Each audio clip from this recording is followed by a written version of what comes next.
Hello. We're here.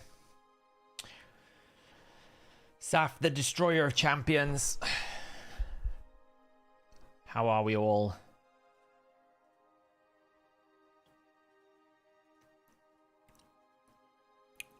Sorry. For some reason, YouTube is telling me that my current audio bitrate is recommended to be a higher one. I'm guessing something went weird with the audio. I don't know these things.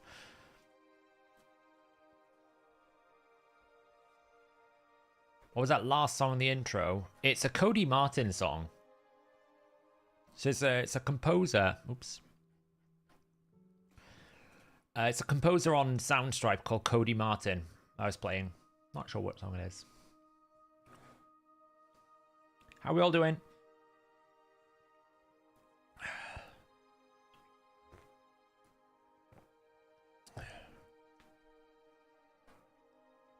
Dandabe, you gifted 5 memberships. I really appreciate it. As always, Dandabe, whenever you gift a membership, I really appreciate it. Make sure you give everyone a big thumbs up for Dandabe for supporting the channel and all the pitchforks and the disasters that were, I don't know anymore. And Dennis coming in with the 12 months, getting the purple badge, the 1-year anniversary. Thank you so much, Dennis. Really appreciate it. I appreciate everyone who I don't really backed me. I don't really want to make it like a thing of like, oh, I was right and they were wrong kind of thing, because it's not really. But I do appreciate everyone who kind of like could understand where I was coming from in terms of the problem with the design. You know, perspectives and opinions are a challenging component of any sort of content creation, right? I can say one thing and, you know, it can be misunderstood, misconstrued, or my opinion might be different to what other people believe. You know, I might think, for example, that this champion here is the best champion in the game. It's an opinion in the end. But I think as long as we can keep, you know, keep level-headed and understand what the core conversations were, yeah. So, I brought the coffee with me today, right? We've got a nice little maple latte. It's kind of got a bit mushy now, but it was kind of nice when I made it. So, you know, I think some of the arguments people had was just a little bit ludicrous, where it's almost like, you know, it was almost like they were...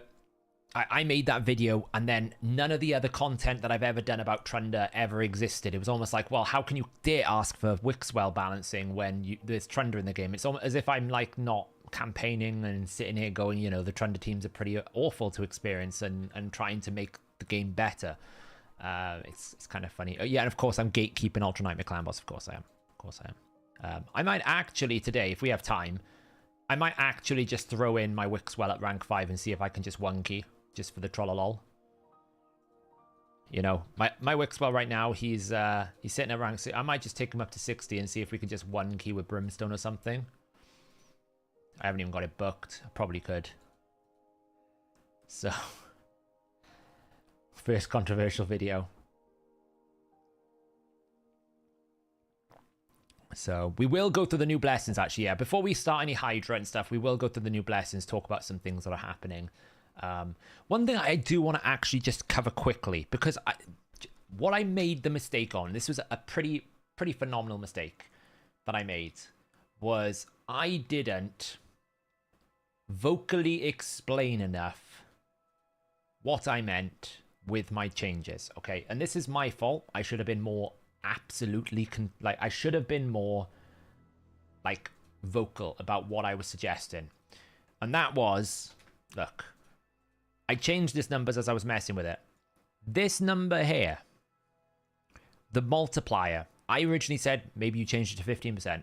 What I was not clear enough, what I should have said like for at least 1 minute, you make this number, make it so that I can still experience the infinity comp. Because two of the criticisms I had was you didn't remove damage from this number, and you made this number, like, especially Hell Hades was like, you know, 7,200 is a bit weak. I agree, probably was. But this is where I would do proper QA, right? This is the process of QA. You go, what's the problem? This is the problem. What's the fix? This is the fix. Okay, let's implement the fix in a dev environment, in a test environment. Does the fix make this unachievable? Yes. Okay, let's improve the number. What number do we need to make it to until this number feels good? That number? Great. Okay, now we can put it live. You don't just go and destroy it. Like, to be fair, I can understand where a lot of the concerns were by me making a video going, change it, because we know Plarium's track record with QA is like, just nerf it to the ground. I didn't want that. Never once said that. You know, some people said this number was too high. Okay, well, let's give it a 5,000 defense. Okay, with a defense buff. Awesome. And what we can do, by the way, is we can work out exactly how much damage the clan boss would do, right? Because the clan boss is a fixed value. The way that it works, he's going to do 6993. Okay, so the clan boss attack is 6993. Doesn't really gain increased attack at all. The way the Gathering Fury works, okay, Gathering Fury is an equation. We have this thing in clan boss with Gathering Fury, where whenever you go to clan boss here, one of the key things to note is this Gathering Fury doesn't really start hurting until 20 turns, okay? At 20 turns, it flips to the different multiplier. It really starts hurting after 20 turns. So if in your first 10 to 20 turns you don't take much damage, then you can grow the shield. It's why I never compared it to Wixwell, because Wixwell, by the point of 20 turns, has already grown the shield to a substantial amount that there is no damage the clan boss could ever do to accumulate, basically reduce it, okay? Not a problem. So one thing I just didn't bother it with the Wixwell, because I was like, you've probably done about 30 extensions in those clan boss 20 turns, right? Because you're doing a 2-1, so, or 3-1, which means you've probably got more than 20 extensions. So you've probably extended it 30 times, which means by the time you hit the real damaging point, you've grown it big enough. However, if we were to change it to my way, we're gonna check this, you know. We're gonna make sure that my logic is sound. So the way that it works is the clan boss will do, I don't know, I think it's 4 times attack. It's like 3.6 and 4, but basically the clan boss is A3, the A2, and A1 is like this. So it'll do that times 4, and I think it's that times 3.6, right? And then this A1 is always based off your HP, so it's much harder to scale properly. But let's just assume this is the case, right? So this is how much it will do before your defense. Right, and the typical defense number, I think, for a...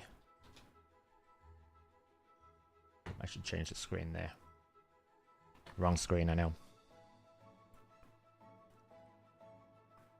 So the typical ignore defense, right? So if I've got, say, let me grab this, because this...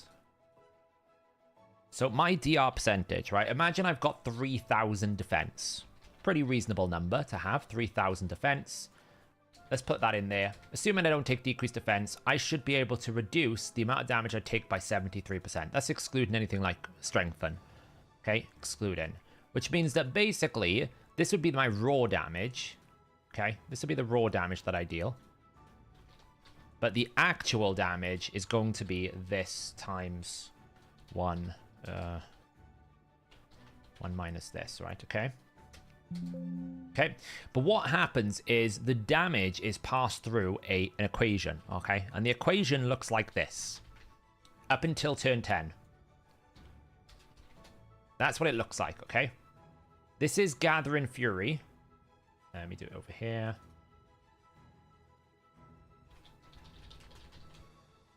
Before 10. And then when it becomes the next one, which is greater than... Actually, this one is... What one is it? I've got to double check this. That's greater... It's less than or equals to 10 or less than that. Yeah, so basically, this is turn 10 to 19. And this is Gathering Fury turn 20 plus, okay? Okay, these are the multipliers. Now, I'll translate some of this in a moment, okay? translate some of this in a moment. This does not start happening until that turn. So for the first rotations, it's going to work like this, okay? It is going to work a bit like this.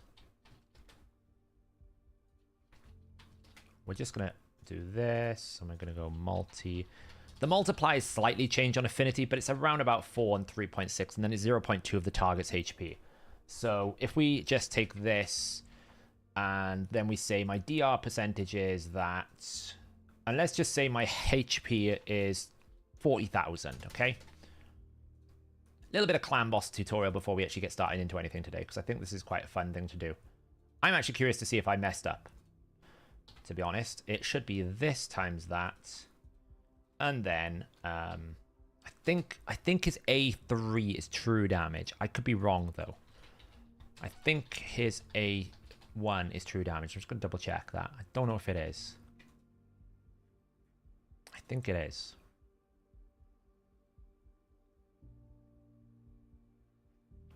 No, but it's fixed. It's fixed, yeah. So it is going to go through the DR. So that times 1 minus that. There we go. So we're going to multiply that by that. Great, cool. Okay, cool. So let's just do this. Okay, so these are the multipliers, okay? So what we're going to do is we're going to go 1, 2, 3, 4, 5, 6, 7, 8, 9, 10, 11, 12, 13, 14, 15, 16, 17, 18, 19, 20, right? And we're just going to extend this. And I'm going to take this down to, say, clan boss turn 250. Okay, that's what we're going to do. Because obviously we're not going to actually reach more than 250 clan boss turns, because in clan boss, it's everyone's turn, right? It's the boss's turn and your turn. So even though there's 1500 turns, the boss, because of the way you do 2-1 and 3-1s, you actually kind of get limited by how many turns the boss can take. So what we're going to do first is we're going to take this, and then we're going to see this value here. So what does damage mult mean? That means the actual damage you deal, okay? So what happens is it takes this value, this is the damage mult, and then we're going to multiply it by 0.75, and then we're going to multiply it by this minus 9. Now, the thing about this is, this only works if, that should be 0.75, this only works if we're above clan boss turn 10, which we're not at the moment. So what we actually do is we go times if this is greater than 10, then do that. Otherwise, we do nothing. Okay, and this can work all the way down here. So you can see once we hit 11 in a moment, when we actually just copy this, because I need to copy all of this down. Okay, well, that did not work. Have to do it the hard way.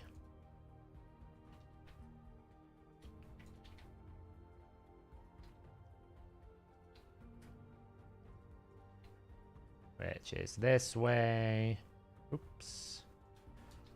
So just do it to that, and then we're going to do A4, A2, A3, 1. Boom, boom, boom, boom, boom. Boom.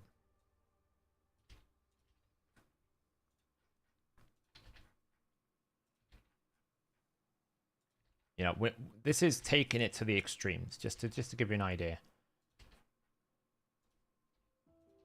Okay, cool. So with that said, what we then do is we go and we multiply this with this.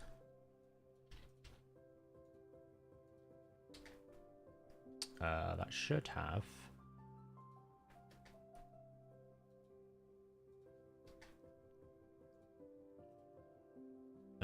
Okay, I actually capped the wrong value, which is stupid of me. Should have been that one. So if I do... There we go, cool. So we can copy all this down. Like so. Like so. Like so.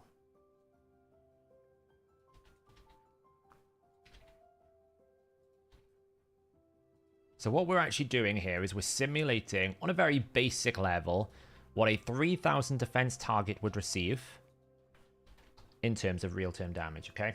because all these numbers are going to be related to this. Now, as you can see with this, as we start dragging it down, you'll see that the numbers now start multiplying. Big time, right? They start going up. But what we actually need to do is go, if it's greater than 10, we actually need to make this go if and this is greater than 10, or that is less than 20. So it needs to be greater than 19. Pretty sure this is how it works. Just double check. Yeah, so if it's greater than 10, it should be greater than 9, really.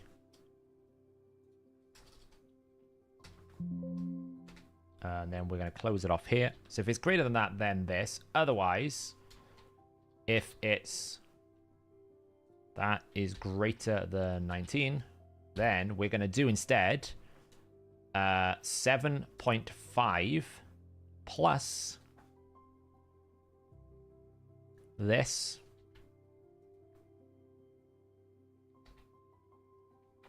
times that minus 19. Otherwise, 1. It should be. We'll have to just check. Otherwise, 1. Okay, so let's just double check this. If then it's 0.7 times this, which should be this. So it shouldn't be that, it should be that. Otherwise, we're going to multiply by 7.5 plus t. Perfect. Okay, so we can pull this all the way up. And then what we can do is we can now drag this down.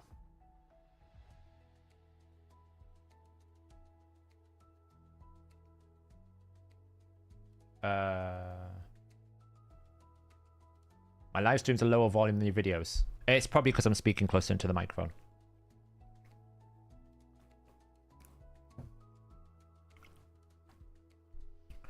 And it could be that it's going through like audio compression. So you can see I've kind of messed up the formula here somewhere. So I just need to double check what I've done. It should be...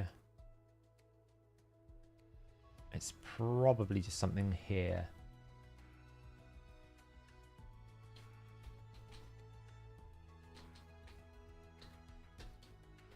No, I've messed up the formula somewhere.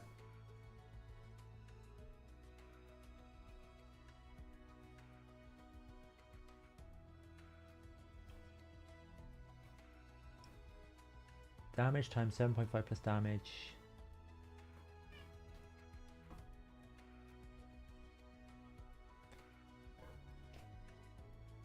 It becomes 7.5.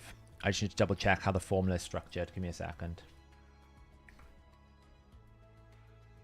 I'm trying to basically do it in one single cell, which is why it's more...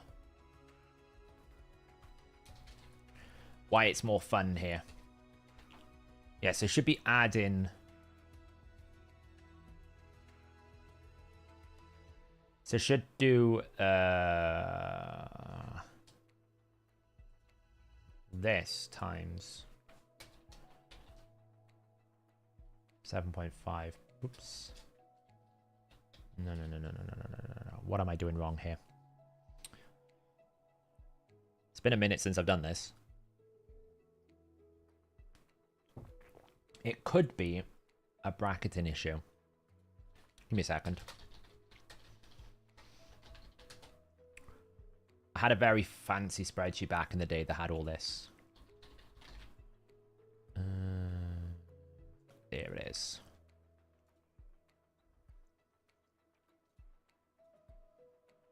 Where's my equation?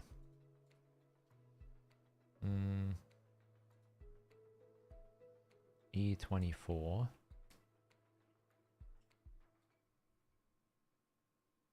E24 times 7.5. Okay.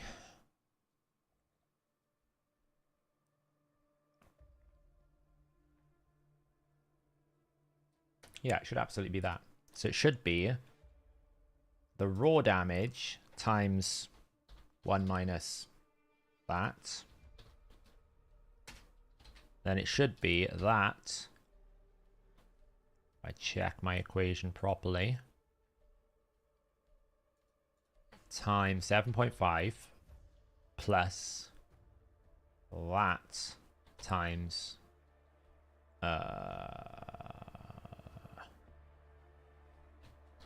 that minus 1.9.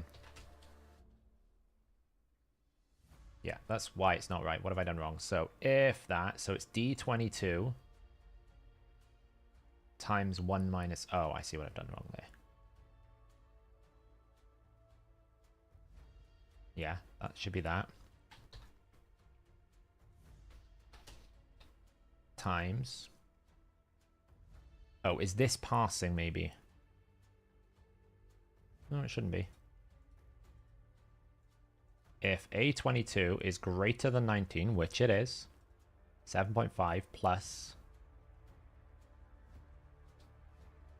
that times A22 minus 19. That should be working fine. Why is it not?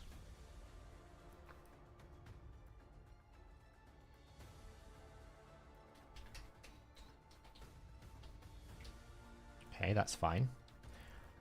Oh, don't we love Excel?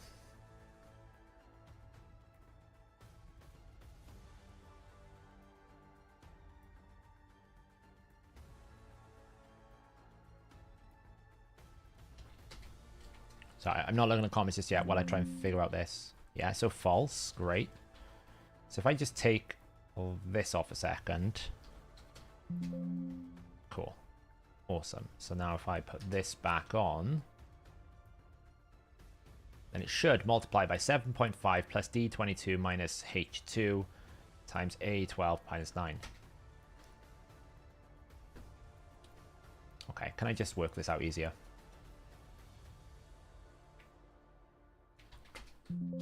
Let's simplify.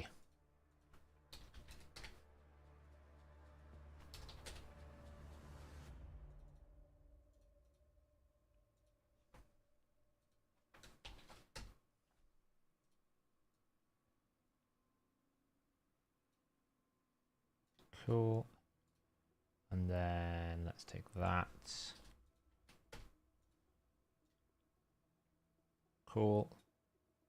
Why is it still not working? It's very annoying. It can't be this bit, surely.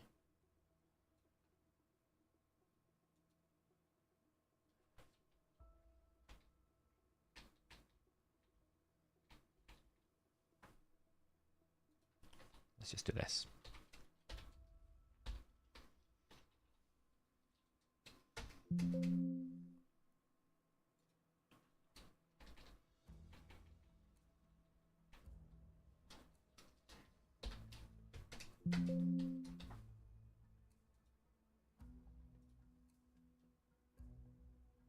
All right, am I missing something in chat?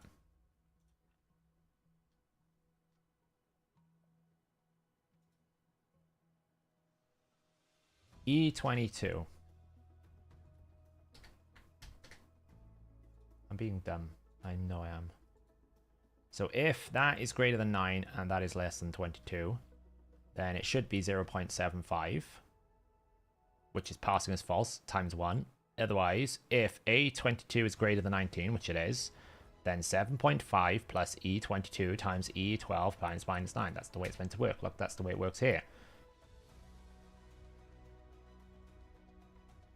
Really confusing why that's not working. It clearly doesn't like the if part. Okay, well, maybe I just do this. Simplify it. There we go. Just hard code it. It's clearly it doesn't like the if formula. Right, so basically, back to what we were talking about. Okay, so the actual damage you should receive, okay, per turns, as you can see, up until turn 20 is very, very small. Okay, you don't really see massive gains until you get... Once you start hitting 20, that's when the damage starts ramping up, okay? So if we're operating under the premise that we are running on a 2-1 ratio, okay? A 2-1 ratio with Wixwell. That means Wixwell will grow the shield. Just checking in game now. Every 3 turns, okay? He's going to grow the shield every 3 turns, which means over a clan boss rotation, we're going to go A1. So we might open with A3 or we might open with the extension. Depends what you want to do. Let's say you open with the A3.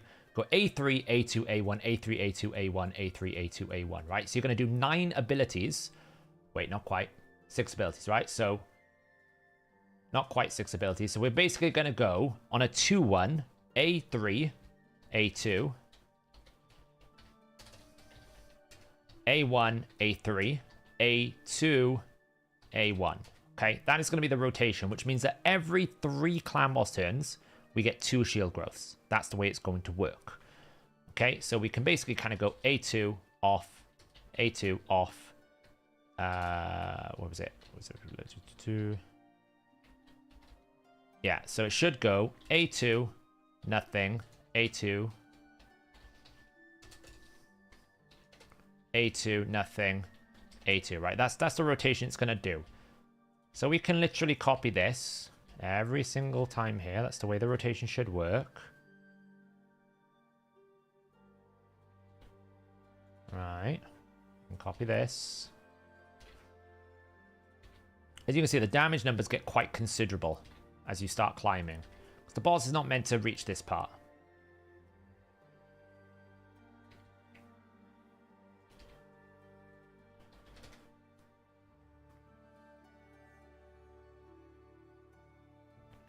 So, how many A2s do we do? Let's see.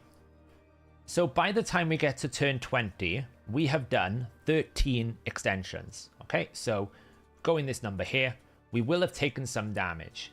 So what I'm going to do, I'm going to go this minus this. Okay.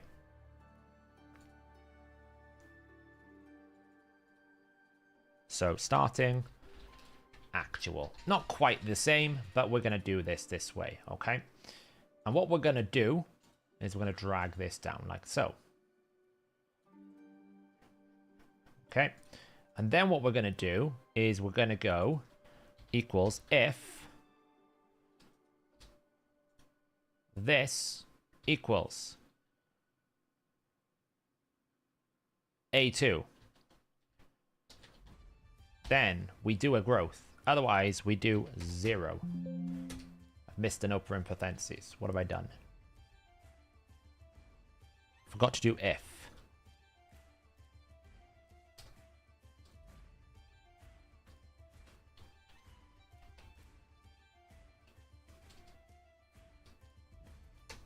Okay, so we'll notice when I do this, doesn't do it, right? Cool. Just drag it down. So, in the premise of, if I have 5 buffs on a defense value of 5,000 with a defense buff, if I start with 30,000 shield, and then I continuously grow it, taking into account the way the Gathering Fury works against my defense ratio of 3,000. So it's not even like I'm using the same thing, right? I'm basically saying that I'm using it on someone who has less defense than my Wixwell, on 3,000, with a HP of 40,000, so say like they're also taking the stun damage, which may not be the case, but I'm going to include it as well, that they're also taking the stun damage. I'm going to see when is the shield going to break based on my current equation, which is a 30% increase. So every buff increases the shield by 30%. That's kind of like what I've got it at here, right? 30% times 5 equal to my defense. So it's basically right now we've got, what is it? 30 times 0.3 times 5. So, oops. So right now this is doing 150% of my defense every single time I do it. So let's see, where does the shield break? Let me just verify this. Hang on. I need to just change the number here, because I need to do that there, and then I need this to be based on that. So far, plus that.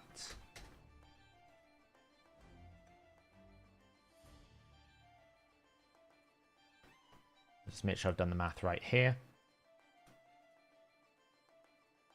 So I start with 30,000. I take a bit of damage. Great. Now, this is not quite correct because I should also add this. So, perfect. Okay, cool. So,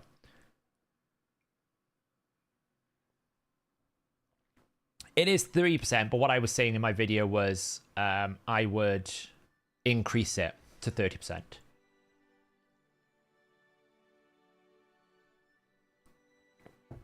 Okay, so these are the way we're doing it. Cool. Awesome. Now, we're seeing the shield dies around about 16 turns. Is that correct? Let me just double check my math here. I'm curious to see if I got this right.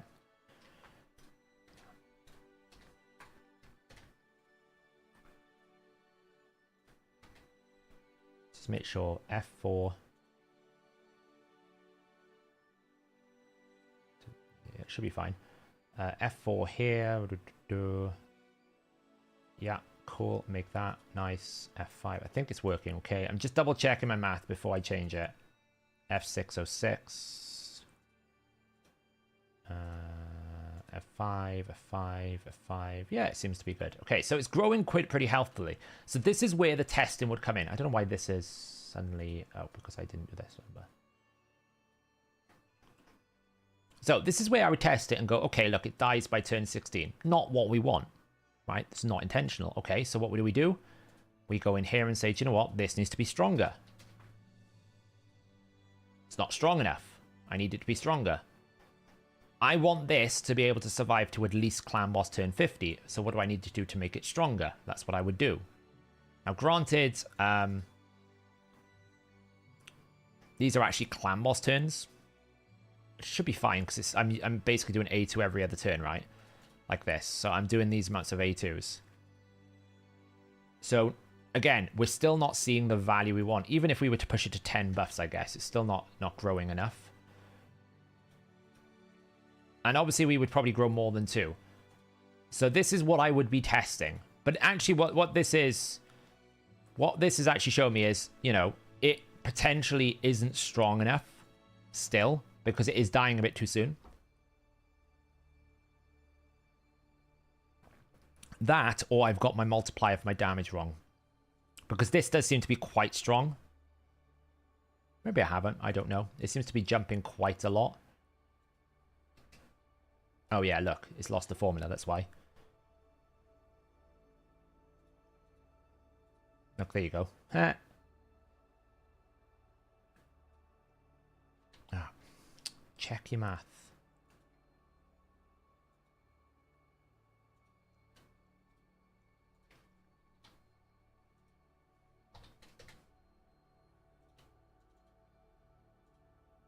Ironically, by the way, turn 21, you actually get a lot of damage saving.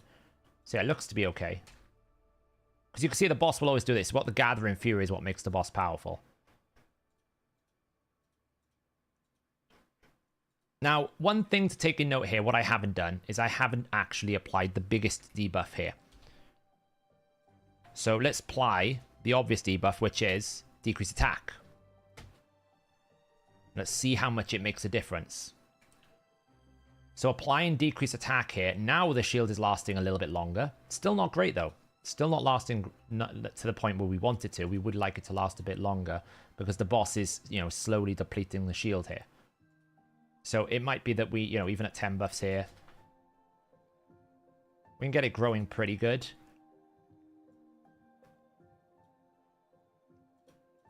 So turn 35. So, I mean... Is it a bit weak? Could be.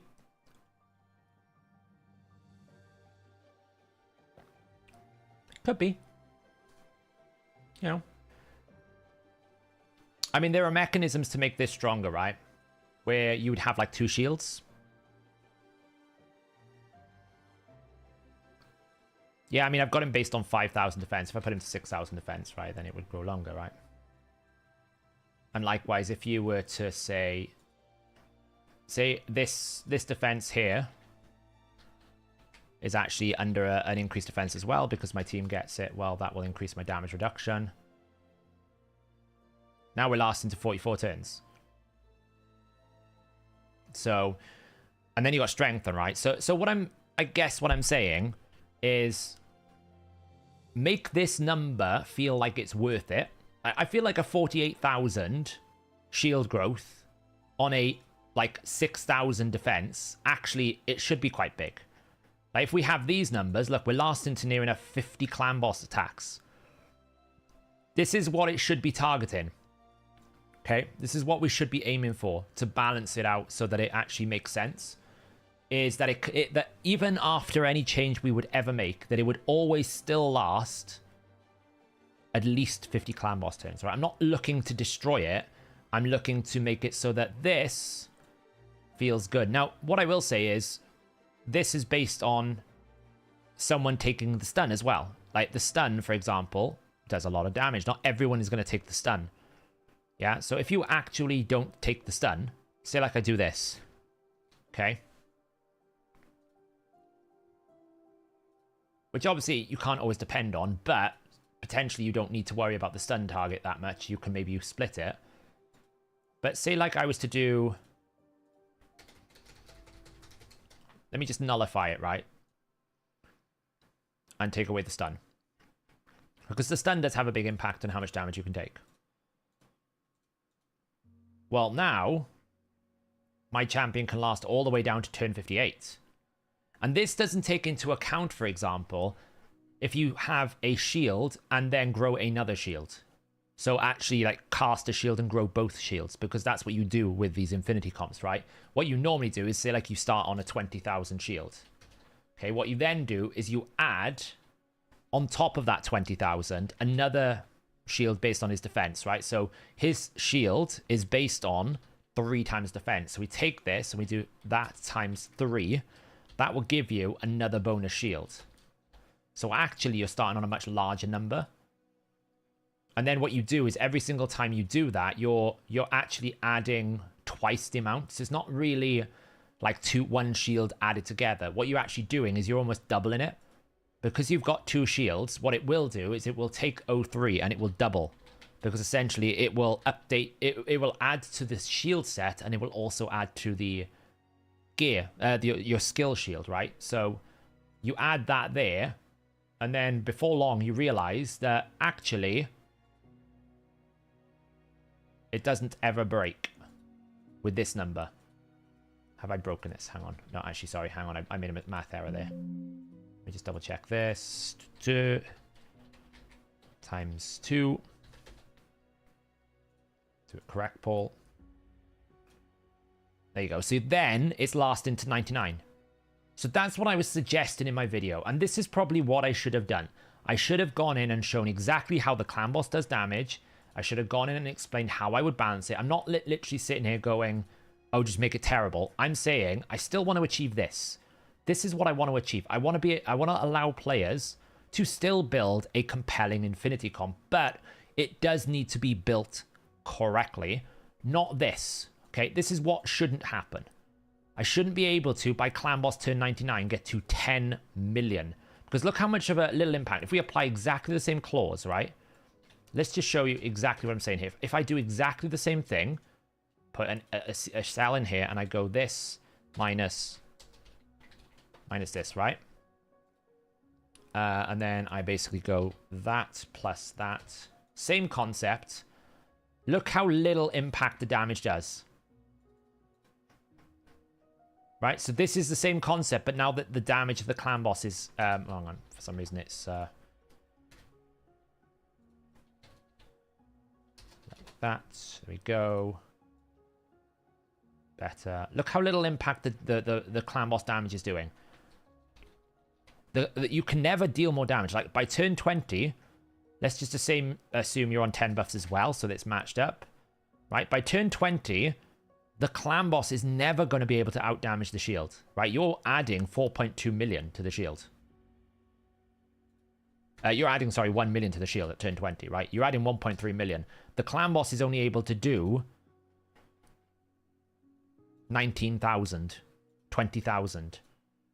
Yeah, this is the problem. And even if you conservatively readjust this value down to 5, okay? Even if you conservatively readjust it, 20, I'm adding 64,000 to my shield. Okay, the boss is only doing 19,000.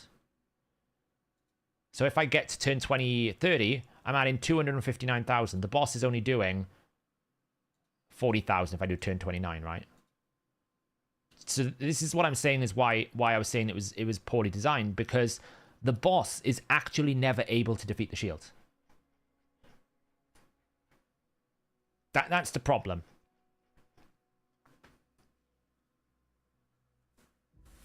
But yeah, I mean, I get it. People want free clan boss. I get it. This is what I'm saying. I probably should have done this so that I justified it a bit more in detail, because I did get a lot of criticism of people going, well, you know, you didn't really do the proper damage reduction. You didn't scale it properly. I would absolutely make sure this number, the percentage per buff, was capable of still achieving a desirable team, right? But it should scale on the number of buffs, right? So if I get 7 buffs, it should feel like adding those 2 extra buffs really has an impact to my team. This does. It gives me another 20 turns. Honestly, even if I have 2 buffs, look how long, you know, 2 buffs is probably not enough, actually, to be fair. 2 buffs, maybe 3. There you go. Look, even if I only had 3 buffs, the clan boss can't kill me.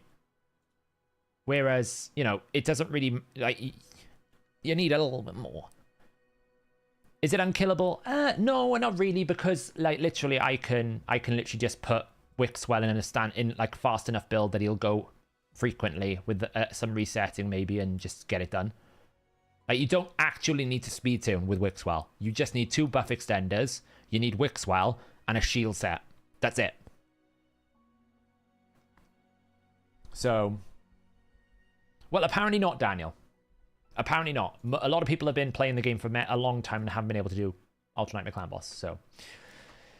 But hey, you know, I just wanted to clarify what I should have done in that first video a little bit, just to kind of explain exactly what I was trying to get across, which was I don't want to kill the Infinity Comp. That's never my dream. Like, I never wanted to do it with Cadaver. When they did this nerf to Cadaver, I never wanted this to be this egregious. I never asked for it. I said it probably needed a cap, but it needed to be something like 500,000. Because this was so egregious that it made it pointless. And that was the problem. This Plarium's balancing is very aggressive.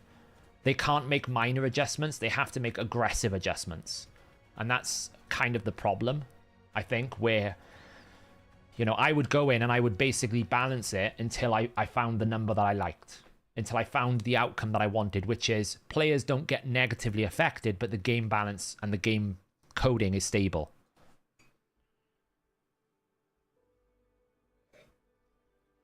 We'll do a bit of live reading and we'll talk about blessings. So, but yeah, like, it's, you know, like, don't get me wrong. I suppose a lot of the miscommunication in the video was it sounded like I wanted them to nerf it. I actually didn't want that to be the topic. I was more trying to explain how it was working and why exponential growth as a fundamental policy is a bad thing to do. You know, and there's a lot of people that were saying, like, you know, wow, they should have tested this on the test server. And I'm like, I would have if I had it. So what do you want me to do there? You can't really accuse me of not testing something on the test server. So,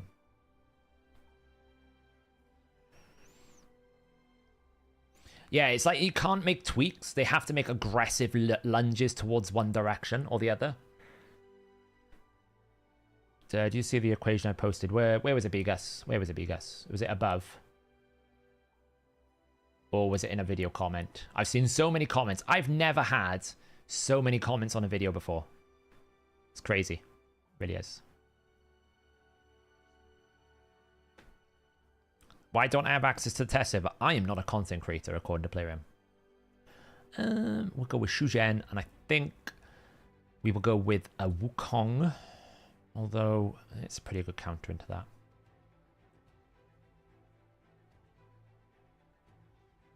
that. Comment on my last video. Oh, I may not have caught it. There was so many comments. I did have a little look before stream. Which tier 6 master is best for Rathalos, specifically for Hydra? Well, if you're using his A3, Danielle, then probably Helm Smasher. If you're not, I would say War Master, because his A2 doesn't require Ignore Defense. So, yeah. Yeah, to some extent, but then, like, I feel like all of this drama could have been avoided if someone with a bit of, like, you know, if someone had access to just the general coding and general multipliers. I would have instantly seen the problem the moment I saw it. But because I don't see it until it's in-game, by which point it's a bit late because I've got all the coding updates to do for, like, the optimizer and everything, I don't get to these things sometimes until after the,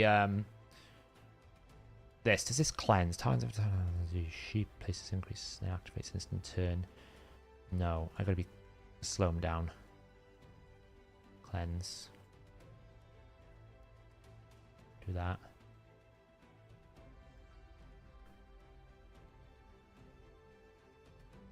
I can read the client data, EPR. So I don't actually, like, hack the game. I read what you see in the behind the scenes, right? When you open the game, I can read behind the scenes to see what's in the program.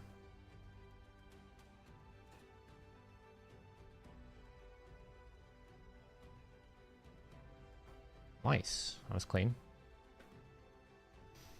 So I can read things like the multipliers and that. I can't read server-side stuff. Like, I can't read the Hydra chest drop rates because they're all server-side. But I can read things like multipliers. I can read things like formulas, equations. I can see how things are coded based on their IDs. Oh, God, we've got Crouching Grandpa. We've got Crouching Grandpa. Oh, no. We have Crouching Grandpa. I've got to be careful because I know if he builds his airstream team, it's fast.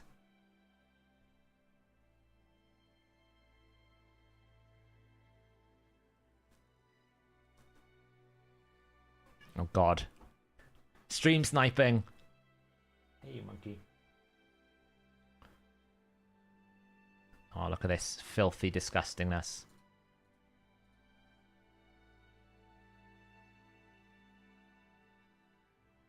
I mean, Ultra Nightmare is... You know... I was afraid that Clan Boss would become a bit of a loot pinata the moment they added instant Clan Boss turns. And maybe, as I said in my video today, maybe it's the sentimental part of me that, you know, wants to... I guess... I miss those days, maybe. Maybe that's the sentimental part of me, you know?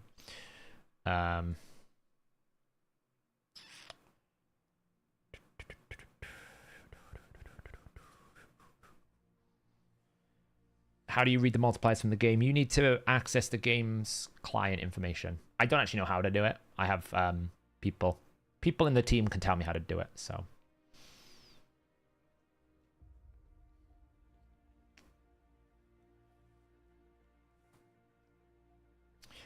Yeah, I've seen some pretty crazy things that people have said as well. Like, you should stop, like, I should stop doing content like this sort of stuff. And I'm like, well, that means if I stop doing that content, then, for example, the video that I did on Slayer would not then garner the response from Plarium where they go, hey, we will fix Slayer to properly account for enemy max HP, right? So if I suddenly, if people want me to stop doing these types of videos where I go into detail around how the game code and everything works, people are going to miss out on the fact that, hey, that Forge pass, the Forge sets, which basically say,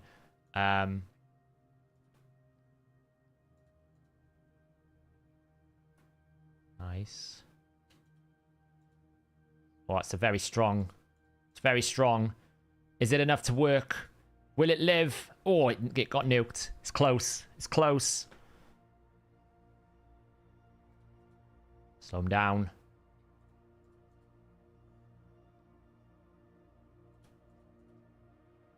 There's a very small chance. Oh, another nuke. Oh. Rip. Our man's is broken as fuck. Like, our man's needs fixing.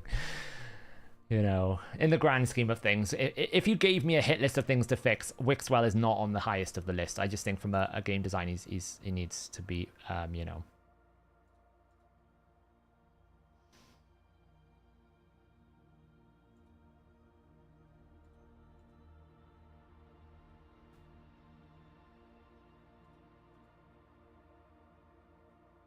The scary thing is I can still lose this because of Monkey.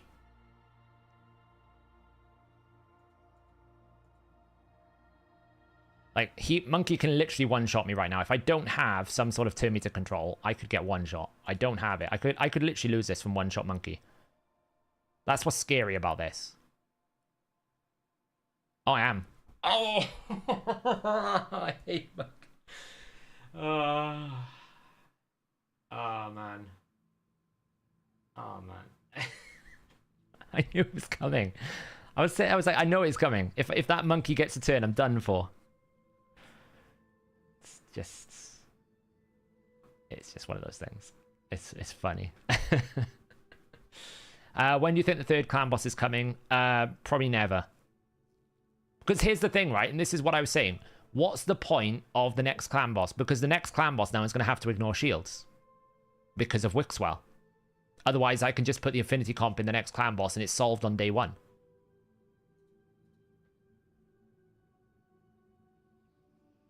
Yeah, I was trying to see if I could kill it off Dutchy because I knew if he got a turn, I wouldn't have a chance. So I was hoping I wouldn't kill it with Wukong, with my Armands, if I'm being honest. Because if I could stun him, I could leave him alive, but it was very difficult to keep him alive.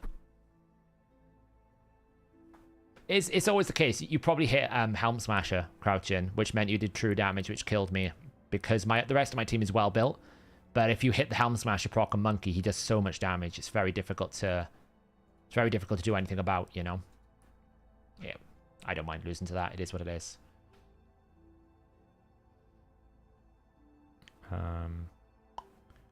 Honestly, I don't think I want to, like, this is a very high star waiting. I think I'm going to take the aura out. It's probably going to ban, oh, it didn't ban our man's, lovely. Lovely. Lovely. Yeah, that was the mistake I made, Wenzel. I probably should have polymorphed the Wukong instead of trying to kill it and stun it. I should have sheeped it. It was a mistake. I don't mind losing those things. They're fun. You know, it is what it is. No, we haven't done Hydra yet. We did a bit of mathing. We're doing a little bit of live arena here.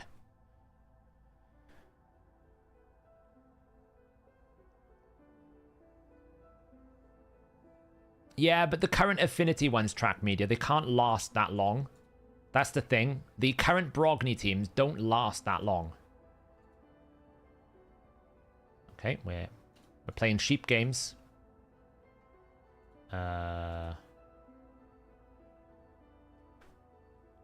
Hopefully Rotus doesn't one-shot me here. He shouldn't do. He can probably one-shot my Ancora. Oh, he chose wrong. And that is the power of Wukong. Yeah, I knew Blessings before that, yeah.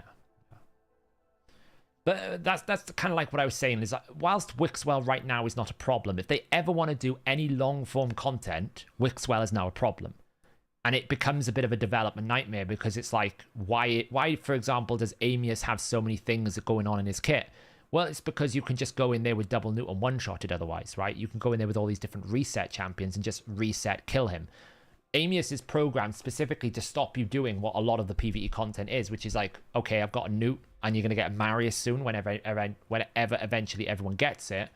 And you're just going to, like, everything becomes trivial. So they've kind of programmed themselves into this corner where to make compelling new content that isn't just solved on day one, they actually have to have so many egregious mechanics that makes it hard for everyone else. Because that's the big thing. Man, look at these souls. Grim Reaper. Hey, I'm sure Grim Reaper's a part of this community. I've seen his name somewhere. Go with that one. Because that's the thing. Every time they have to deal with this edge-cased Kraken scenario, they have to then nerf it for everyone else. Because they make Amius twice as hard. Because you can't... Because they have to stop you from using, like, the Newts and the reset champions and everything else like that. I do need another reviver, probably.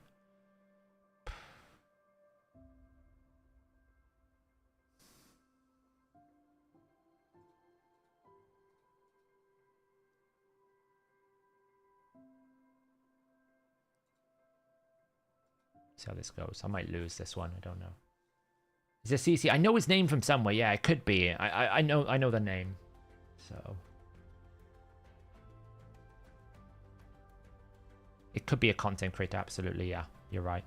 Sorry, there's so many new content creators in Raid. Like my YouTube recommendations are always full of new videos. I try to watch some of them, but I don't have time to watch everyone. So Marius' progress is going well. We're not doing too bad. We're at like, I think I'm at like 38 out of 40. Yeah, I'm absolutely gonna lose this, by the way. I don't think unless I can cut in here. Oh, I see. If I had AoE abilities, I'd win, but I'm just gonna get blasted by Taras here. Taras is going to one-shot me. Boom.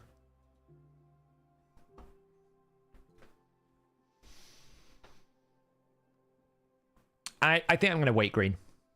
It's kind of lost its vigor since Scratch got there first. And I kind of want it to be my Marius. No offense. Don't take any offense by that. But you know what I mean? I would love it to be like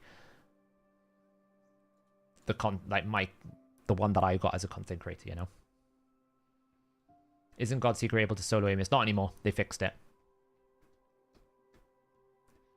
But yeah, Green Virus says Marius. He beat me to it. What amount? Like, crazy time. He got super lucky.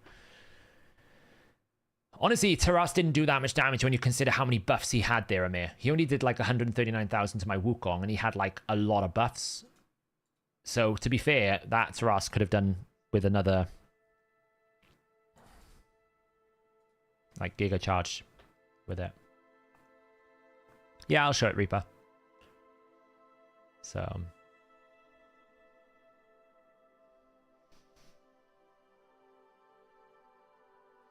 but yeah, you know, the final thing I want to say on the Wixwell thing is, if people are happy to accept the clan boss is just a loot pinata, then yeah, you don't have to change anything. For me, it's a sentimental thing because a lot of my fun was building these very cool, very crazy was built on these very cool, very crazy kind of clan boss teams. That was the fun I used to have. Like the old 7-1s that I used to do with Demitha, the different Razzlevarg stuff. That's kind of gone out the window. I get the game's progressed, I guess. It's just a sentimental thing. It's very difficult for me to, you know. Oh wait, why isn't no one? Why has he not got Ultimate Death Knight and Stone Skin? The hell is this?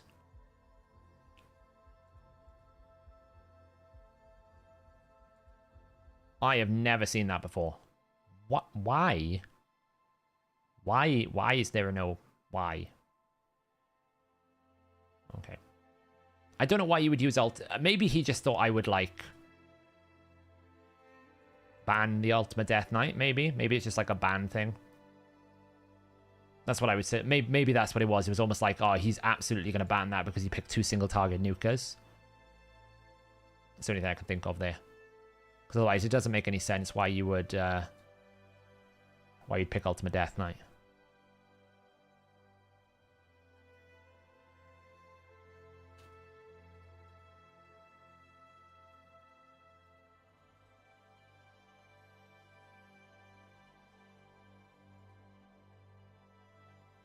Yeah, it could be. Yeah, absolutely. Based on your roster, if the opponent get Amans and any lockout champion, do you have an answer for that? I feel like the weak point in my accounts are trying to get ideas. Yes, you either outspeed it.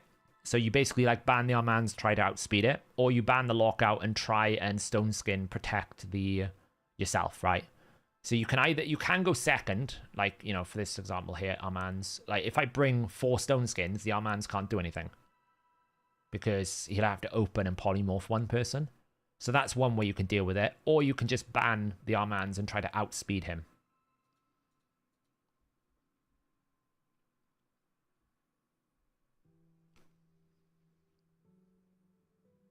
Do you think Quintus matches Taras in Arena? No, not really. Because the thing you got to remember about Taras is he's HP based. That can't ever lose his damage based on enemy max HP loss. That also reduces incoming damage by 50%. That also has an incredible pairing with another champion, right? There's so much going on in Taras outside of just his damage that makes quite a considerable difference.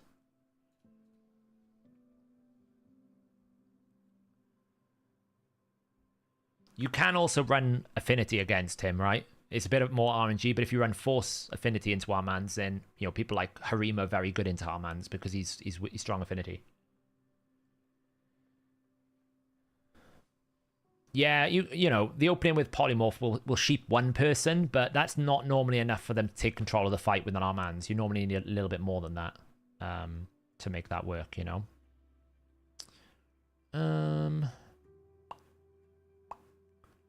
Well, he's going to try and go for the block debuffs, right? So if I just pick this, he'll ban the Ancora outright, right? He's going to ban the Ancora. That's going to happen. Because it's my only reviver. But I now have someone that can ignore block damage, that I can just one-shot the Helicath. Oh, he didn't. Okay. Well, surely now I just win because I can just take turns.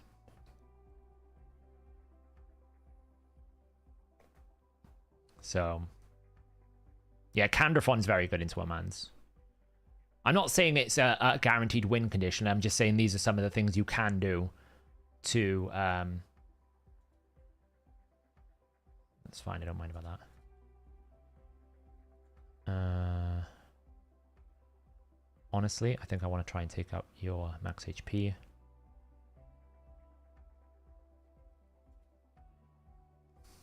Let's see if I can take you out. Nice. I don't actually mind the block damage. Mostly.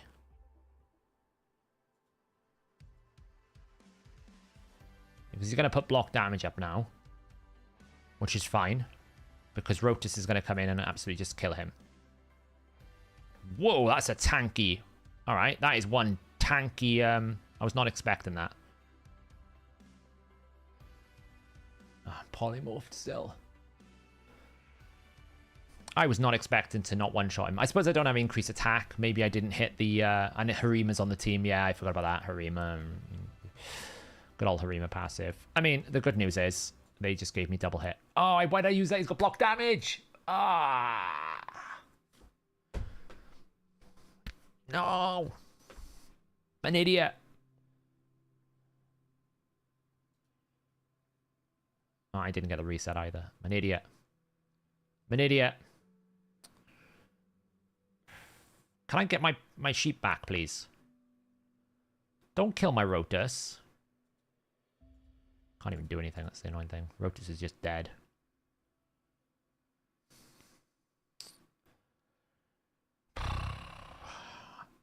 Rumor has it I can take a turn. I don't think she can kill me. The weaken might get it over the line. I don't think it can kill me.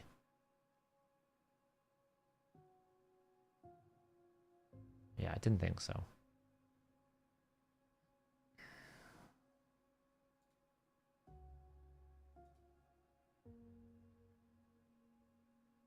Shield now.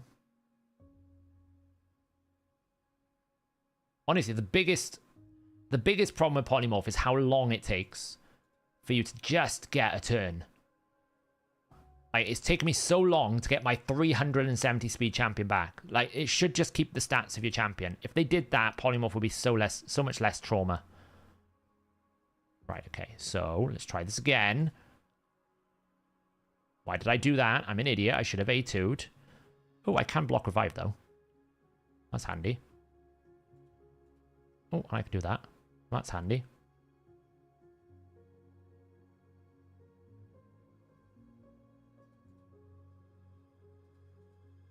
Of course he weak hit. Of course he weak hit. Why didn't I use Narcissus? God, I'm throwing this fight so bad. I really don't deserve to win this fight. Block damage. Rotus doesn't have anything. It's fine. Can't kill me anyway. I'll still win, naturally, but I'm just playing this I'm playing this so badly. I don't know if I deserve to win. Like, this doesn't ignore block damage, so I can't really do anything right now. Alright, now we can get on with, you know, playing the game. There we go.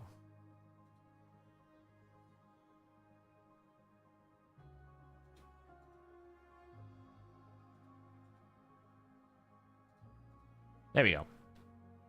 I really played that so badly. I really did.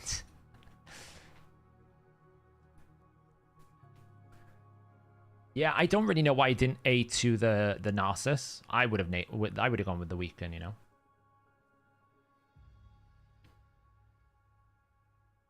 I've actually not been I've not been doing a lot of live arena because I'm trying to keep below 4,000 points for when we have to win 40 in a row for the Marius mission. So I've only been doing it on stream because my win rate lately has been pretty good. So I don't know whether that's a sign that people have stopped playing live arena or whether that's just a sign I'm getting better. I haven't quite decided on that one yet. But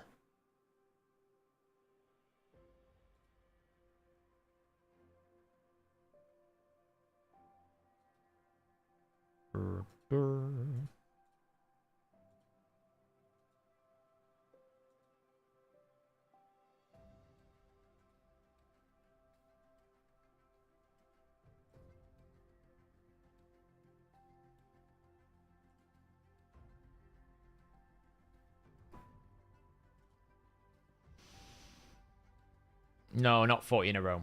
I got to win 40. Sorry, I should clarify that. It's been a very, very long 48 hours for me. I got to win 40 wins in the missions, right? Which means I'm going to have to fight like 80 fights. So I'm trying to keep my ranking low so that I don't climb too high and then make that really difficult. 40 in a row, no, I'm lying. That would be nuts. It would be impossible. Sorry. I meant 40 battles. It's been a long 40 hours for me. It has been a long 48 hours for me. Yeah, that's what I'm worried about. Oh man, I don't want to fight that. That is what I'm worried about, is the wall. Now, theoretically, this should do double boost and I should be able to cut in. But the 30% turn meter boost might be too difficult. We'll find out.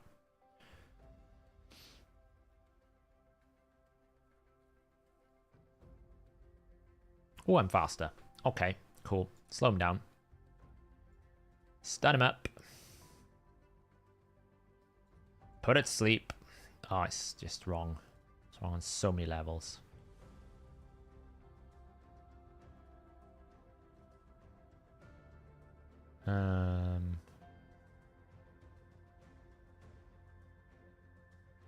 It's so wrong. I feel like I am a cheater, actually, believe it or not. I feel like I'm a cheater here. Who designed our mans, honestly? They need firing, whoever they are. Yeah, like, I feel bad for using it, but I do feel dirty, honestly. I still will never use Ultimate Death Knight. That is the hill that I will die on, right? I feel like I must hold principle somewhere.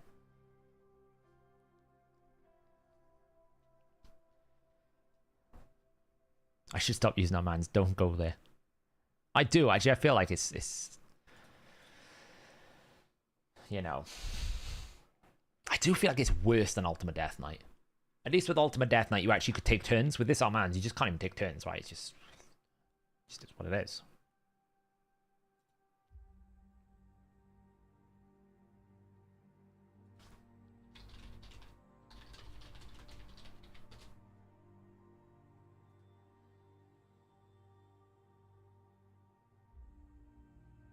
The Ultimate Death Knight hill's gone.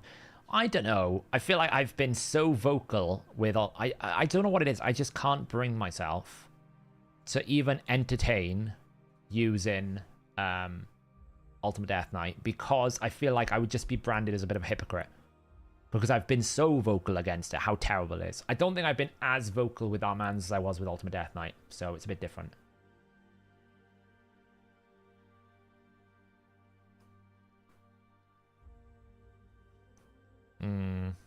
He's gone double boost. He's gone double boost. So we absolutely could throw in Torm in here. That's an option. I'm not going to be able to activate the Xena because it's not going to buff enough. So I'm going to do that. Force that ban and force that. I might still lose, but we'll find out. I'm trying to force the Torm in ban at least.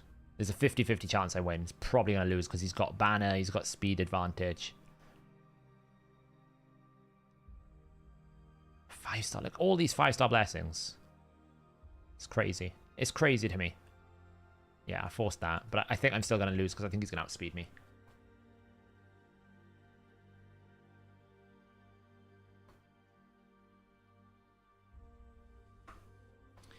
I know, right, Killer? Nothing that I say creates any sort of drama, right?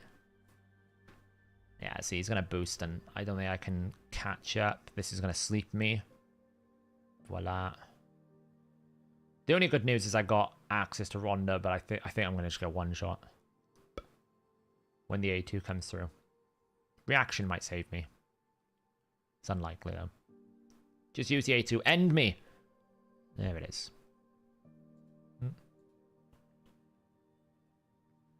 There's a small chance if my Narcissus can get ahead of the curve. Very small chance. Not going to happen, though, because he's just done that. So now I'm going to get A3'd.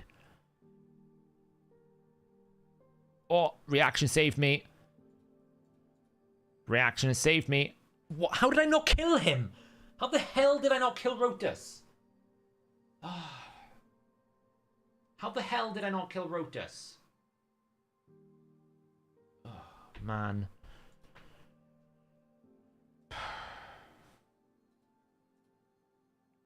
Oh, it doesn't matter anyway. Ronda finished them off. Doth it not matter? Ronda doth the work for us anyway. I've no idea how I did not kill anyone. Why do I have like 2, 5? 1, 2, 3, 4, 5, 6, 7, 8. Oh, yeah, I'm 6 too. That's fine. Was it Ward of the Fallen? Ah, I didn't see it. I wasn't paying attention. Yeah, Ward of the Fallen probably saved him. God damn Ward of the Fallen. Well, I was trying to go for the block revive. That's why I used his A3, because he had 3 buffs. So I was trying to block revive him. But, yeah, I didn't see the Ward of the Fallen. Ward of the Fallen is very, very strong in Rotus.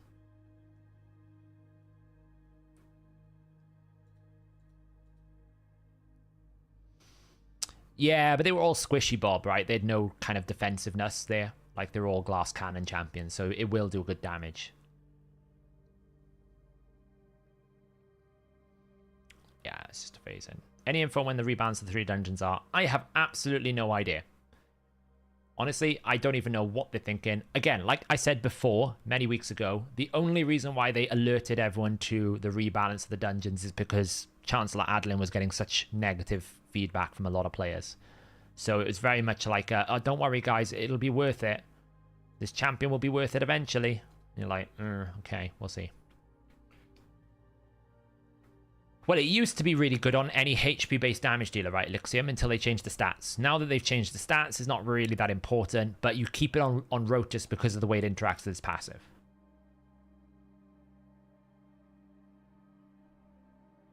Yeah, free gear is tomorrow. Free regearing starts tomorrow. And of course, the optimizer will be free, as it always is. I got 2 damage dealers here. Galath. Ooh, Galath is going to need a ban here. I'm going to pivot and pick someone I don't normally pick. And the reason why is because I need to get rid of Galathir. And I can't do it if they ban my Ronda. So, I'm trying to get rid of Galathir's passive. Because that champion is a menace. So I should be able to take away his passive and kill them all. Theoretically.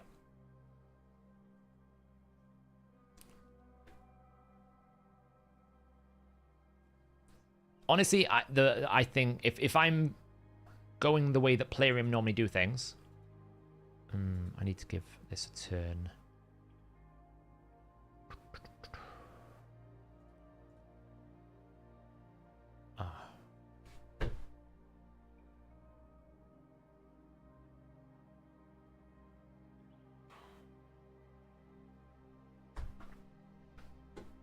Yay. That Romanto I worked super hard to get instantly reduced to pointlessness. Just awesome. Freaking awesome.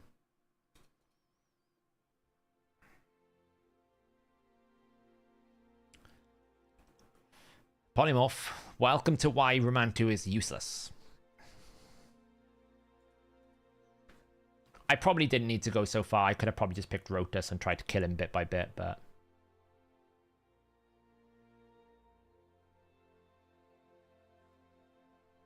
Oh.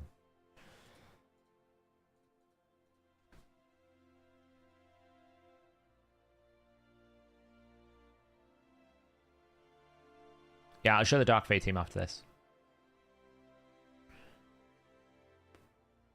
I'm going to be doing it this week, John. I'm going to be doing it this week.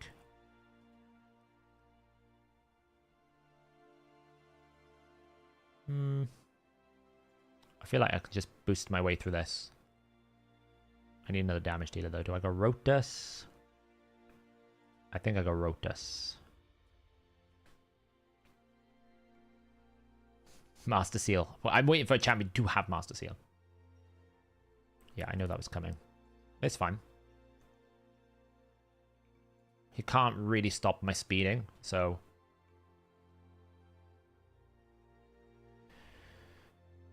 I want to know the win ratio for matches where one person picks both Armands and Galathir. Oh, honestly.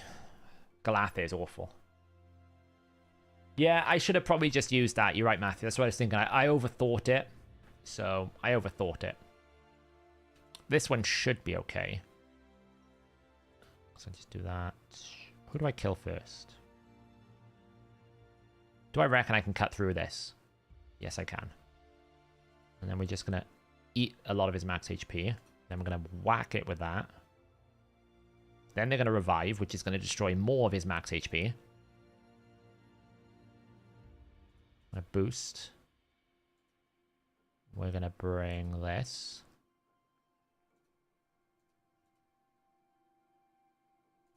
We'll do that. Lovely. 7-3. Pretty good outcome for the night. Pretty good outcome. My Arbiter's like 390. But I picked Arbiter Armand Shujen. He can't stop me going first. So he was probably just banking on the fact he could tank it. But Rotus just cuts through Sify. Unless he's got some sort of like Harima passive.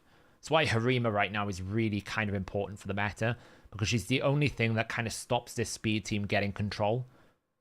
Because she will stop that one-shot capability. Without the Harima, this team is just too like, it's too open to taking too much damage because the damage output from Sun Wukong and Rotus is too high. So either everyone has to be in Stone Skin, or you need to have pretty good bolster shields, or you need to have a Harima passive, or everyone needs to be in reaction. It's the only real way to do it, because otherwise I'm just going to kill everyone. So that, I think, as well, gives me an upgrade. It does. Do I need another upgrade in the missions? Let's see. No. Upgrade. No, I don't. Excellent. That means in Hydra now, we're up to 18 speed. We're getting there. Where am I at missions? I'm at 38. I've actually got 38 in half the time it has taken me than when I had the 40 mission. 375 on Arbiter is really good for silver. Yeah, that's a pretty good start. That's really, really good. If you put her in supersonic as well, or you get some supersonic bonuses, or you have some sort of effects with it, it'll help a lot. I can do Maris mission, but I haven't done Romantu yet. Is that a bug? You need to finish Arbiter first. Then you should be able to do Romantu and Maris at the same time. Yeah, I got super lucky early on. I've been on this for about a week. I basically got more essence in a week than I got in 2.5 weeks on the 40 mission. So once this is done, it's just kind of like this is the last real hurdle. Because the rest of this will be a free win and I'll finish it off. So yes. The only thing is, I've hit this wall. I didn't really want to do the champion training event. But I'm kind of like, do I do the champion training event just to get this done? I don't really know. There is no trick. Unbiased. It's called farm and waste resources. There is no trick to it. You just got to wait for it.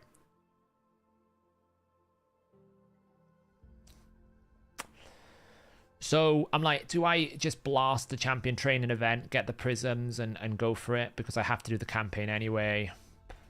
I don't know. I don't really want to waste a day. I wasn't really going to do it. Where they've put the prism crystals this time is really awkward. They normally put it on top of like a sand devil. They've put it in like a summon rush and a dungeon divers, right? It's just really awkward. I wouldn't mind a chance at the Wall Master, right? I wouldn't mind a chance at the Wall Master. This is how crazy it is. I pulled a few sacreds to get the +4 Wixwell Soul. I've had in the last 6 Sacred Shard legendaries 4 duplicate High Elves, and none of them have been Wall Master or Thorian, and 2 of them were during the Wall Master or Thorian's boosted opportunity. So I'm like, I wouldn't mind a Wall Master or Thorian here. That would really make me... I don't actually have Hefrak either. Second Calphalax is not terrible. And some of these epics are pretty good, but... yeah, I don't know. Someone was asking me about Dark Fae. This is my current Dark Fae team. We built it on last stream, Reaper. So if you go watch my last stream, you'll see that the team I'm building, it's the same team. We just kind of like one-shot. I've run out of keys at the moment, so I can't really show you how it works, but it's the team I'm using. It probably can work with other teams. Like, it's not really a team that anyone can run. I can run it just because I can produce like crazy damage stats, right? Look at these damage numbers. I can produce really crazy damage numbers. So like it's a 305 speed per drag, for God's sake. So I got to work on those +4 whispers. So hey, Richie, been playing Destiny 2. Nice. Yeah, it's funny. One of the comments people made is like, oh, well, you use Whisper everywhere, don't you? I'm like, not really. Whisper makes an appearance in my Dark Fae team. She doesn't make an appearance in my Clan Boss team. She doesn't make an appearance in my Hydra team. None of my Arena teams. She doesn't make an appearance in any of my boss teams, apart from Shogun.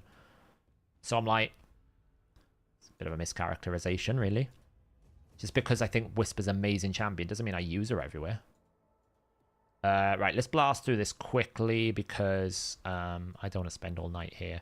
And I'm not doing any of the hard modes today. So let's just go and have a little adventure in here, shall we? Let's get rid of you. Probably going to need a little bit of support. You're not going to be able to do this on your own, are you? So let's bring... trying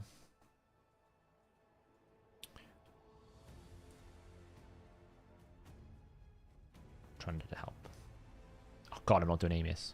Not Amius. I got to do Amius normal mode, but I'm not going to do that right now.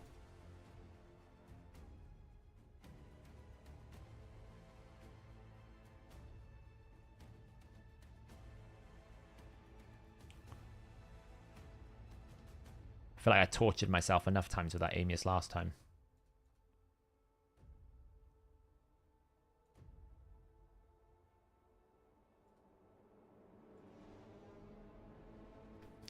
We will be doing Hydra soon.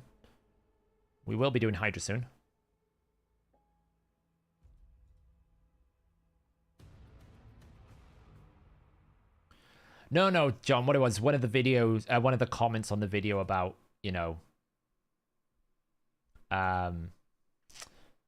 about the, what was it? About the Wixwell issue. It was like, well, you're out of touch. You used to use your 6-star Whisper everywhere and it one-shots everything and what Whisper's not balanced. And I'm like, I barely use Whisper. Like, with respect. Yes, I use her in very key places, but I don't use her all that much.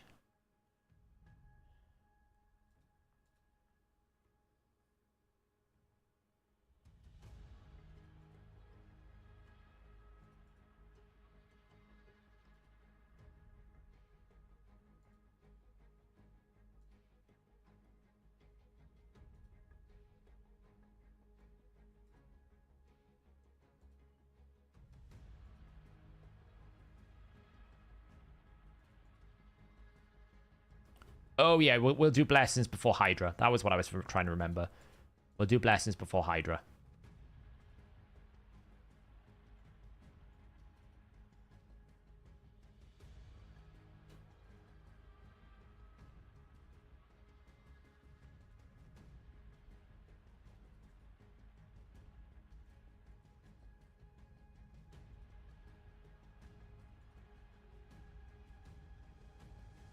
Rumor has it that Farrak in the Fat is able to place decreased defense. Oh.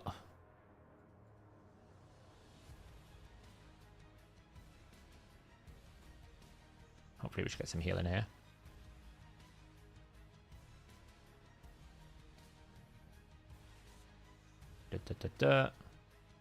Deeks defense. There we go. Now we should be good. Boom. Bye-bye, Iron Twins. What do we got? Axis speed. Might be okay. That one's terrible. That one might be okay. That one's terrible.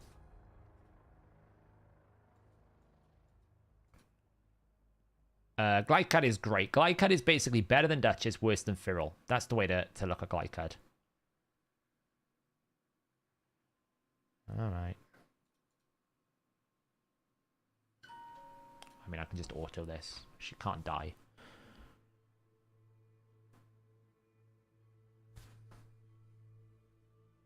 You'd think, anyway. Honestly, these Samsons are annoying as hell. Perma-stun's like... She's going to die because of perma-stun. Alright. We need a little bit more oomph, apparently. Stupid perma-stuns.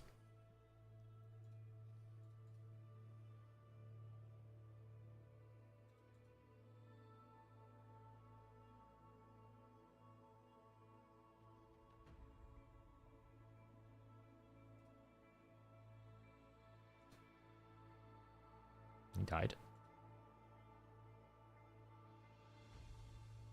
There we go. Yeah, Samson is the war chief of Cintranos for me. He's the champion in Cintranos that we're all like, ah, for God's sake. When in Doom Tower, it's like the Mortu Macabres and war chiefs. It's now like it's Samson in Cintranos for me.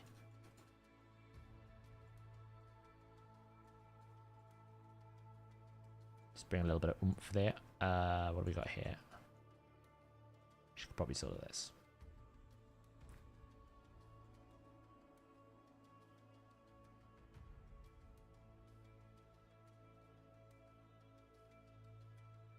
I mean, Archer is like a one-man wrecking ball. Or one woman. One chick. I don't know. Whatever gender she is. One chick wrecking ball. The only downside is when this happens. Because we don't quite have enough accuracy. But hey, you know. There's a lot of continuous heals here. I might need to bring more.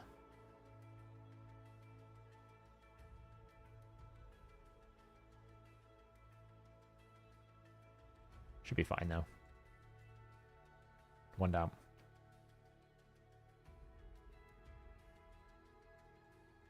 Okay, that's annoying. Almost killed me. Heal up. So strong. The thing is, whenever she activates this lightning cage, right? Watch this now. She'll heal for every single lightning cage proc as well when she activates it. If she actually, see, she also heals from that on a hex target. It's kind of nuts.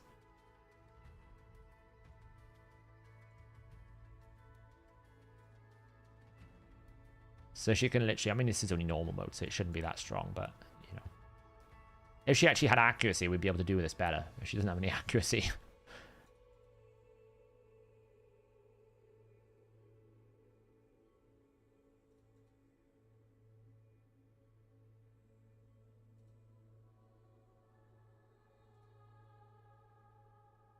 She uses a buff C in Hydra, so she needs the Axie buff to land everything. Boom. Archer. Wrecking Ball. Onwards. Ah, we can't use Archer anymore. No, it's not fair.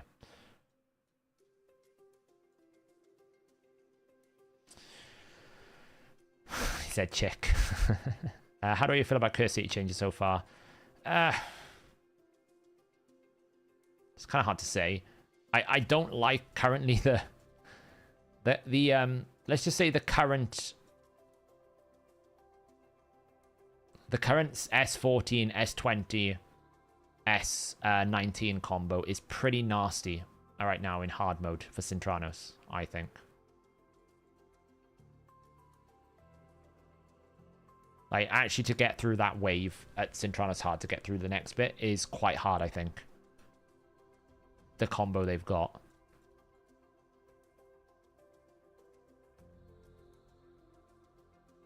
If playing did a fusion where you can manually select current, where you can select manual, or you can select current or past fusion, who would you pick?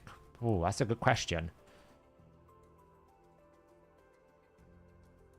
Honestly, for the way that it is, Newt. Just because of the way that it is.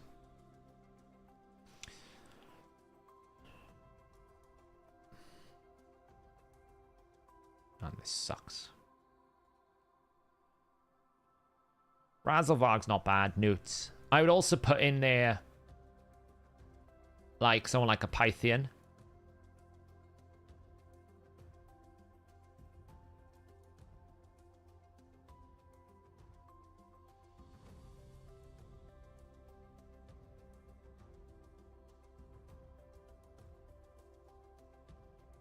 You know, someone like a Pythian would be a good shout as well, I think.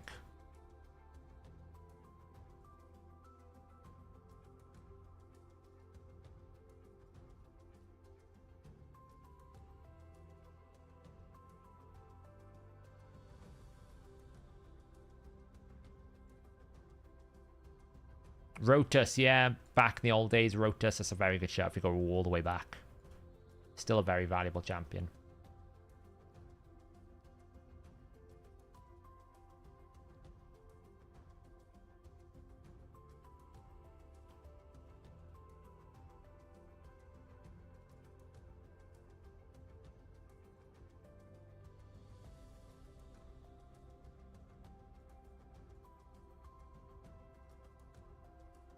Oh, isn't this fun? I had Ninja as a login champ. That would be great. St. Nick's not bad. Although I think you can get Santa from that token trader they keep forgetting about. So you always have that as well. Go back to sleep. Oh, he resisted.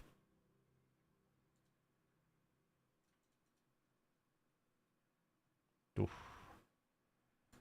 We are going to take a big nuke any moment now. Will Romantu survive? That is the question of the day. Probably not. Oof. Oh, he does no damage. Never mind. I don't know what I was worrying about.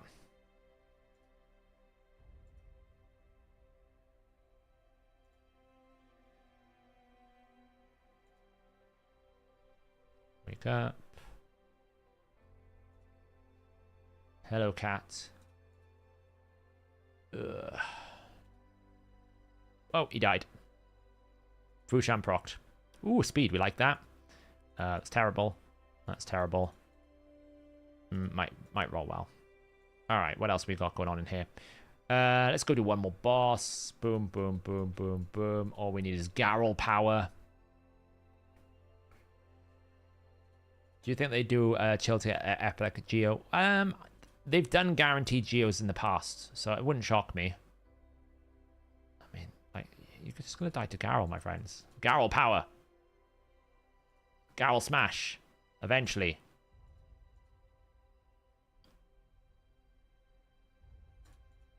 Garrel smash. Nothing can stand away of Garrel smash. It's normal mode we're doing here, so just why not, you know? Like, I'm pretty sure Garrel can smash this.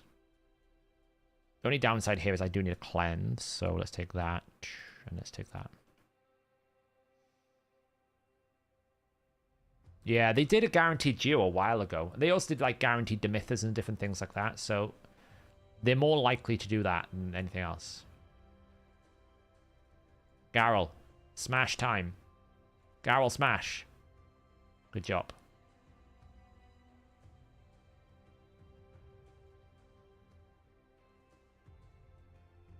Garrel smash more.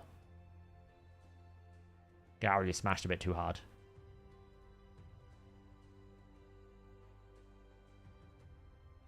Why am I attacking this target that's extending my poisons to like 9 turns?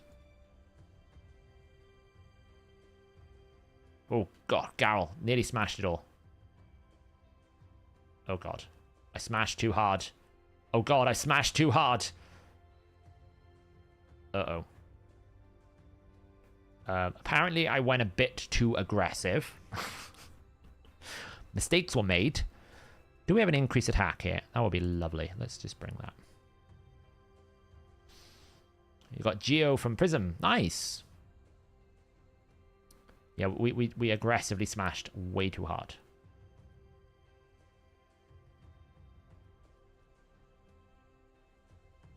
Gattle smash. Duke's defense weaken.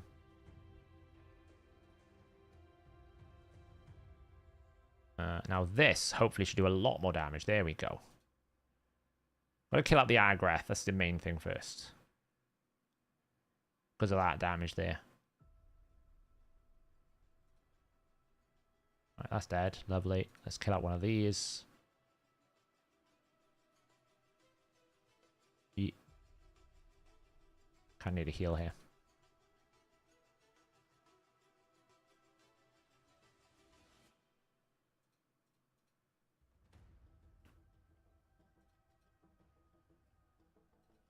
We're going to need to protect ourselves here because we're going to get absolutely wrecked. So Garrel Smash needs to go on like cooldown for a little bit.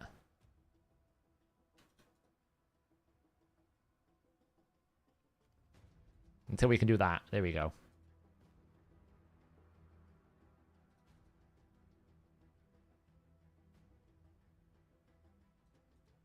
There we go. Boom. Meh. Ooh, look, speed. Lovely. Speeds. That's pretty bad, and that's pretty bad. Done. Quests. Nice, thanks. Cool. Right, should we talk about blessings, and then we're getting to Hydra? Let's talk about the blessings, shall we? Let me see if I can find the blessings. Pretty sure the team's probably done an article.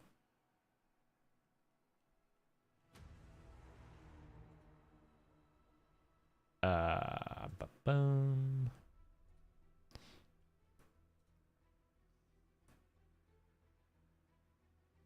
I wonder if they've done the article yet. Let's find out.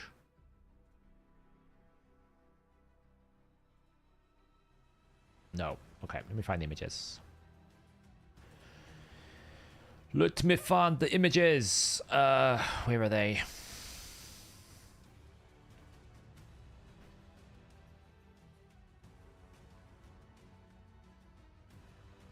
We'll do it rarity. So this is a whole new divinity. So if they don't give us a free... If they do not give us a free regearing, I'm not going to be impressed. Like, they need to give us a free blessing change, because otherwise, like, you know, these things are not going to be good, are they? So, okay, let's start with Nourish. Nourish. Do you know why I'm excited about Nourish? I'll tell you why.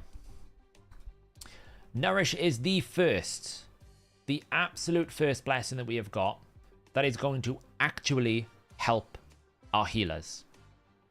So what I mean by that is, it is the first blessing that is actually going to improve the quality of our healing output. Okay, it's only good for continuous heals. I get it. It's a bit annoying. But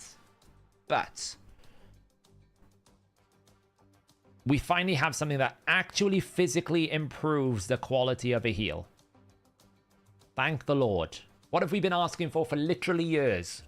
A better blessing for tanking, better blessing for debuffers, and better blessing for healers. Because even though we have Miracle Heal itself doesn't actually improve the healing.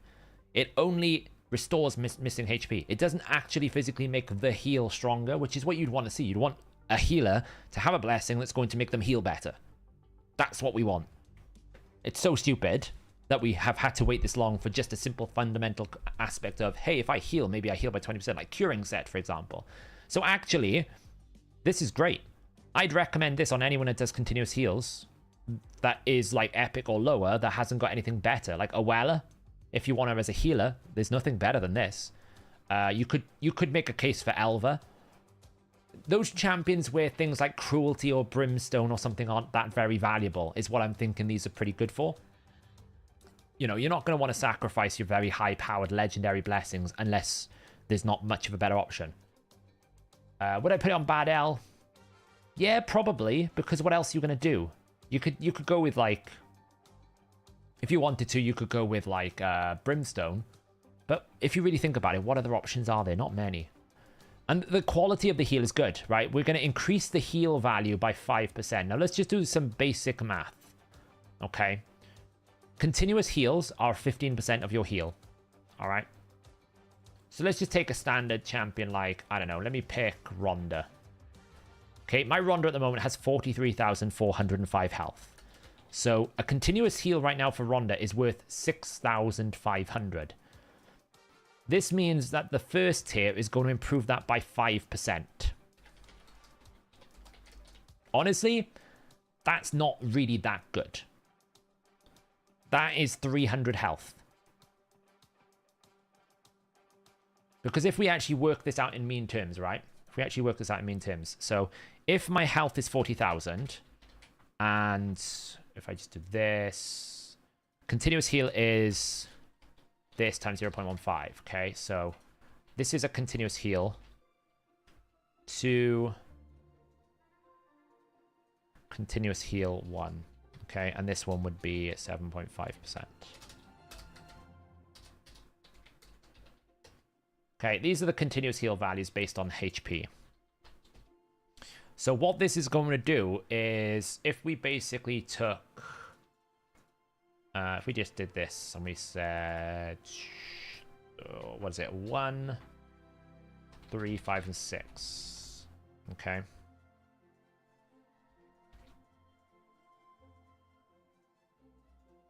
Make it obvious, let's do this. Okay, so this is going to be a 5.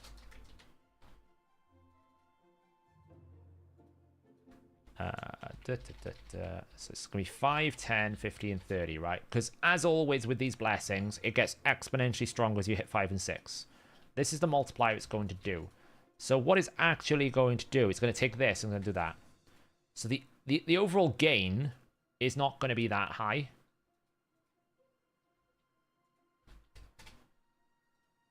Do that.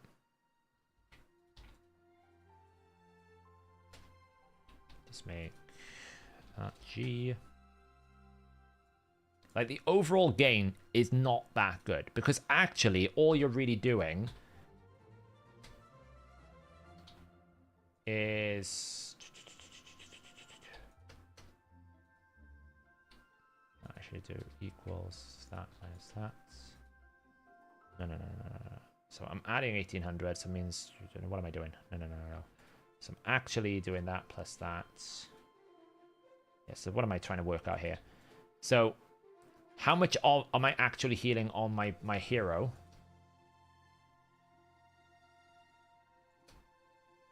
Oops.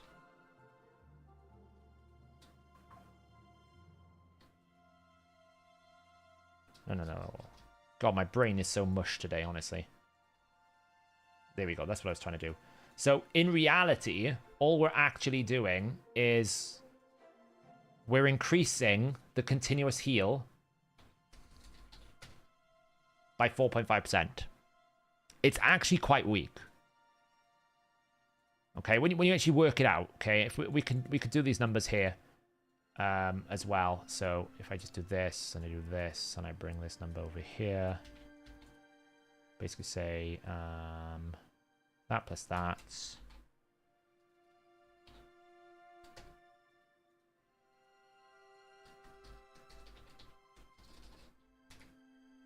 So the actual gain is this.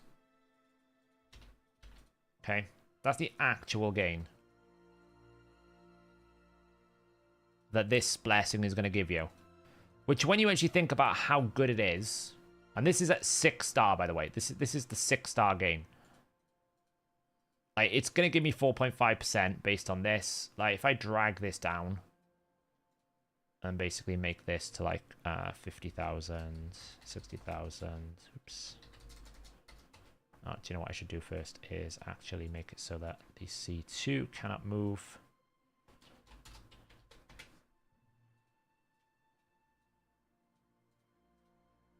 K2 cannot move.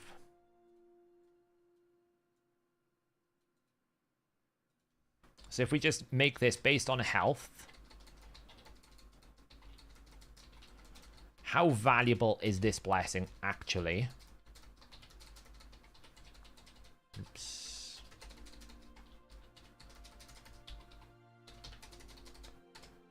Okay, we'll do it based on that. How valuable is this? Well, the gain is always going to be the same. In reality, if you've got like a 20,000, it's not so much. Like, I'm basically doing, you know, a fair chunk there. Was it 10,000 healing instead of 82,000? It's not that much, you know. And actually, if we think about like the star blessing here in terms of it will then restore 30% of the heal. It's then going to go take this value times 0.3, and then it's going to restore basically, like if we had an extreme scenario of like 120,000 HP, the most it's going to actually restore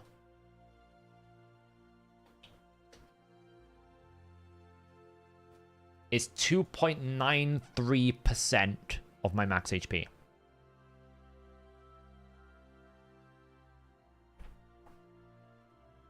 On a base one. If we do it for, if we do it for the other one, where we take this and we divide that with that. What is this doing actually? Sorry. Yeah. There we go. That's fine. So if we do that, right? If we get, sorry, this times 0.3. We do that divided by that. Then a continuous heal will restore 5.85%. So if you stack them up, if you get like 2 of them, then a 6-star continuous heal is going to do pretty good, 11.7%. But remember, what is the problem with Hydra heads, for example? Well, the biggest problem with Hydra heads is it will always destroy 15% of the heal. Okay, so what it's going to do is it's going to take this and it's going to destroy that, right? This is the heal. This is only restoring 30% of that heal. So if you're healing twice, which is what this is doing, then actually you're restoring nothing. Because this is going to restore 30%, right? That's how much you're going to restore per buff. Cool. Well, maybe I'll do it. Maybe if I have 2 continuous heals, it should do that. And then I should restore. That's how much I should restore here, 14,000. Whereas this, the Hydra head boss will always take 0.15 of the heal times 2. Oh, so it should work out. How is that working out like that? Hang on. What am I doing wrong here? Taking 30% of that. Taking 50%. Yeah. So actually, it should be okay, actually. Maybe it will actually do a positive effect. It may actually do a positive effect. Because this is restoring 30% of the heal. So if I take that, then it should restore 7,000. The Hydra head will destroy 15%. I think it's 15%. Let me double check that number.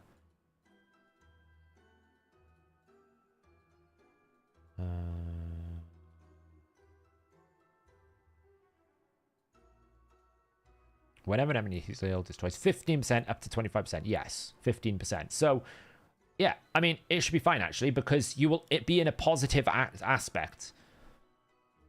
Right? If you have 1, you'll always, at 6-star, do double. So you will actually positively improve it. So this is the first blessing that actually will positively improve your maximum HP.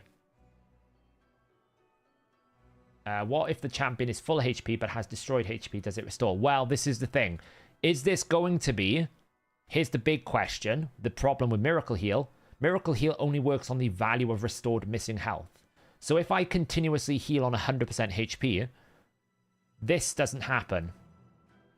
So will it actually do it based on the total heal? Or will it restore this 20%?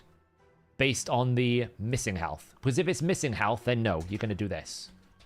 If you're at max HP. So you're still going to destroy this. You're just going to do this. You'll be negative sum. As long as it's on the total heal, you should always restore, once you're at 5-star, the same amount as you lose. Assuming that's how it works. We won't know until we see the game code. But, you know, do you know what? It's okay.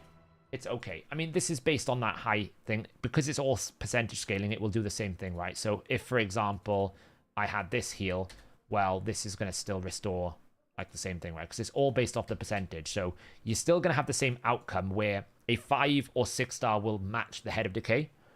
But the question will remain, is this based on the missing health restored, or is it based on the total heal? We won't know. Either way, I think, you know, it's not a bad increase. Like, these numbers here, they're not super crazy, right? These things are not super crazy. If I just put it into a different format, which I can't appear to do because I don't have it, it's fine. If I just highlight these for a second in green. It's like, these are the growth numbers at 6 star. It's not going to blow you out the water. Like, it's not doing crazy amounts, but it's better healing. If it improves my healing output, great. So, yeah, I think this for a rare as well is pretty good. Pretty good.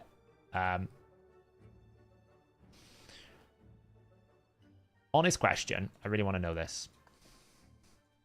Would...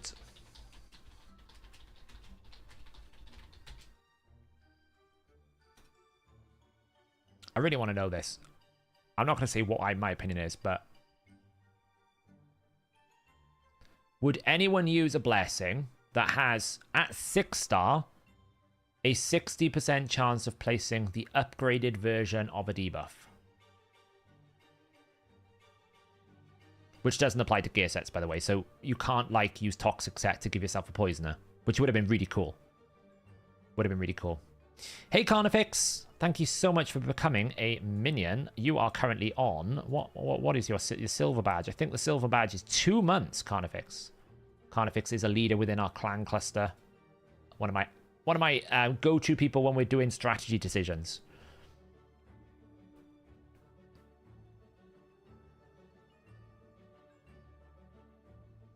I suppose it offers a viable alternative for a debuffer. But I'm sitting here thinking, so as a damage dealer, you're surely not going to pick this over Phantom Touch, are you? Are you? Are you going to pick this over Phantom Touch? I suppose if they're not attack-based, what else are you going to do, right? It could be worse. You just got your year badge, Lucer. Did I miss your membership, Lucer? If so, I apologize. Did I miss your membership? I might have missed your membership when I was in a deep math thing. Awesome, though, Lucer. Thank you so much for your 1-year membership. Lucer is a Hydra god, by the way. If anyone has any Hydra questions, Lucer's the big brains there. Yeah, it could be pretty good, like... You heard of a nice cluster looking for members. Glad to hear you kept your job. Seriously, you have one of the most interesting channels in the scene. Thanks, KL. Yeah, they gave me a bit of a performance review mark, and it's like, don't do it again. I auto-renewed it. Cool. Okay, so it's a bit split. So maybe it's actually quite good. I suppose you'd never use it on an epic, right? You're only ever going to use it on a rare. So someone like, I think, as people have said, Bellower. You know, Bellower seems to be the most obvious one there, right? He's always gonna do those debuffs. I don't think there's many other rares that you would potentially do it. Like Cold Heart places the big ones anyway, so it doesn't really matter. I suppose it's quite good for someone like Kale on his A1, right? It has a chance of making Kale's A1 pretty good. Turns it into a big poison. It's not a bad option for rares, actually, the more I think about it. That's why I ask these questions, see. This is why we go through it. It's pretty good, actually, for a lot of these rares that do lesser versions of the debuffs. Which there are quite a number. I'll tell you who this would be amazing on. I tell you who this would be absolutely amazing on.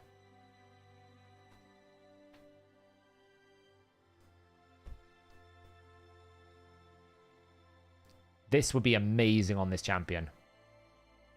Not to go back to the Wixwell.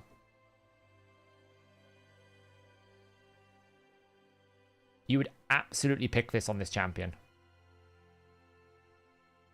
Absolutely.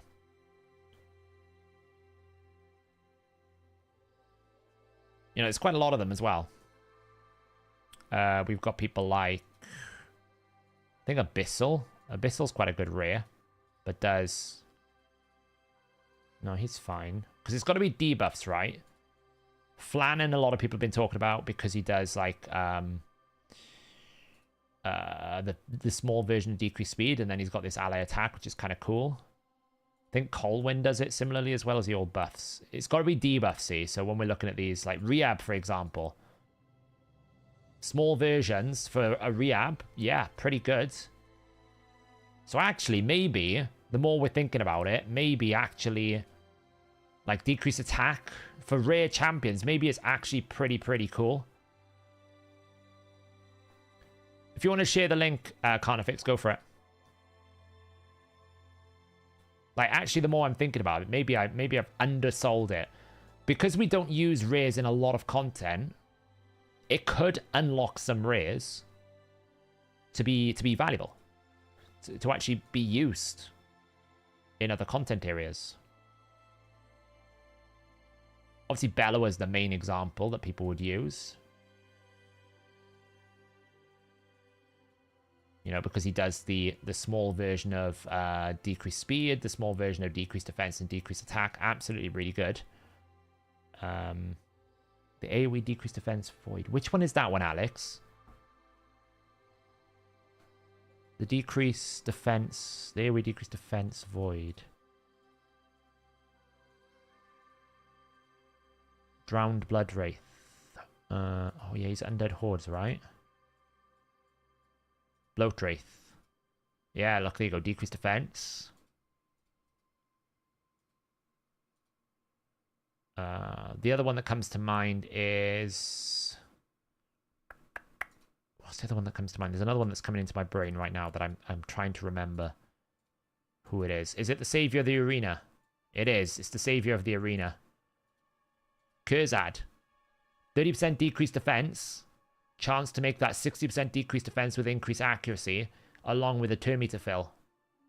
And a decreased speed that's 100%. Honestly, actually, I might need to reevaluate the real power of this, because on a lot of these rares... Actually, the fact you have it's a pretty good chance when you get to 6-star. And even at 3-star, 30% chance if you're going to be pumping it out quite often. Like, if you're using these rares, especially in places like Cintranos, like, you know, a 15% decreased speed becoming a 30% decreased speed, 25%. Actually, it's really good. It's really good. You know, there are a lot of rares here that potentially could become... more viable because of that blessing.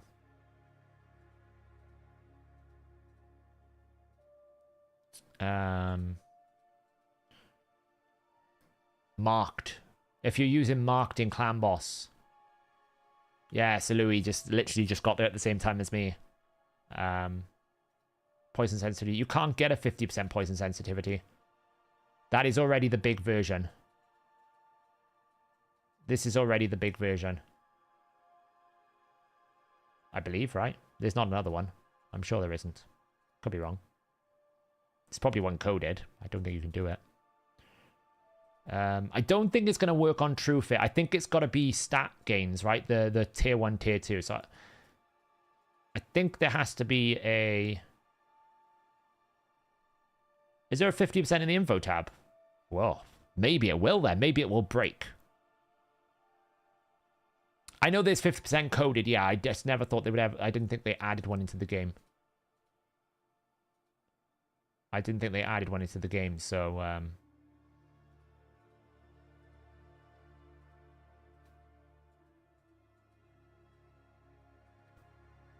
Harrier. Oh, Harrier. Hello. If this could be a 60% increased defense, that's really cool. That's really good. Harrier, absolutely. Absolutely for Harrier.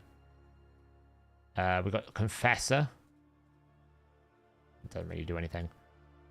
You know, even people like Aethel, who do, what's she, 25% weaken, so she's not that worth.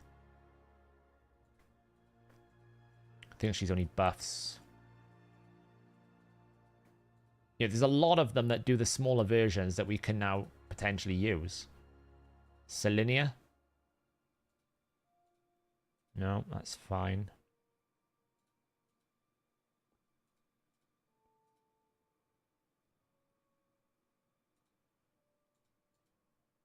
But yeah, the more I'm thinking about it, actually, like Dagger.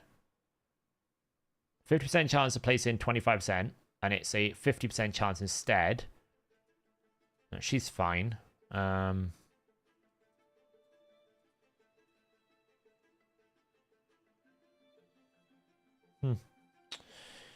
Interesting.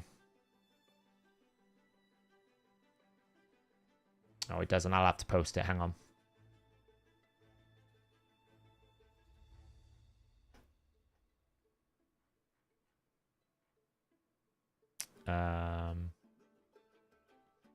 Let me find the link.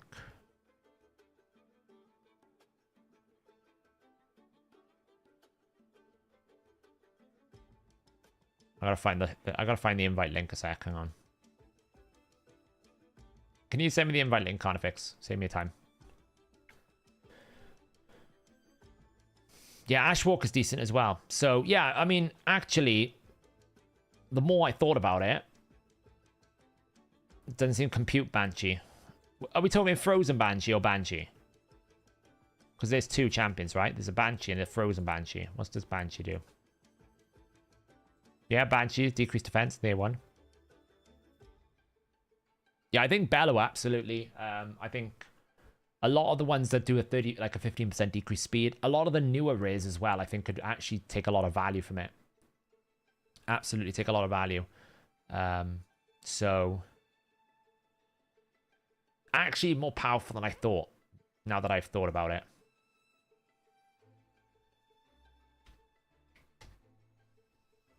If anyone wants to join our clan cluster, Sons of Science, head over to the Discord, answer a few questions, say hello to everyone, and then they'll see if you're fit. What does Ifrit do?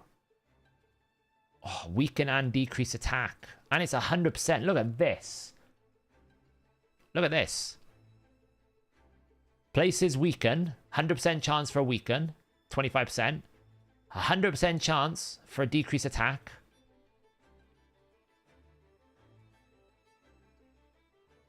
And a decreased defense.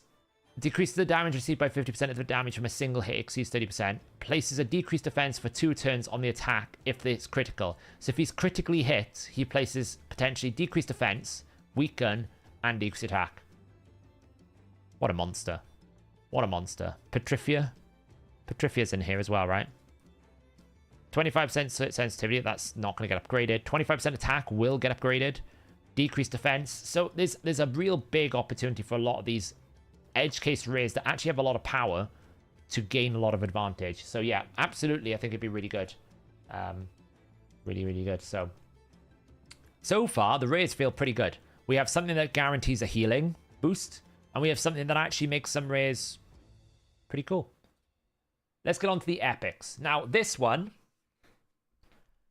as far as I understand it, this is a stackable, permanent bonus like cruelty. That is as far as how I understand it. So when my hero, my champion, places a debuff, I permanently increase the damage that I deal by 5% for the duration of that fight. I'd expect it to be broken crouching. Probably it'll be a bug. Which makes this particular blessing the best damage epic or rare blessing, probably even legendary blessing, outside of Rend. This beats Heavencast because it's permanent. Heavencast is dynamic. This is permanent. So anytime I place a debuff on any target, so if I'm in Hydra, for example, if I'm in Hydra and I place an AoE decreased defense and AoE weaken, I'm already capped on like a 2 or 3 star. So it won't work for everyone, right? Okay, it won't work for anyone who doesn't debuff. Sure. But on the 9 times out of 10 situation, you're likely to increase... You're going to have some sort of debuff, right? You're going to have some sort of debuff. Someone is going to have, like... You think Michinaki. Michinaki does decreased defense, decreased attack, HP burn. He's going to get 30% flat if you have a 6-star Michinaki. Now, I would never, ever, ever take 6-star.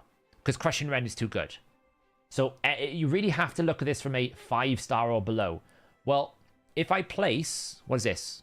3, 6, 9, 12, 15. If I place 5 debuffs in a fight, I will do 15% more damage permanently. That is stronger than Heavencast. Because Heavencast, I think, at 5-star is... Let's see. Let me double check. 1.5%. So in order for me to beat that, I need to have 10 buffs on my target permanently. It's just much more accessible. It's much more accessible to do. It's really easy. As far as I understand it, from what I've heard from people who have got, got conversations with Plarium, it is a permanent stacking buff for the duration of the round. Yeah, Ryoho A2, permanent 15% damage boost. It's because if you read it, increases the damage I inflict for every debuff they place successfully. It is not active debuffs. Read it clearly. Increases the damage inflicted by this champion by 3% for every debuff they place successfully. So it literally is, when I place it, I get a boost.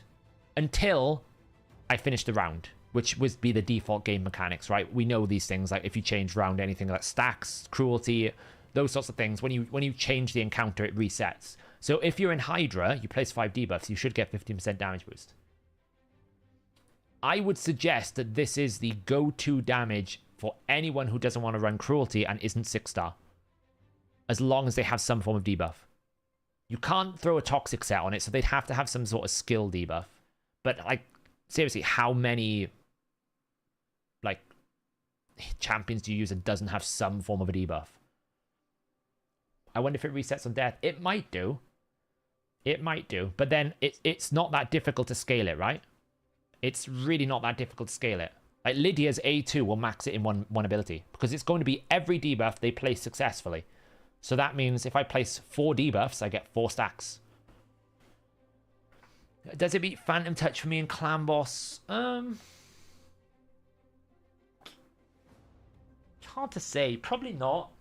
Because the thing is, this is really going to benefit extreme cases. So in Hydra, for example, because you can create large numbers, you can multiply the number in a greater deal, where you can't really do that with Phantom Touch. So in normal content, in almost all scenarios, Phantom Touch beats Helm Smasher, with the exception of people like Turvold or Rathalos, because they can get large numbers. The larger the number, the more valuable this becomes. Would it reset on Hydra Beheading? Well, no, because it's based on you. Cruelty resets because effectively the head resets, right? The head changes form, so Cruelty changes form. Where this doesn't, because effectively this is based on when I place a debuff. It doesn't matter what happens to that target once I've placed it. The debuff has been placed. It's a bit like Kill Streak. Kill Streak, when I kill someone, I have that permanent boost. It carries across rounds. Great, I've killed someone. Awesome. It doesn't matter if that enemy comes back alive. I've killed it once. I get the bonus damage.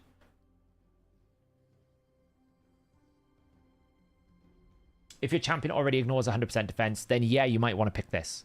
But again, you got to make sure that it works with Phantom Touch. I'm probably going to have to do a bit of a math analysis on this, how it compares with Phantom Touch. I know when I did it for Heavencast, it was only things like Turvold damage that beat Phantom Touch. Otherwise, you were just better off going Phantom Touch because of the raw damage output. But remember, you have to place debuffs. So that's the only thing here. With Heavencast, you don't. With this, you actually have to place debuffs. So keep that in mind. Yeah, Akimton would be really good.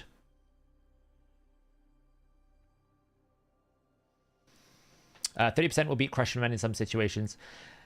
Not really, Elo, because if you can hit true damage with Crushing Rend, that's where it really matters. If you have a champion like Crutraxa that already has 50% ignore defense and you're hitting true damage, then yeah, you don't need to, right? Harrier, for example, if he was an epic, this would benefit him because he's already hitting true damage. It doesn't really matter.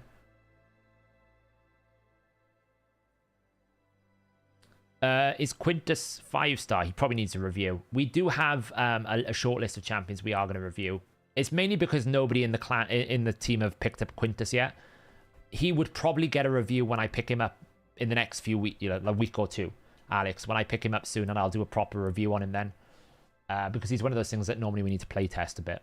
Obviously, there's content creator videos and everything, but we play tested ourselves. Should you change my Michinaki's cruelty to nature's wrath? You should have, yeah, probably. I would say so. I would say so, yeah.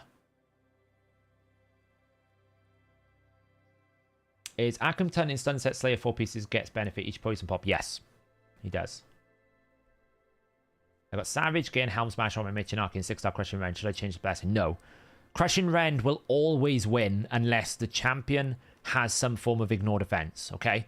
Because if your Crushing Rend enables you to get to true damage, like say like we take Crushing Rend in Hydra with the area bonus, and then we put sets and everything on it, then that is never going to match the damage of 30%. It's never going to match that. This is going to not be able to beat Crushing Rend.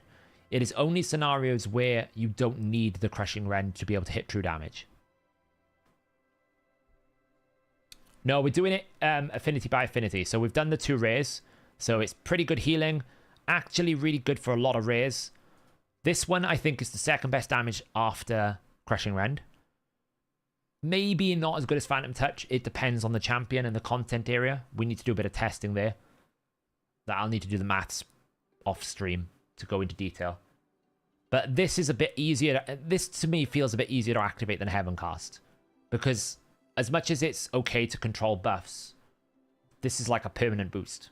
Once I've placed a debuff, I get the damage. I don't have to worry about whether I keep my buffs active or not anymore. It's just there. With this trigger with Atkinson's poison damage as well as the straight up damage, double dip across everything you hex spread would be nice. Yes, because, well, no. And the reason why I say no, Akhenaten's damage is fixed damage. So you can't actually do more than the poison damage. The War Master proc and everything else, it won't actually improve the damage the poison does. Because it literally does 100% of the poison. So this won't improve Akhenaten's passive. It will improve its on hit. It won't improve anything else. I don't know if it'll affect War Master. It might do. Night Carnifex.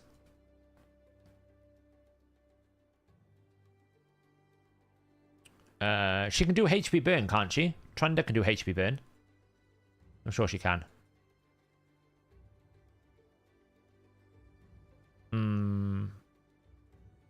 Oh, only if they get stunned. So yeah, she can't debuff. No. So you can't get it on Trunda. Yeah, she has to stun them to get a burn. I forgot this. Would it be better for someone like Corvus rather than Brimstone for Clan Boss? It's debatable. It depends how hard he hits. That's what you got to remember. If you're going to hit for 100,000, then you're going to hit for 30,000 more. That's not stronger than 250k on a Brimstone. The Brimstone only procs twice. If you're attacking 100,000 4 times in the time it takes you to get 1 Brimstone, then you're getting closer, right? It depends on the numbers. Could it? Yes. Will it 100%? I don't know. It depends on the math. Yeah, it doesn't work on gear sets, Dutchy. You actually have to place it via a skill. It doesn't work on gear sets, unfortunately. Supreme Garlic will love this. But again, only if you're not 6-star. That's the thing. Crushing Rend is so strong that it's very hard to make this 30% worth it outside of Crushing Rend, just because of the value of Crushing Rend in general. Would it boost HP burns? No. It's not going to affect debuff damage. It will affect direct damage. This is basically like protection set, Giga Charged. Would it affect bombs? No. No, bombs are not afflicted by this. I wouldn't have thought so anyway. Because the only things that kind of improve a bomb's damage is the value of attack you have at the time and weaken on the target. Or if it's got like Stone Skin, right? So debuffs don't get affected by these bonuses. I mean, you say that, JK. This is good. I think this is good. I think this is good. We're already halfway through the new blessings, and every single one for me right now has been good. Are they like broken strong? No. But do they have a place in the game that helps you build your champions? Yes. Yeah, but the weaken has to be on the enemy, Dutchy. That's what I was saying. Weaken has to be on the enemy. This isn't going to affect the damage your debuffs do. It will affect the damage you hit. So, Crushing Rend or Phantom Touch on Jorgid. I would probably go, and correct me if I'm wrong, because Jorgid can do true damage on his passive, he doesn't need Crushing Rend, so you go Phantom Touch, I think. Yeah, I agree, Elo, but then, against low defense, would Phantom Touch just out-damage it? That's what I don't know, right?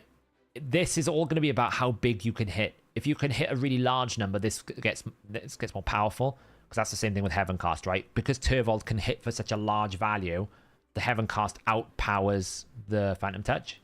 But if you can't scale beyond like 200,000 per hit, then I think Phantom Touch will just outdo the 30%.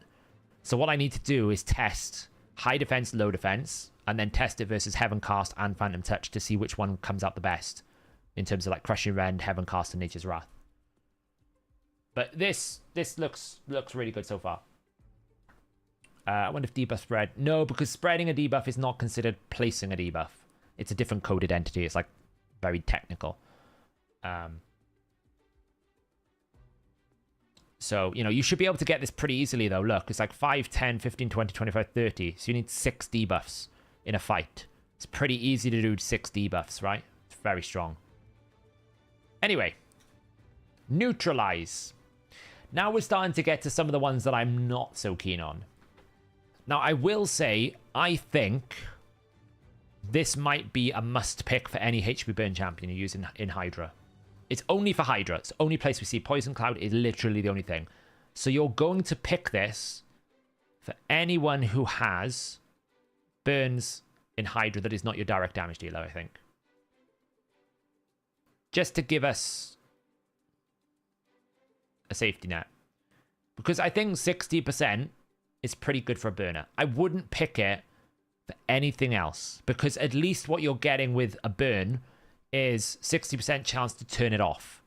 Rather than 60% chance just to hope that I land my debuff. I think that's why I would say it's pretty good for a burn. You might want to go something like an Islin or like a Wixwell as well, right? If you're worried about weak hitting and affinity and that sort of thing, you could do it. What I'm interested to know is how does this 60% work with Affinity Breaker, as Boho just said. How does this, it's not going to be additive, it's probably going to be multiplicative with itself, right? So right now, weak hitting is a 50%. So what it should do is it should go, what is the chances of one of them proccing? It should be 1 minus 0.5 times 0.4. So it should mean if I put Affinity Breaker with Neutralize, there's an 80% chance that I don't weak hit. Because it should be 2 different rolls. So one of them, there's an 80% chance that one of them activates. Affinity Breaker works on Poison Cloud, yeah. So this is basically a slightly powerfuler Affinity Breaker. Because it should be a 0.5 and a 0.4. So what's the chances of one of them rolling? 0.8. Well, Poison Cloud doesn't respect affinity. So if there's a Poison Cloud, it'll weak hit whether he's Void or not. So yeah, it would work on Skrank. It probably is going to roll per hit. So every time I attack, it'll roll when Affinity rolls. So if Affinity rolls once, it should roll again. Theoretically. I'm pretty sure that's how Affinity Breaker works. It rolls per hit. It is very narrow. I will admit, it's a very narrow blessing. It's only useful in one area, unless they put Poison Cloud in other areas.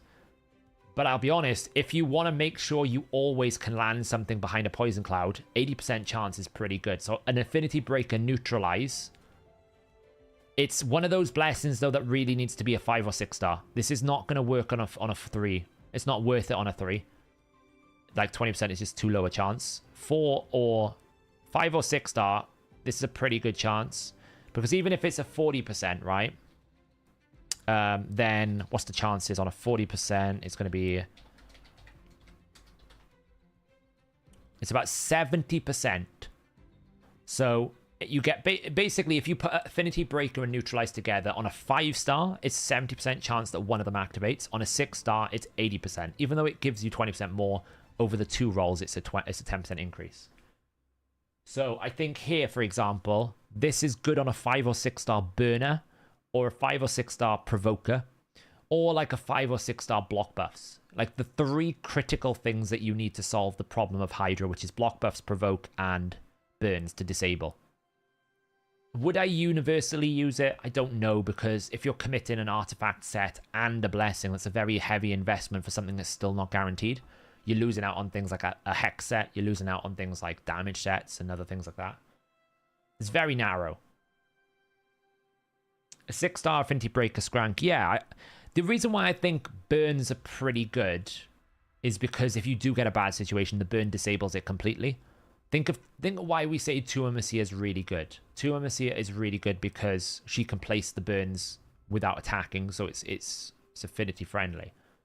Even Poison Cloud friendly. So that's what this kind of gives you. You know.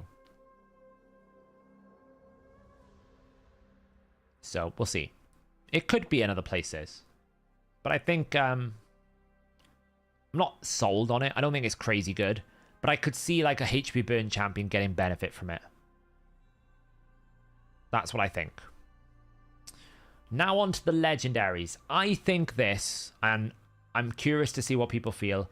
I think this blessing is a total waste of time. I'll be honest, I think it's a total waste of time. I don't know any scenario where I would pick this.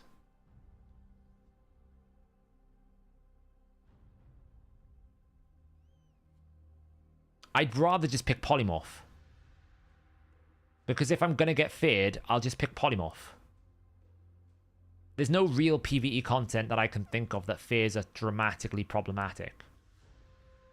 This one I just don't think is very good.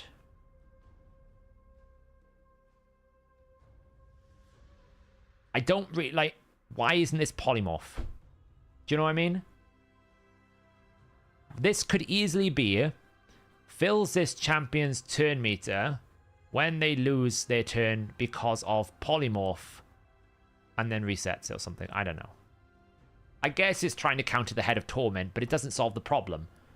The problem of the Head of Torment is my provoke went on cooldown. If this was at 6 star, makes true fear a normal fear, great. Now we're talking, right? If this was, instead of resetting the cooldown, if this was simply true fears become normal fears, brilliant. Now I don't lose my provoke. But all it's going to do is give you 50% turn meter fill. Well, that doesn't solve the problem. My provoker didn't work, or my decreased speed didn't go on, or my block bust didn't go on. Right? It's not going to work.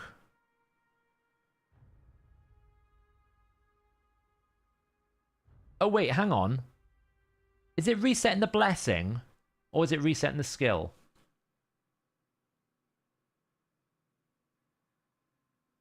Resets the cooldown of the skill this champion attempted to use. Oh, okay. Oh, it's not bad, actually. It is making it a normal fear. It is making it a normal fear. I mean, it's a little bit like Crushing Rend. It's a little bit like Crushing Rend. In the sense that it's kind of useless until you get to 6 star. Or at least 5 star. I don't know. It's awful at 1 and 2. Like, you'd never see 1 and 3. You'd never see 1 and 3 for this. Maybe a 5 star.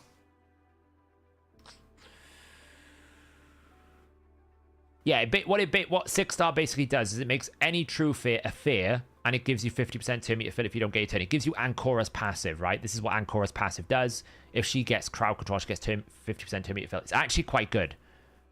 Like, I could see, like, a 6 star legendary blessing on Archer, for example, being quite good. If you can find things like Cruelty in your team, and you don't need, like, Brimstone, because Brimstone's pretty trash, and Hydra, what else are you going to pick on Archer, right? What other things? What you could pick Crushing Rend, I guess, if you want to go for more damage. This, in a team where you don't have Shamael, or maybe you don't want to run Shamael, for a critical ability like a Provoke is actually quite good at 6 star. It's just incredibly useless at 1 and 3. It's 1 and 3 useless. But 5 and 6, I could see it being useful. Because if you can reduce the cooldown by 2 turns, that means you're going to get it back on a 1 turn. Like, if you think Archer's Provoke or You know, like champions like Wixwell, where they've got 3-turn cooldowns. This 2-turn means you get it back anyway. You'll get it back. So whether it's 5 or 6 star, you'll get your ability back. It only matters if it's a 4-star or above, 4-turn cooldown or above. If it's a 4-turn skill, then you need the 6-star. If it's a 3-turn skill, then you can survive with the 5-star and get a 25% turn meter fill. Yeah, it should stack, Matthew. It will stack. Yeah, I was talking about his other abilities, Dutchy, because his A2 and his A3 are on a 2-turn cooldown, right? So decreased attack and the shield and stuff. So what I was saying is his other abilities, because they're on a 3-turn cooldown, this A2, this 5-star will reduce the skills.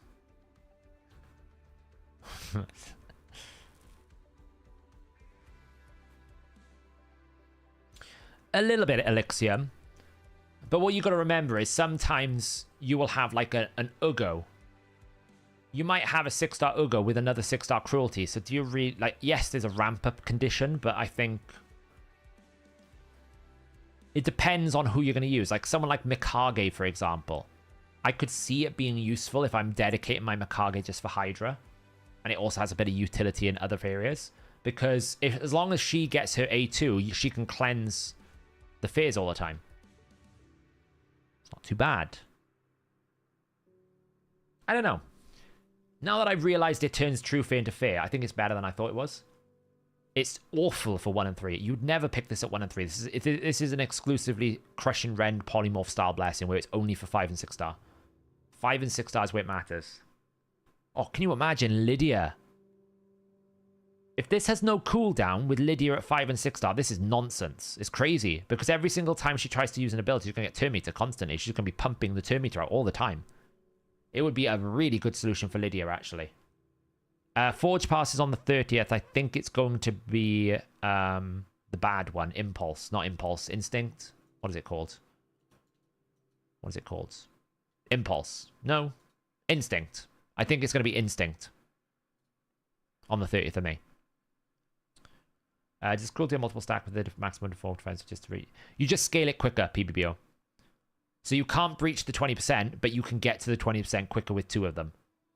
Which is advantageous if you're killing heads quickly and the heads aren't staying dead for a while because it resets when you decapitate and then they respawn. So you might want to have a faster ramp up.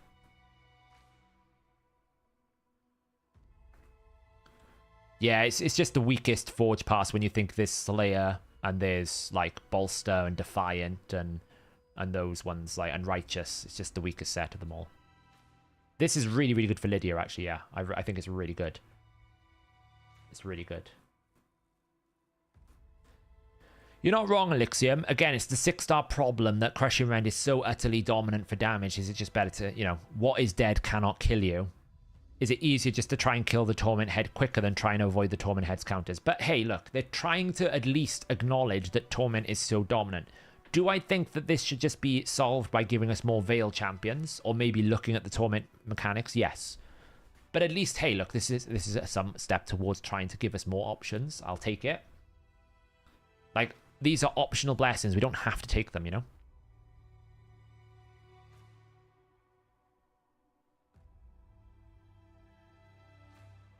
So, yeah, actually not too bad. So far, really, I'm not seeing any, like, I thought they were a lot worse than I thought they were, actually. Some of them are really good. This one, though, is trash. Nobody should ever pick this one.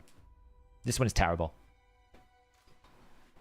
This one is utter garbage. And do you know why it's utter garbage?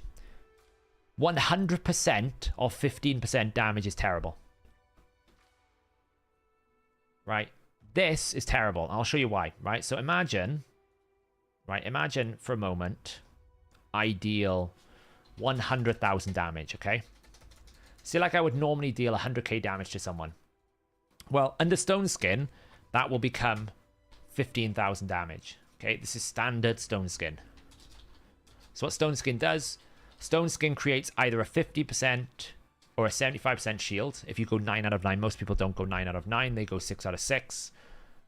It will create a 50% shield. So if I have 100,000 health, then I will have a 50,000 shield, okay? If I have 100,000 health, then I'll have a 50,000 shield.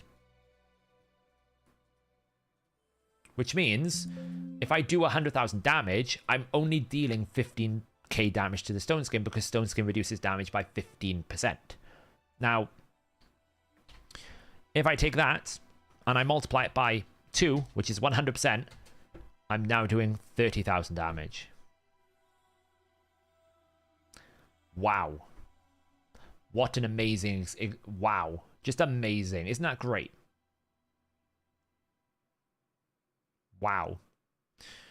And as someone's just pointed out there, why would I take that when I can just either wait out stone skin or bring incinerate, which is going to make burns better, right? Because what's incinerate right now? Incinerate is... Let me double check. Incinerate is 100% of the burn, and the burn is already times 4.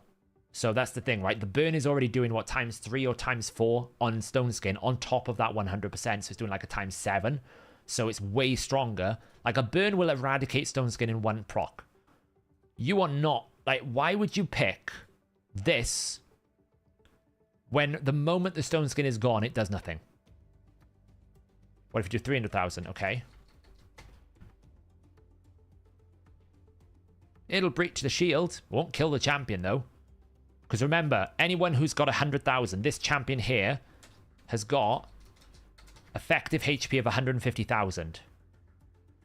So even if you breach the stone skin, you're still not killing this, which means, what have you done? You broke the stone skin. Congrats, right? In order for you to one-shot someone through stone skin, you're going to have to do like 500,000. And that is how much you're going to need to kill a 100k health enemy. Assuming you can even hit 500,000 on that, right? So what I'm saying is, you're better off... Well, you're going to ignore stone skin, right? So it won't work for any champion that ignores stone skin. It's going to do... It's probably going to do exactly what Shield Breaker does.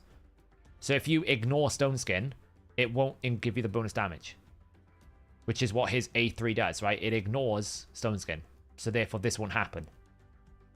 Because effectively, there is no stone skin.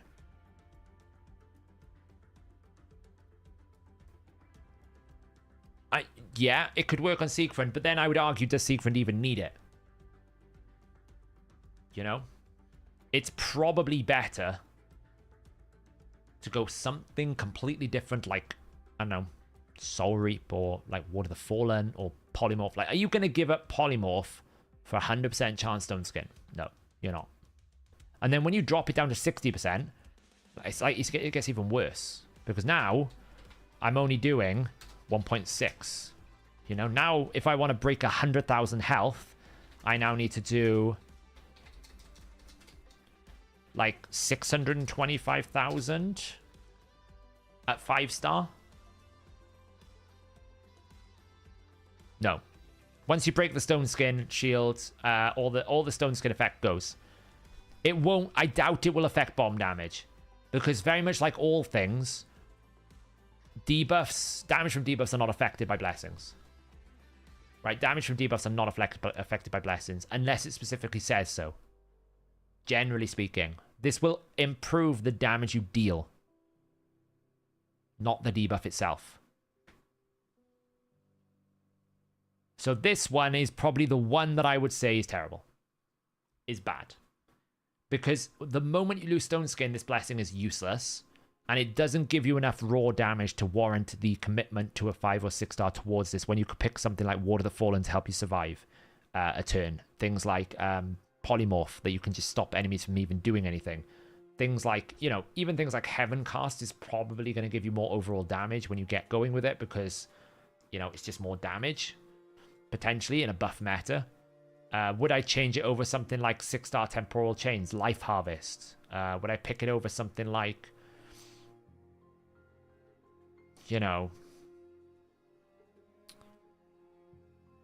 even Crushing Rend? I know it's only 6%, but is 6% ignore defense more valuable than 100% on stone skin? Probably. And that's the thing, yeah, bombs, if you put a bomb on a stone skin champion, it's probably going to blow the shield up anyway. It's not going to make a difference. Like, most champions that have a bomb placed on them by any competently built bomb is going to kill that champion.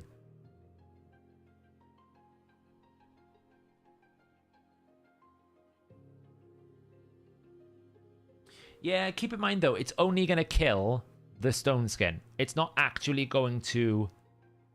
It's not going to improve the damage if they don't have stone skin. And that's what I'm concerned about. It's probably going to be nasty on Sigmund, on Siegfried. I did try it once, Shaq, yeah. It's very difficult to make work. So this is the worst one for me. I just don't see, like, why you would commit such a high star blessing to something that's very narrow. I see that this could be potentially good on the right champion. I think this actually is quite good with Affinity Breaker. I feel like this is really, really good. It's probably the second best damage blessing. This one I feel like upgrades a lot of rares to very good situation. And I feel like this is the first healing blessing. So overall, 5 out of 6 that I would say actually has a place in the game is a pretty good work by Plarium on this one. I can't really hate on them. Not that I want to, but you know what I mean. I got to give them kudos here. They understand the problem areas. Whether or not these implementations are the way to go in terms of like, okay, to solve the problem, we'll add a blessing. I don't know whether that's the right answer. Like, realistically, to solve the Torment Head, either they need to deal with the Torment Head or add more Veil champions. Right, that's the answer. Add more champions that can solve the problem. This Poison Cloud, again, let's probably add more Poison Burners or something, or Block Buffs champions. Add more champions that can solve the problem. I don't necessarily think the answer to the problems is more blessings, but at least it's an attempt to pick the areas of the game that we're really struggling with right now and try to solve them. I can work with the right direction. It might not be the best direction, but I can work with this. I think they're just going to do something with Sheep. They got to. Their analytics must be showing that people have stopped playing Live Arena, so they must do something. And honestly, Sheep can be solved very quickly. You actually don't need to do too much with Polymorph to make it work. The easiest thing you could do with Polymorph is make it only work on one champion in a team. Then Polymorph is balanced. That's all you have to do, really. Yeah, I've been buying them for Marius missions. Can I summarize them one more time? I can. Brief summary. Really good for anyone who's got continuous heals. Although the continuous heal is not crazy, depending on whether this is based off the heal itself or the total heal. If this is based off the total heal, it's very good. If it's based off the heal itself, it's not as good because you'll never realize the max HP restoration because the enemy's decay head is based off the total heal. But it's at least an effort to make a healer heal more. So great. This one, there's lots of rares in the game we've just discovered that actually is very good. People like Bellower, people like Ifrit that can upgrade to the better version. Great. Awesome. Nature's Wrath, probably the second best damage blessing, I think. I need to do the math against like Crushing Rend on different defense levels, Phantom Touch on different defense levels, and damage numbers, Heaven Cast, Nature's Wrath. I'm pretty confident that this might not beat Phantom Touch on most areas, but it will beat it on extreme numbers. Neutralize, pretty good if you have Affinity Breaker for a burner to basically disable the Poison Cloud, and it might be quite good on a Provoker as well if you really are concerned about the cleanse mechanics in the team. This is quite good at 5 and 6, utterly trash at 1 and 3, so it's only a 5 and 6 blessing that I would ever pick this for, and I think it could be quite good on, especially if you've got a 3-turn cooldown ability, because this 5-star will reset it every single time. Very, very, very good on Lydia. Very good on Lydia and Hydra. Kraken Roots, never pick it. Pretty bad. That's the TLDR. That is the TLDR. I should probably update the team on this as well, because it's going to be changed.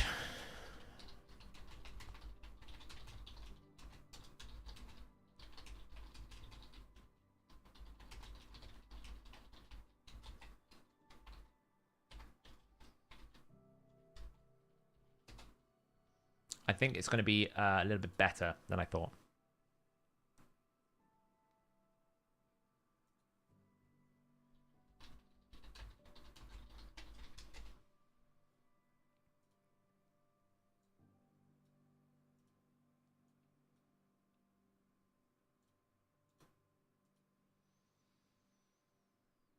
Have you seen the Reddit post about the Saf fusion? Do I even want to know? Probably people raging at me. Let's have a look.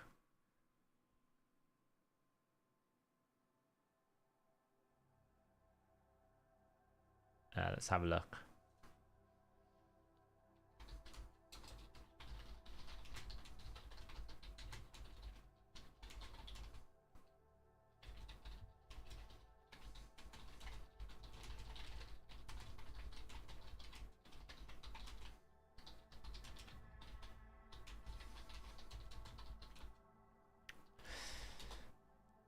ultimate OP fusion.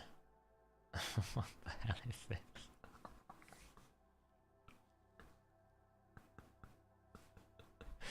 The hell is this? What in the world is this? Can I hide this sidebar? I don't know if I can. Oops, no.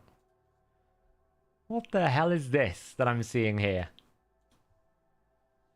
Sav, I hope this leak, scraped from Playroom's alpha server, will cheer you up. Nubs is right, one of the best CCs around, whether you know it or not. This is from Disastrous Elk 4646. Roll a triple, attacks one enemy, has a 50% chance to triple roll an ally. Okay. After attacking, places a request access to test server buff on this champion for 1 turn. Okay, I get that. I agree, yeah. So frustrating. Attacks 3 enemies at random. Before attacking, there's a 100% chance of placing a frustration debuff on the target with the highest number of buffs. If the debuff is placed, all Hydra runs will have to be played on manual.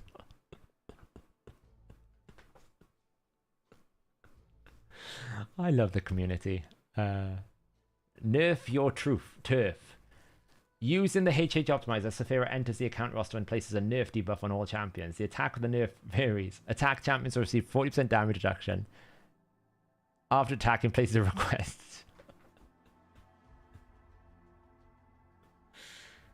Oh my god.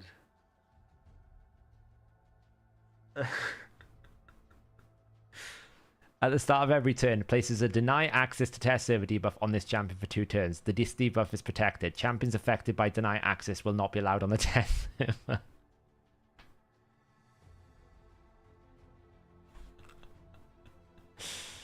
Oh my god, this is like... What the hell?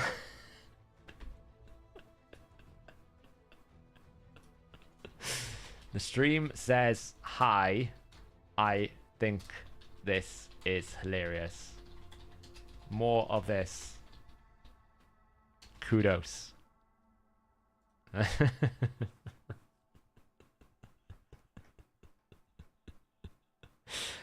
Oh, that is properly made me laugh. That has properly made me laugh.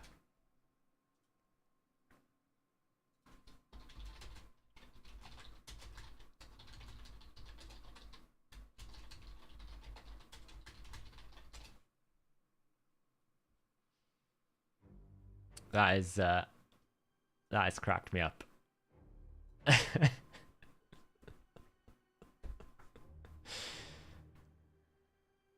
Oh, if he'd used the ultimate Death Knight character Hypnos, that would have been perfect, right? That would have been perfect. That would have been perfect. That would have been perfect, yeah.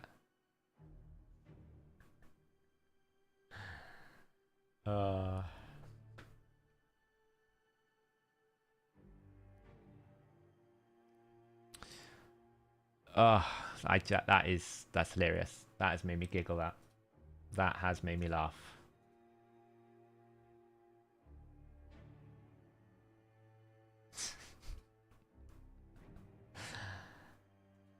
Right. Well, I gotta do Hydra. What was the name of the champ? What did they call it?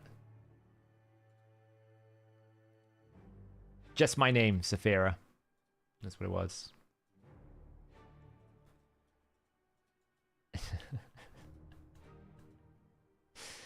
How are we doing in Clan Boss? Let's have a look. Not Clan Boss. We don't care about Clan Boss. In Hydra. Oh, that's made me laugh. That has made me giggle.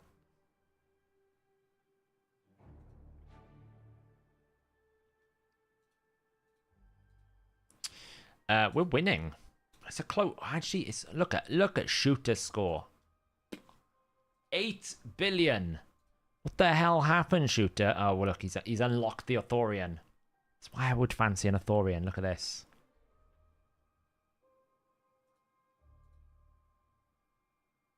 What a beautiful team that is. What a beautiful team. Look at this hard. This is what's frustrating for me.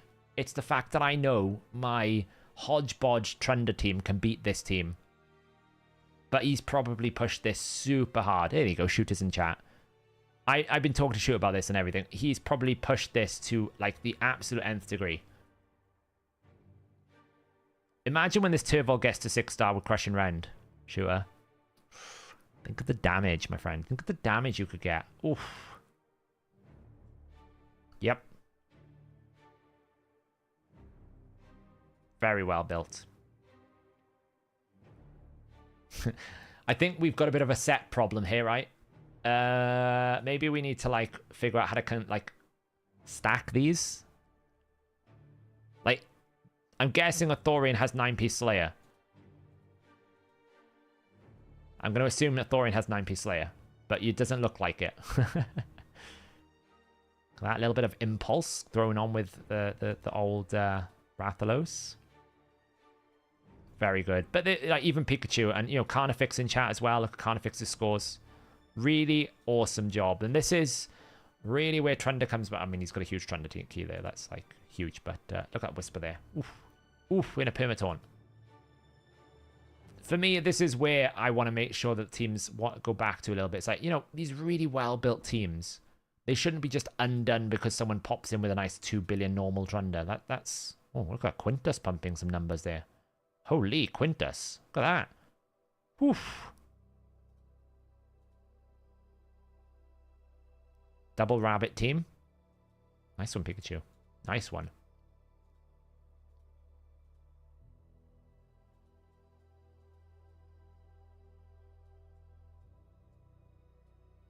Looking good.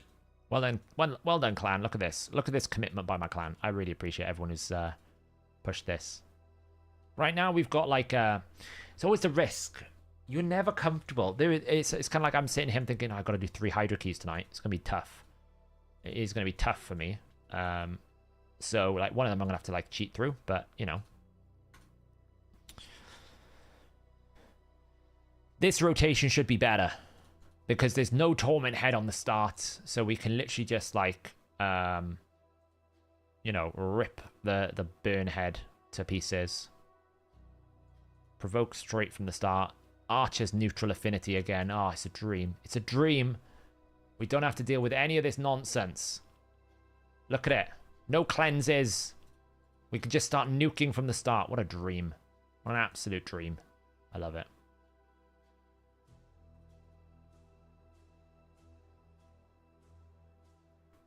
I mean, you know, that Poison Cloud is not great.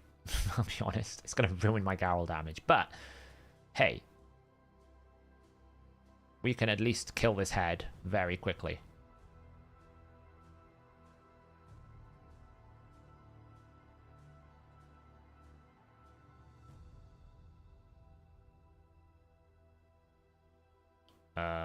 Garrel's kind of in trouble, not going to lie. Because,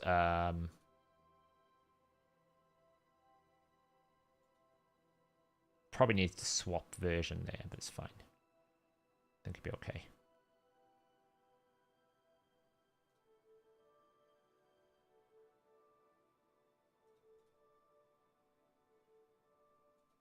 Oh, I should have got rid of the reflect. That was stupid of me. Ooh. Don't kill yourself. Oh, that's close.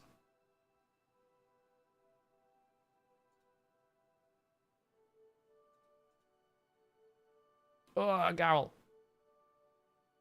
Yeah.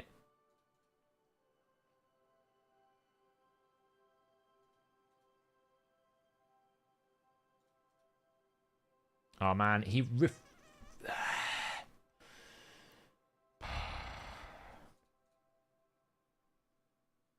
Right, okay. Get provoked. Get some healing going. We're alright. We're alright. It was close. We almost died. Garrel's in 9-piece Slayer, yeah. It's my mistake. I should have block buffs the reflect. There we go.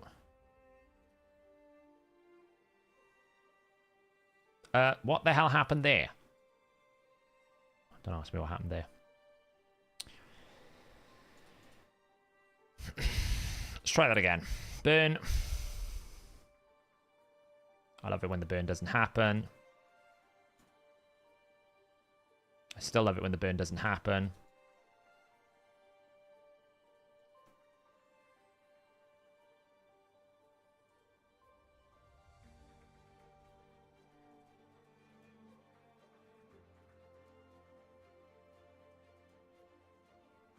There you go. Just a better startup this time because we actually got burnout on everyone. I didn't get decreased attack on that head over there, which is a bit of a problem. But we've got time to sort that.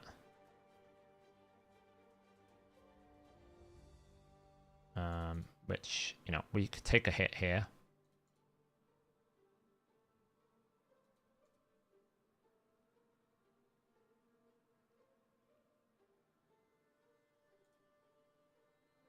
As long as I don't... There we go. We can switch form quickly. Take away the buffs.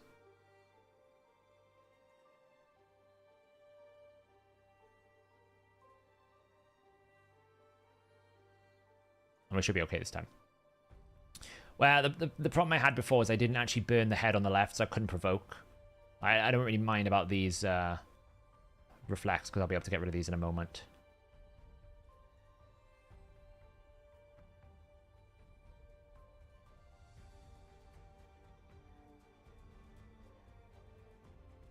So I'll be able to just, hopefully, once I get a turn with Makage, take that away.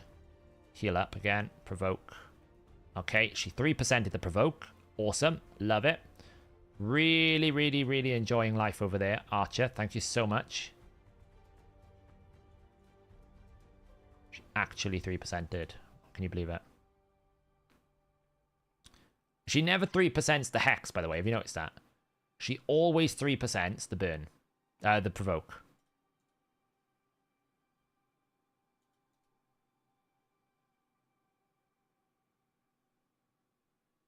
Every time, look at it. Every time it's the one that I don't want them to deal with. And then I'm going to get one shot, probably. Garrel. Garrel.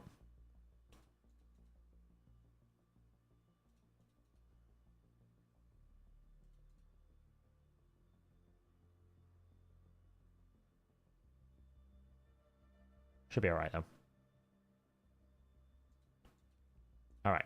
Can we get some killage?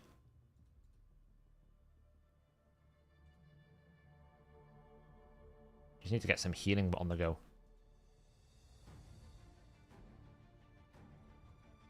There we go.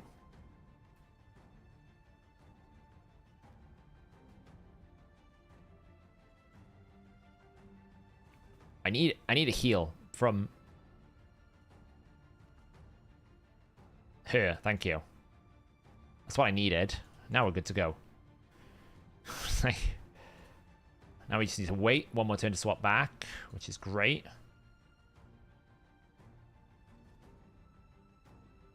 There we go. Now we can start pumping some damage. Lovely.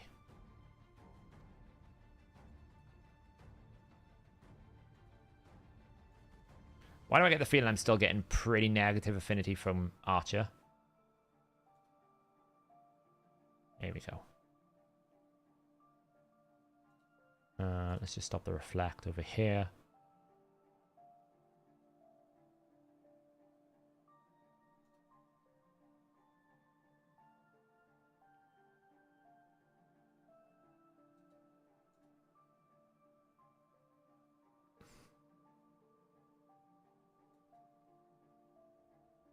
Don't kill yourself. Please don't kill yourself. These reflect buffs, man.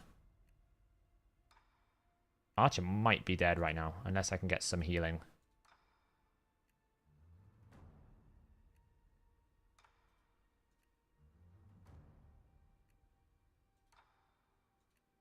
I'm gonna have to heal like that to get some really good healing. There we go.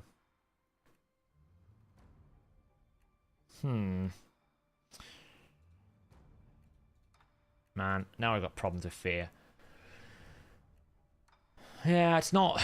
I thought this rotation would feel better, but it feels worse. I haven't changed much other than more speed in Hydra, so... Like, this team is not pumping much damage at the moment when it normally does a lot better than this. It could just be that the starting affinities are a bit rough for Archer, but it's feeling a bit weak at the moment, not gonna lie. Maybe it just needs a bit of warm-up. That's a bit there.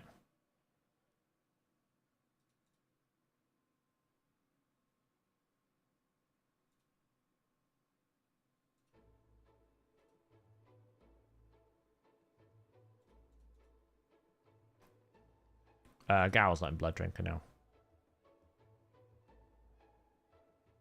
But normally my buffs never fall off. That's what I'm struggling with at the moment. I don't know why the buffs are not sustaining.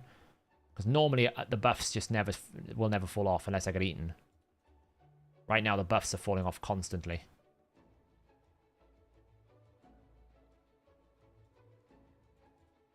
So I mean, I normally have buffs up all the time. Just something weird is going on. I haven't changed anyone. So I don't know why it's doing this. I got no decreased speed there. Have I changed my Archer? I'll have to check Archer's build in a minute.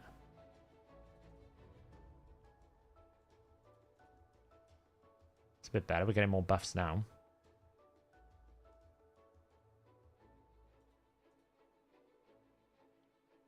It shouldn't do. It's linear as well. So if everyone was +2, the whole team should be +2, right?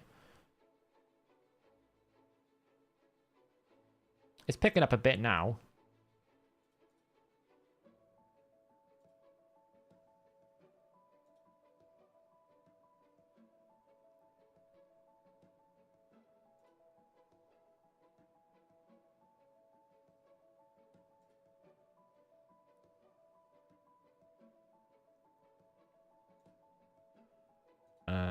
Let's just get hats.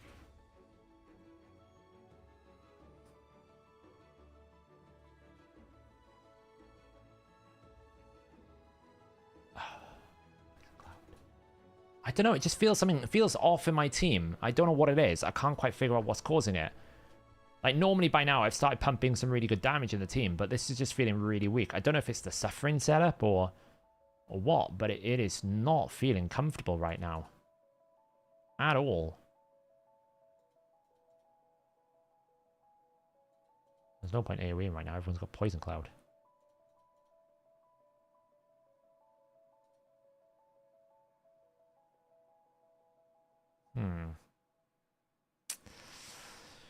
I'm very confused. I know I haven't touched Alatri and Garrel. I know I haven't touched Lydia. I know I haven't touched Michinaki. The only thing I can think of is, did I swap a banner out for Archer? But I can't imagine I did.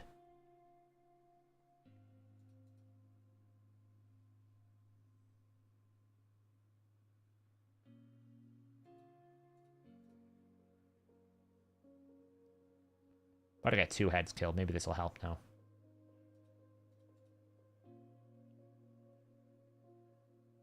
Yeah, but I can't imagine that would have made such a big difference, though, really.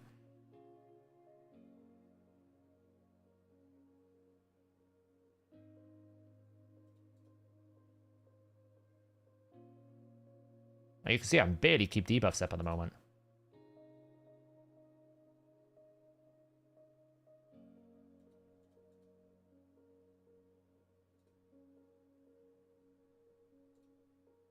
Kill off that. There we go. No more Hydra heads. Lovely.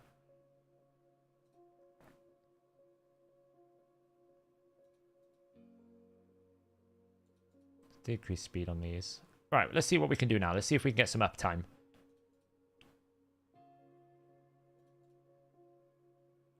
So for the first time, we actually have, like, a good setup.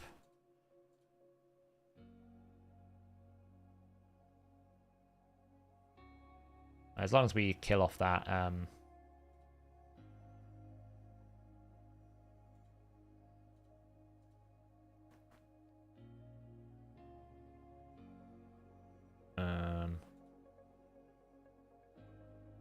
right, that resets turn meter. Right, we should be able to pump some really good damage here now. So 3 decapitated heads. You know, pretty good damage output here. Hopefully we can get decreased defense. Extend the buffs. I don't want to use my provoke just yet. Oh man, can we get Hex out on there? Lovely. Here we go. That's more like it. Weird. I don't know what it was. Maybe just a one-off. Yeah, she should have resistance banner because she should use...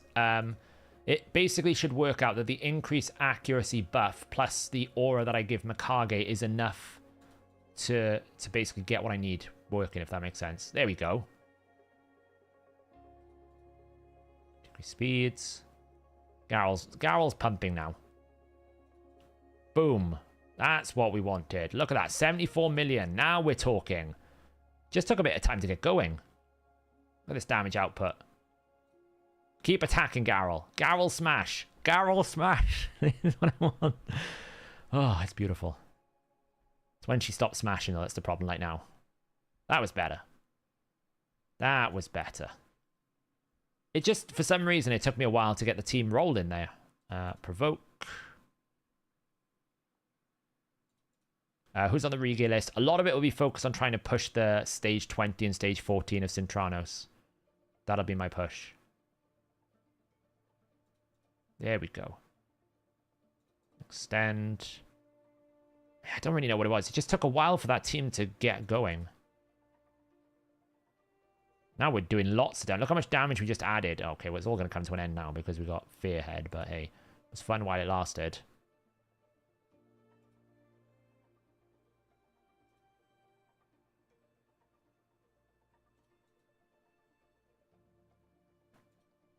Boom.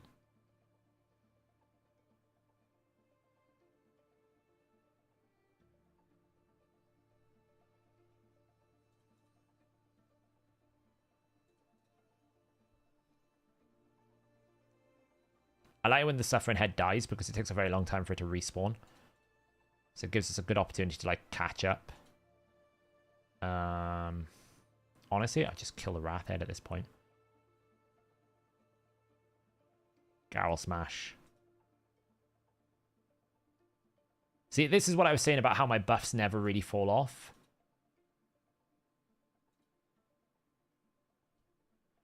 Like, it should never be a situation where I lose buffs. It does when the Torment Head happens a little bit, just because, you know, we get this problem of, like, just fears. But generally speaking, I should never lose buffs when I get this running, because the combination of Alatrian with Mikage, there's 2 buff extenders in that team, right? So I should never really lose it. Big damage boost. We'll get a Provoke out in a moment. Nice. So now we're basically trying to kill the Torment Head or the Wrath Head as quickly as we can. Boom. Boom.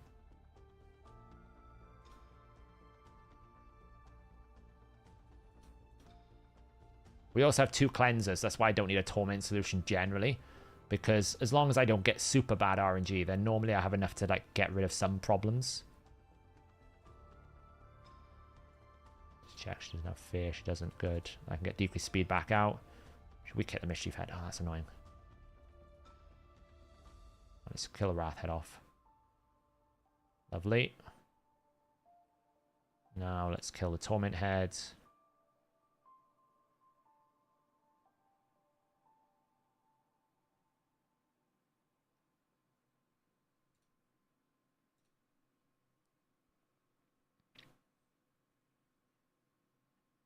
I think.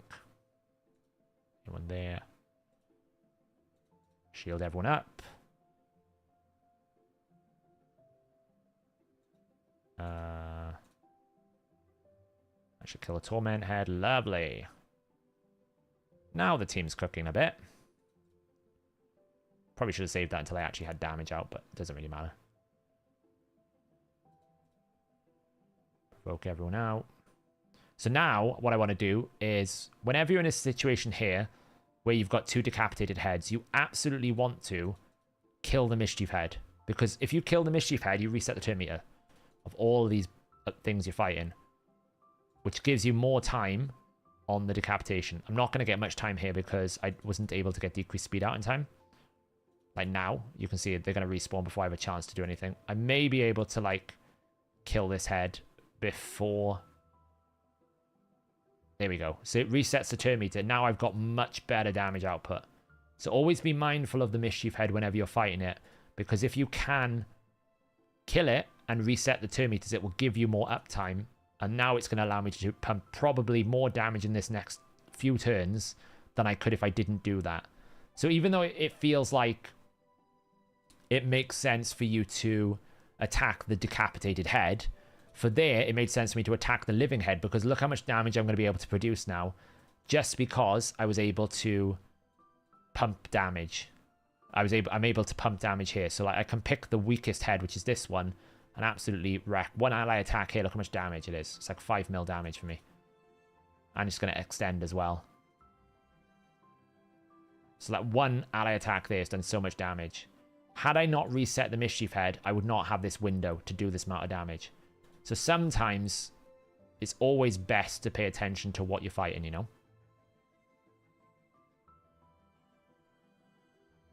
And if you notice, I'm always attacking the mischief head. I'm always attacking the mischief head when it's down, because it's the lowest defense and it has hex. But I would always prioritize the hex target so that we always get Michinaki attacking.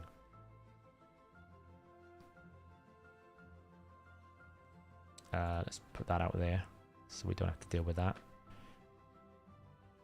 Okay, so now we've got a little bit of a nasty situation. So I need to be careful. I'm going to do this. I need Hex, basically, on the Head of Wrath. So what I'm going to do is I'm going to attack that over there for a second. Oh, it's still going to proc it. Never mind. I was trying to avoid procking. Oh, she got Veil. That's nice. That'll keep her fine for a while. Hopefully I get Hex. Nice. That's what I needed, because now I can do that to put decreased attack on the Wrath Head, which is what I need to do. Okay, it's Mischief. Great. I can provoke now.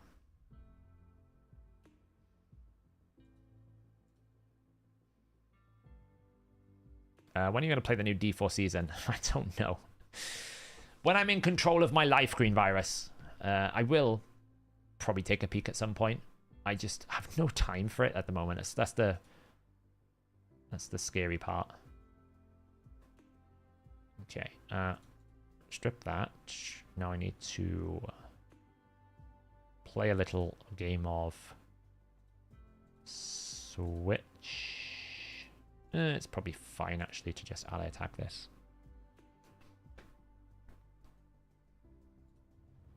Garrel's at risk of getting killed. But I think she's alright there. So, ideally, I just need to get a bit of a heal cleanse situation out. Because, obviously, when you get consumed, you lose all your buffs, which is great. You will really enjoy that. Speed. Now we get that cleanse off. Gotta rebuild all our buffs again.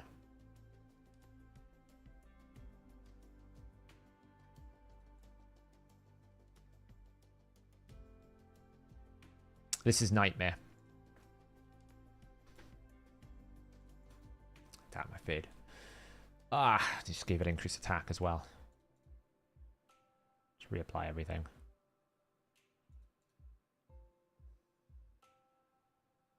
Shields, lovely. The shield's the most important thing here.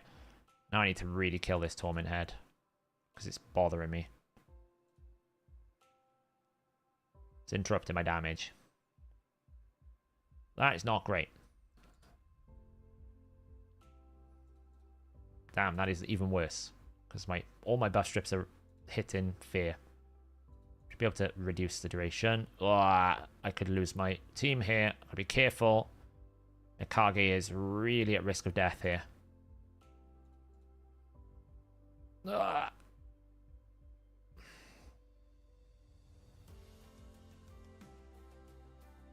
don't have a shield. Well, this is disastrous. I might lose my Mikage here. There's nothing I can do. Please heal. Oh, thank the Lord. Thank the Lord. Oh, thank the Lord. Now don't get feared again. Oh, for the... I might still lose it, but we'll find out. Oh, that was a nasty hit. Okay, we should be fine now. Shield up.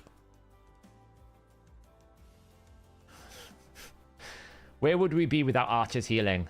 That was a huge heal we just got. Duke's attack.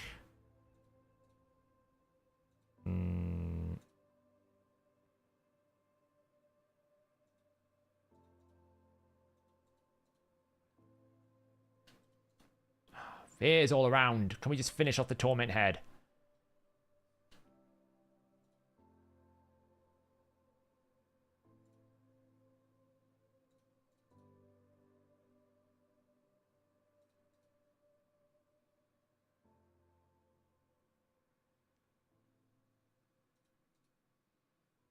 Finish the Torment Head for me. Come on, finish the Torment Head. Come on, finish the Torment Head, please. I don't want to die. There we go. No more fears.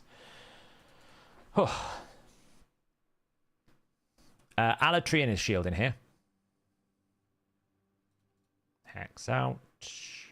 Deal with the reflex. Decrease defense. Weaken. Lovely. Boom. Boom. Now we just got to deal with, like...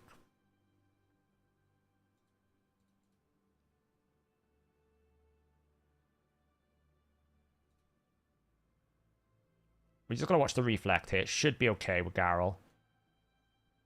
Normally not a problem. Don't smash. Garrel? Oh. It's the only problem with reflect buffs. No, Garrel! Ah! That's the...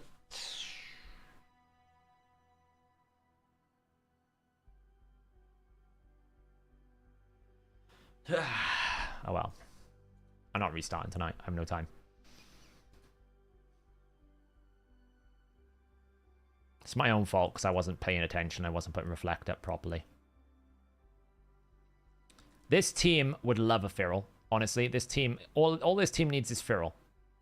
If I had Feral, I would not have any problems with this team. Without Feral, this team is a bit of a nightmare.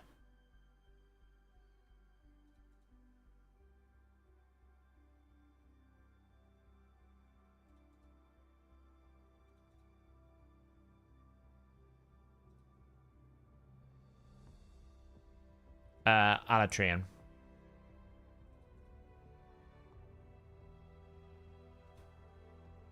I'd replace it with Alatrian, basically.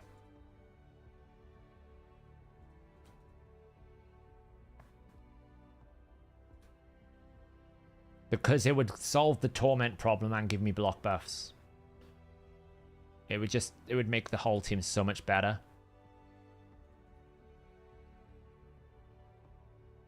Right now, this team just struggles to deal with all the mechanics because... You know, if I had a stronger Michinaki and a stronger Garrel, like a 4-star and a 5-star, then this would work. Like, both my Garrel and my Michinaki are only 3-star, so I'm missing huge amounts of damage. We would be in a better situation.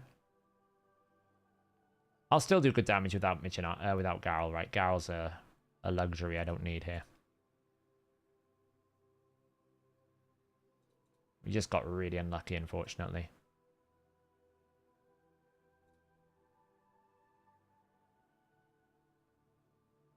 You know, look, Garrel's... Michinaki was still going to pump some really, really good damage.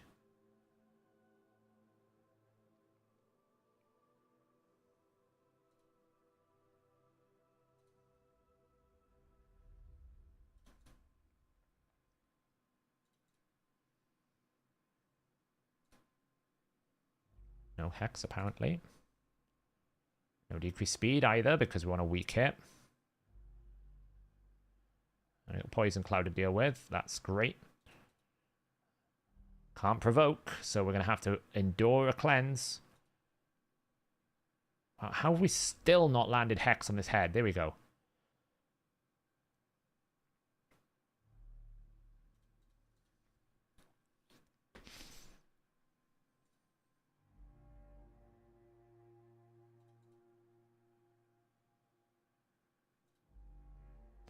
Yeah, it's just...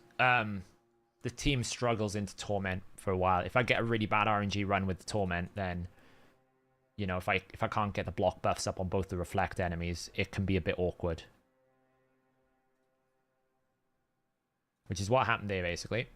We didn't have a block of the Reflect, and Garrel just lost control. Sure. I didn't actually die to the boss, I died to myself.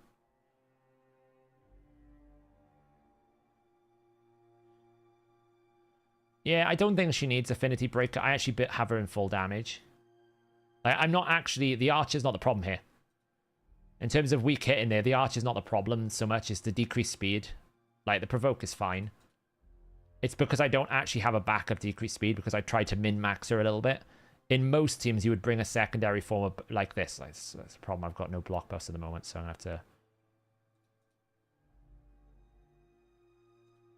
Thankfully, I can do that. And then strip the buffs away. Good.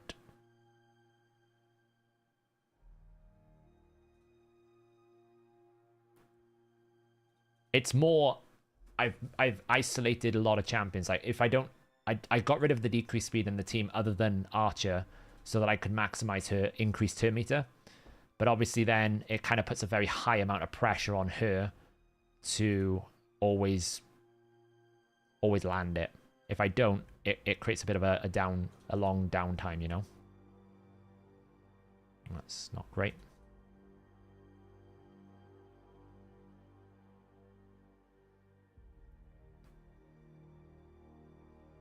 But, you know, the team is doing all right without Garrel at the moment. As I said, if I get to a situation where I can fit in, like, the 4-star blessings for these two, then that will actually add a considerable amount of damage. Right now, the problem is I can't kill the heads quick enough. So the moment... You see the value once I get the head killed, right? Once the heads are... Once the heads are down, you see the value of damage I can do. The problem is I can't find enough opportunities because I just don't quite have enough damage.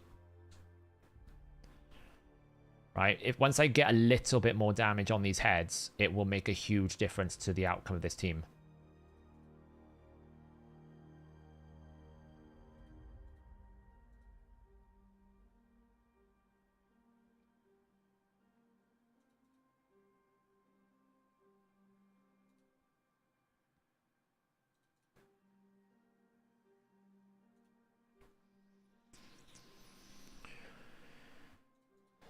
Morning for Archer, Earstrid for Lydia. Does that really solve the problem, though? Who's going to do decreased defense? Elo. Gotta remember, Earstrid does not do decreased defense. She does weaken. She doesn't do decreased attack. She doesn't do decreased defense. I suppose we got decreased defense from Michinaki, I guess. I guess that's doable. Yeah, like, Morley doesn't bring Hex, so I'd need to bring a second Hex set. Which I suppose Michinaki brings. It could be that we need to take Archer out of this team. But I'm bringing Earstrid in. That's possible. I don't know if Earstrid is... Again, because... What you might be solving one problem with another problem in terms of affinity, but what if Michinaki's weak affinity to the Wrath Head? Where am I getting my decreased attack from, you know?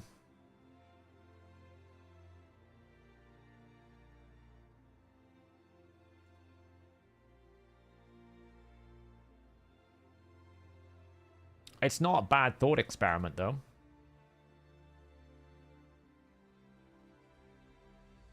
I don't like the fact that... what you got to remember as well is... Archer does bring a lot of damage, which Morley doesn't. Morley doesn't bring any damage.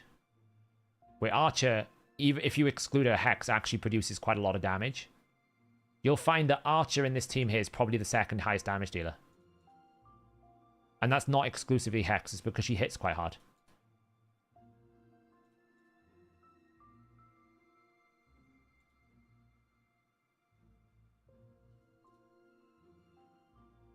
Also, Archer is my main healer. Like, it's very difficult to just replace Archer. I know Airstrid can do some healing. I don't know how strong it is compared to like the archer healing though. I don't know.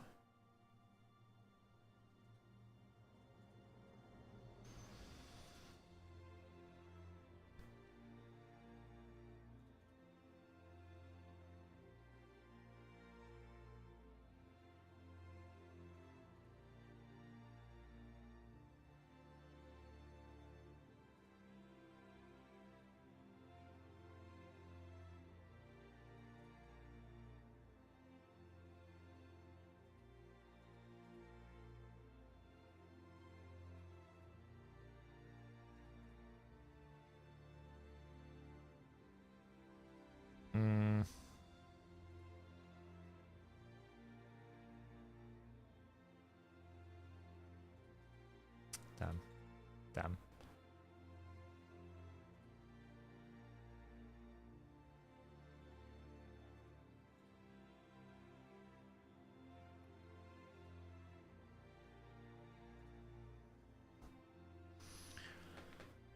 Like, Archer, for example, for me right now, would be a champion that I put a 5-star or a 6-star of that nature's growth or whatever it is to stop the fear in this team, right? Because I don't have a torment solution. The fear 5 or 6-star and Archer would be very good here. Would be exceptionally good because you can see that I'm eventually, bit by bit, losing survivability because of, you know, various different effects going on. And I'm dependent on Archer's healing to stay alive. So because she's such a core aspect of my team, she would benefit from being completely immune to the fear most of the time.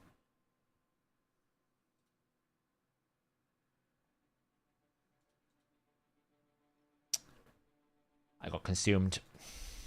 My provoker got it consumed, so this is going to be a pretty much a done deal, I think. Let's kill off the Wrath Head.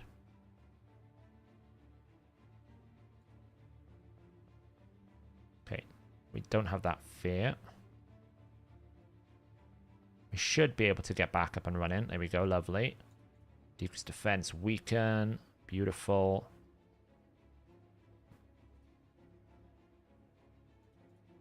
Damn it.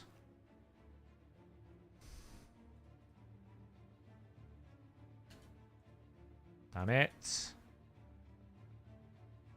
Fearhead, honestly, is ruining me. Night, night, Richie.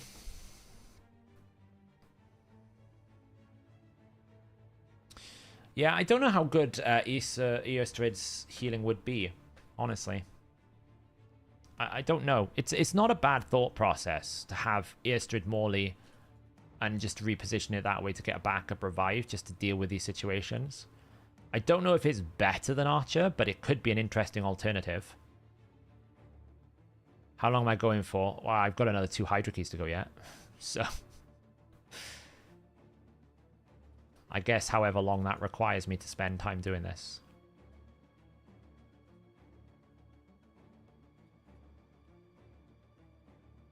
No more fears. I mean, the only reason why I died because Gara reflect damaged, you know? Yeah, she heals on the passive. She heals on the passive. I don't know how good it is, though. I just know she does it.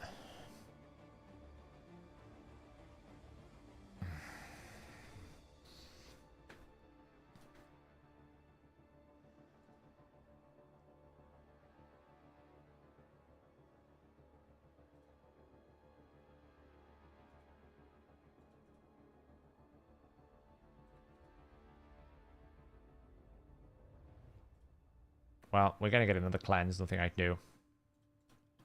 And we're probably going to lose our champion because of it. Because it's Poison Cloud. We'll see what we can do.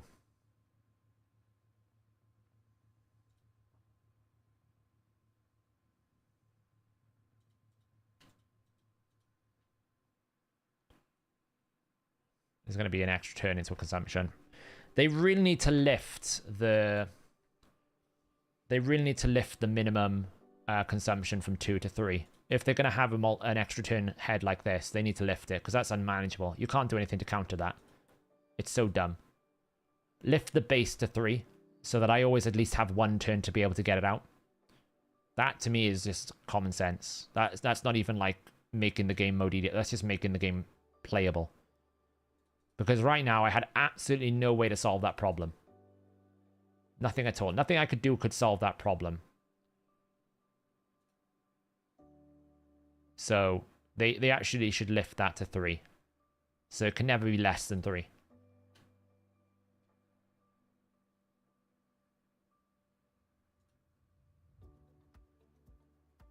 This is going to be awful to try and get out now.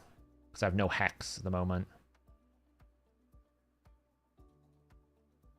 Now I've got hex.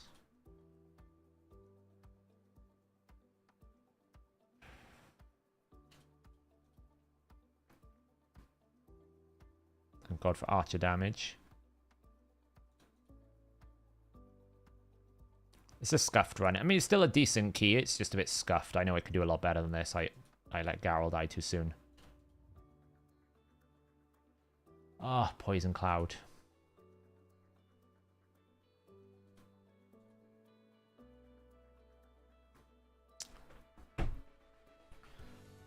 Done.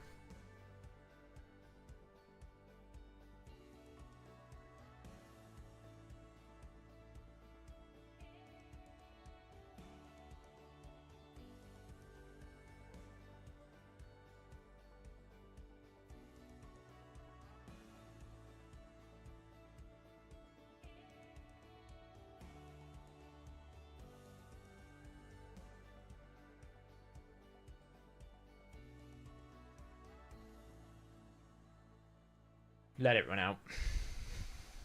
And also things like, you know, the life barrier should always be consumed after I've done the consumption marker. It shouldn't be before. Just lots of little adjustments to basically make the RNG less painful and give you more control as a player. It's not breaking the game mechanics, it's just giving you more options, but... Hey, what sets would you suggest for War Master? I was thinking Slayer, but I can only do 9-piece. I think 6-piece Slayer, Jagged, is good. 6-piece Slayer, and then just fill out the rest with whatever you've got. Like maybe a like a Merciless set or something. Like the 6-piece is the most important because you need the Ignore Defense. I'm never getting High Mother Maud. I'm on 21 fragments. I've been there for months. It's not going to happen. High Mother Maud's not going to happen, you know. It's still okay. 250 million. Look, I can do better. I know I can, but it'll do.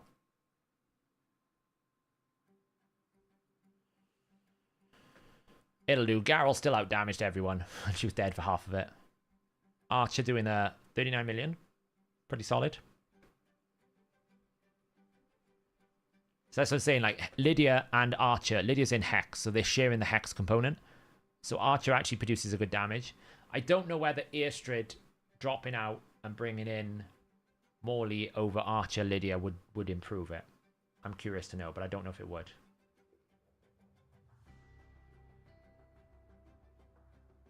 It's fine.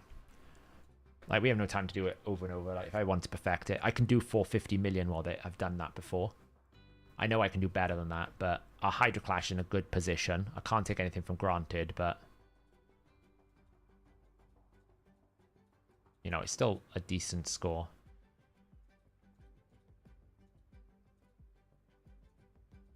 I'm curious to see how this team is going to... The first thing I want to do, though, is just check... everyone out here. So Kyoku, yeah, she's fine. Padraig, let's just send him. I forgot to do it in CVC. It's fine. Rathalos, yeah, it's good. Shamael.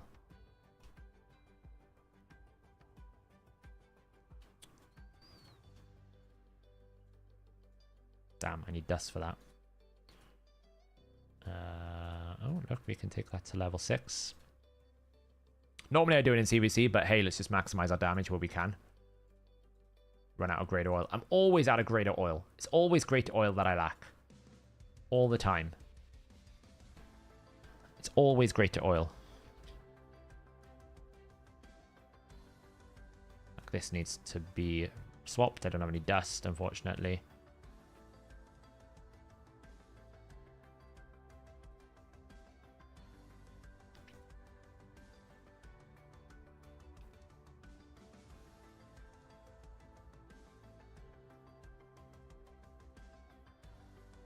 this does.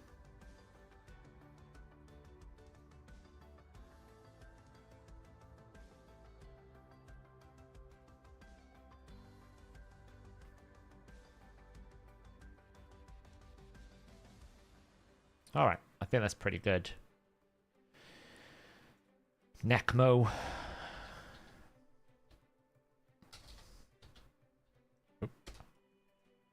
Like he's got more. Like I just need to find some more greater oil. I've been upgrading the boots bit by bit.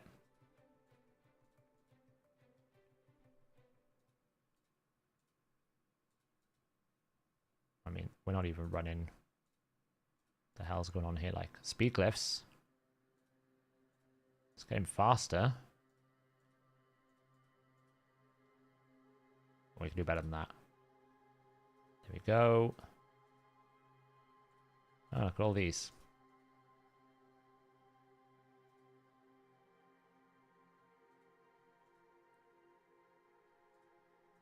Wow. Necmo is just like chilling down here with no speed glyphs.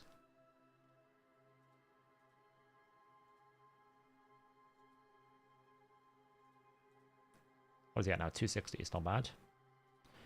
All right, let's try it. Now, this team, I'm more excited about trying for once because I can actually do damage. We do need to deal with the provoke in this team. So Kyoku is our provoker. So I kind of have to like target this head on the left here until I get like provoked. Hopefully we get a provoke. We didn't.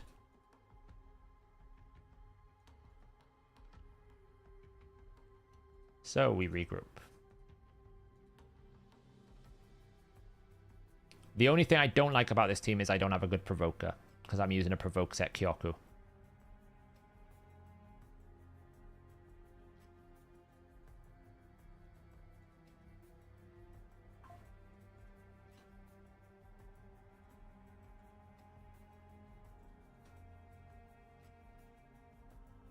So we have to kill the provoke head off like yesterday.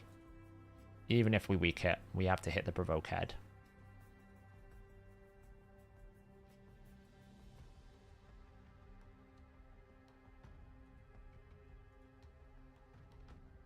Wow, he weak hit twice in a row in the middle heads.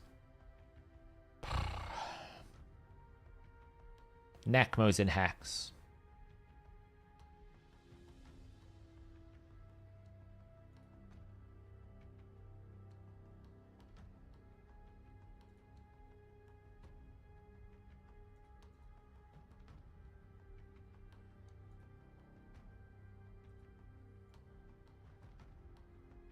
Oh, man.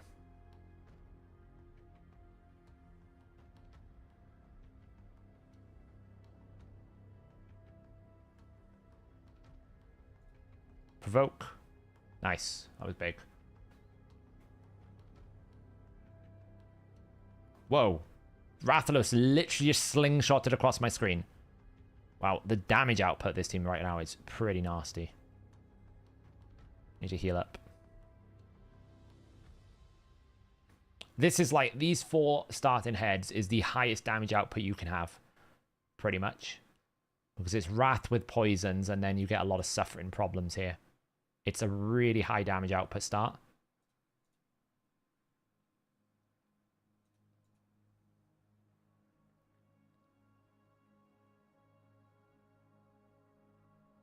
Once I get rid of the provoke head, we have a chance. It does not help that Necmo has weak hit those 2 heads twice in a row. Right, he should. Don't weak hit. Oh, he weak hit. Of course he weak hit. Hopefully Shamael can finish this head off on the left. Finish off. No, not quite.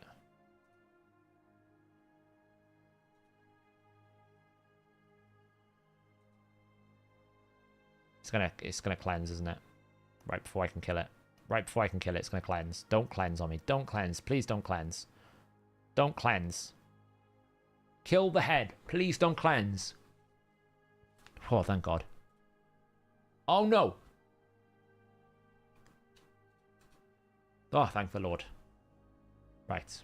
Anyway, that was fun.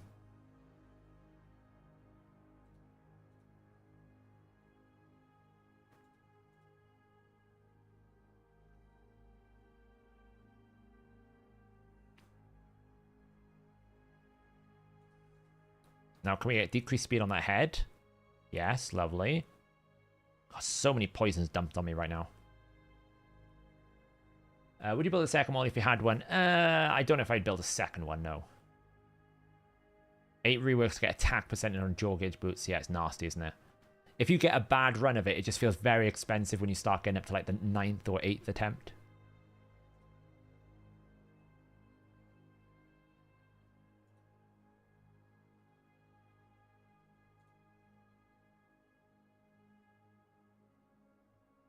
Let's cleanse it all away.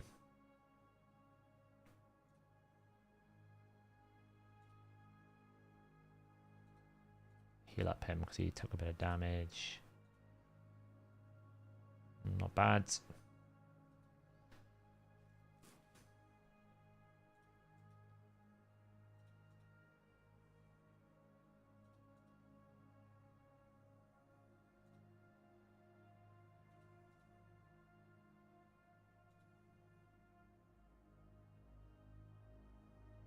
This team could benefit from a block debuffs. I don't know if I can get it in, because that's what's going to hurt this team is a lack of... I can cleanse a little bit, but there's no block debuffs. So these poisons that I keep taking, you know, it's not great. The decreased attack I keep taking, if it hits on Rathalos, is 200% marker. It's not great. Right, no more poisons. That should help. Oh. I can take a nuke, see, it's not really a major problem, but it's just, look how much debuffs I got on me at the moment. It's ridiculous.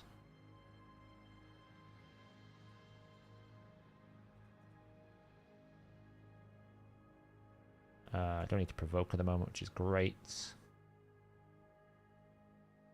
I'm just going to cleanse this off before I add attacks. I can't see anything.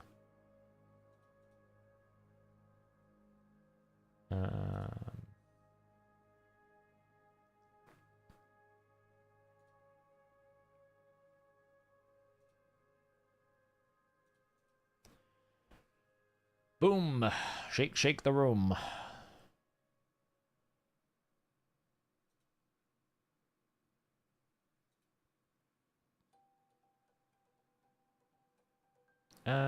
Let's just kill a Wrathhead.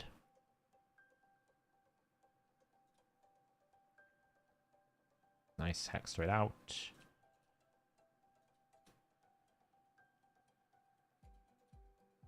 Ah, there was the 204. There was the friggin' 200%. If I had HP burn, that would have done a lot more damage. Still, did good damage. It did decent damage there. So I'm still in this situation trying to refine the decrease attacks. The way that this team should work is Nekmothar puts out the decrease attack, and then Kyoku places the burn, and that burn enables then the Rathalos A2 to do his crazy damage. But it's not always consistent when we have that, because obviously the way that the skills rotate, especially if Nekmo is weak affinity, which he is in this a lot of this rotation. But that's the idea. Like when we have the burns out, then Rathalos is doing like 200% more damage, and it's all meant to scale. And then what we're trying to do is generate as many kind of like 200% markers for this huge damage output as we possibly can. The challenge we have at the moment is trying to get Nekmo to land decrease attack so that we actually can have the decrease attack from Kyoku, sorry. Let's get rid of that bat. And then Padraig obviously is there to just power us through the damage.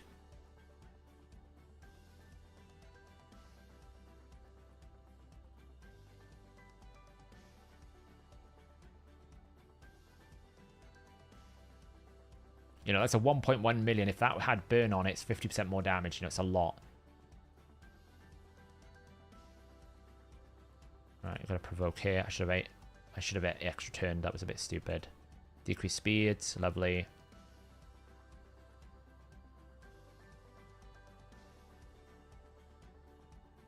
Nice.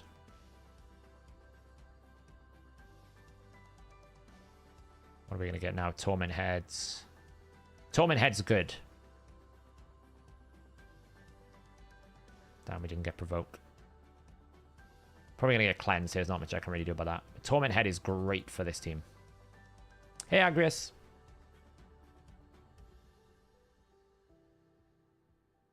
You know, Wixwell potentially could come into this team because he does decrease attack, better provoker, increased defense. Like, he could come into this team to replace Necmo, but then I got to figure out where the turn meter is going to come from, you know? So, but Wixwell definitely feels like he's a better option.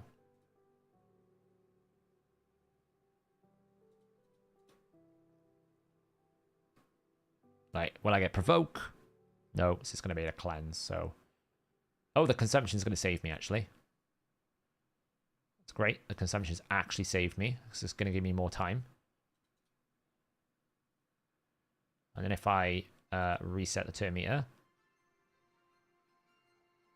Okay, if I just do this...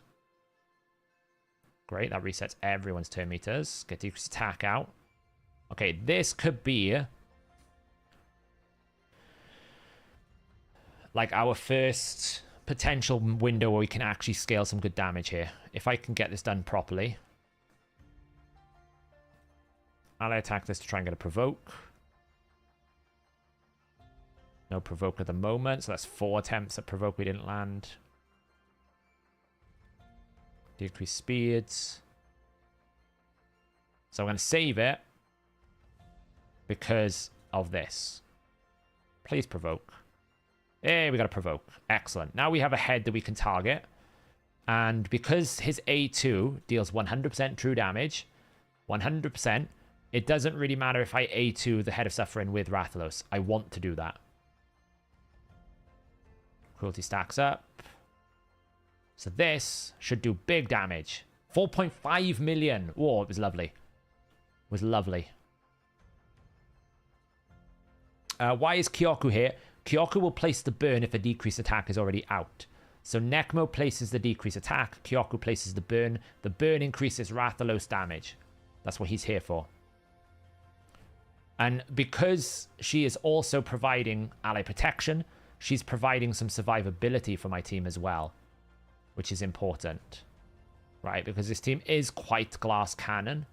So having, you know, someone in the team that can effectively keep me healed up is really important. Got to provoke. No provoke at the moment. That kind of sucks. A1. I'm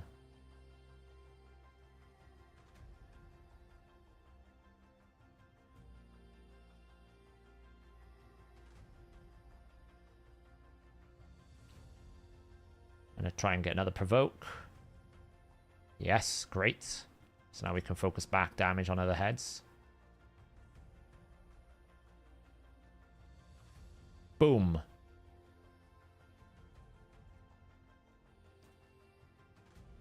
See how we're AoE burning with Kyoku? It's really cool. It's a really nice setup. Yeah, she's got weaken as well. Pump that damage. So again, Wrath Head, we just need to slow down. This is really nice when you obviously have the Torment Head because you've got Shamael in the team, right? So whenever you have Shamael in the team, you always want to get the Torment Head up as much as you can. Because it just gives you more, like, damage.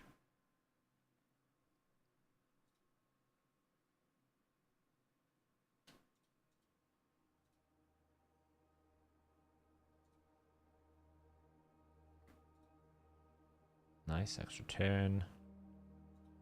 Let's just do that.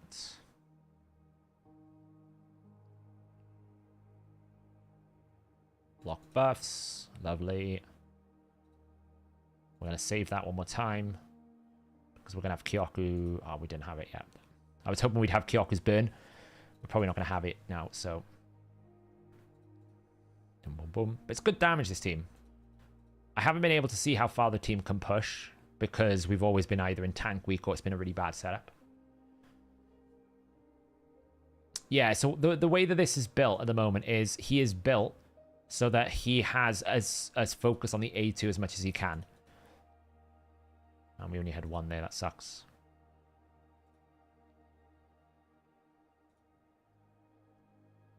He's built so that he always A2, so it's like merciless reflex.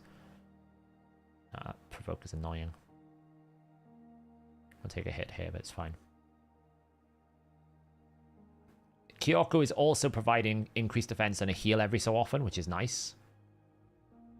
Okay, so we now need to provoke. Lovely. Instant provoke. That's what we want to see.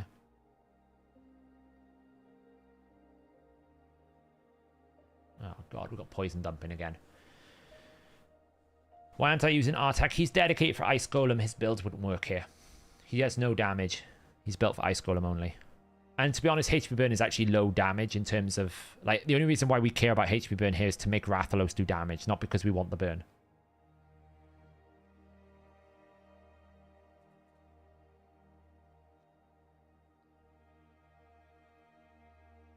I think I just A1 200% did there.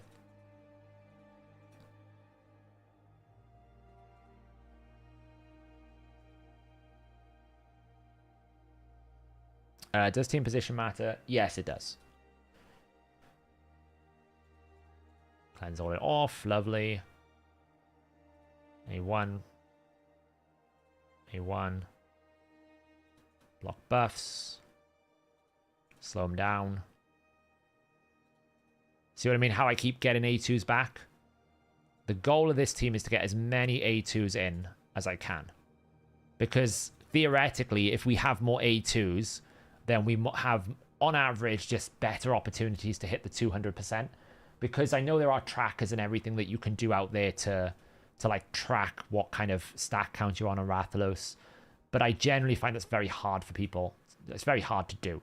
It's far better that you just try to optimize your team so that you're more likely to have the A2 up when the 200% hits. It's not always going to happen because, you know, you just can't control everything. But, you know, the more you can, the better.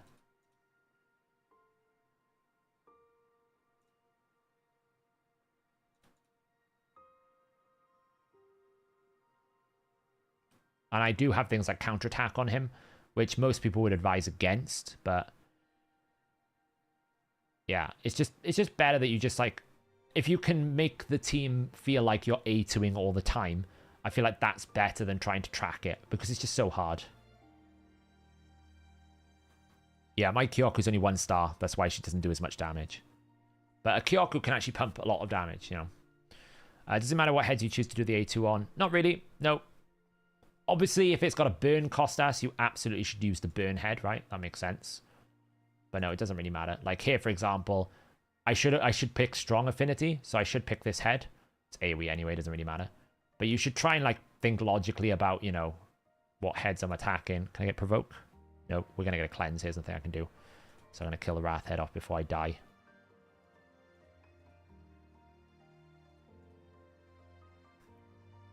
We're gonna get cleansed, so I'm gonna take out the one risk I have of death, which is that head.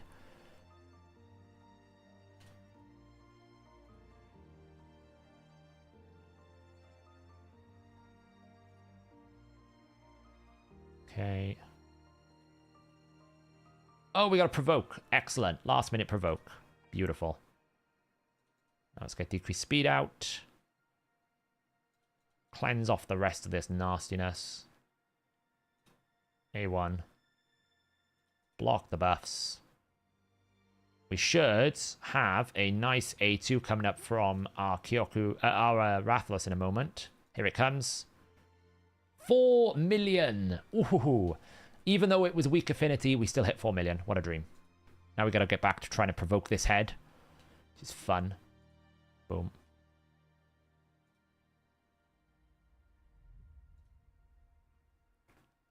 We will probably find out information about the fusion this week. It won't launch this week. It will launch next week.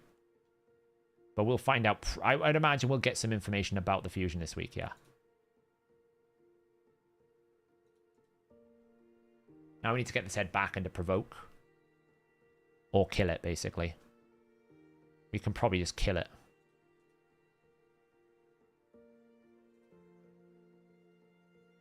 Oh, come on, don't.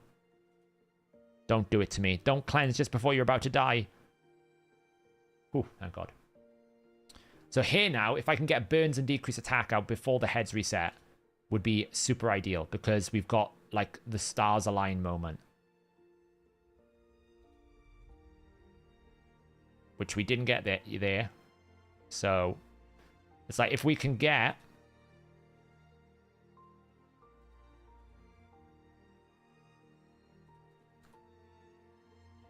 So like now, if I had an A2, would be perfect.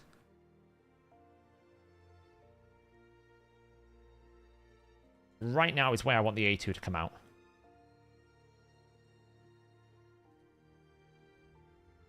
That's why I'm arbitrarily bursting myself here so that I can... Ah, damn, I procced it there. There was the 200%. That was the moment. If I had A2 there, I would have done about probably 20 million damage in one hit. Because I had everything perfectly set up, but I didn't have the A2, unfortunately, so... Which can happen. It's not the end of the world.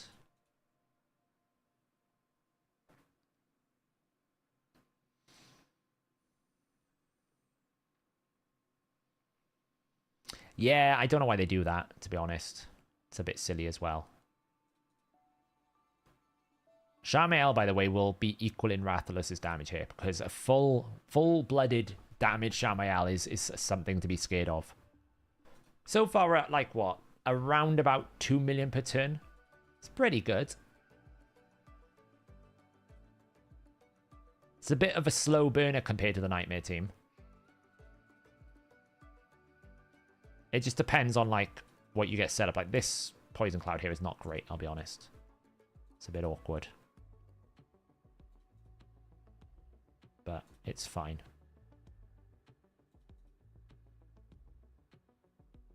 Oh, damn, Provoke. Hopefully I can cleanse it off. Even his A1. That's the thing. His A1 is equally as strong.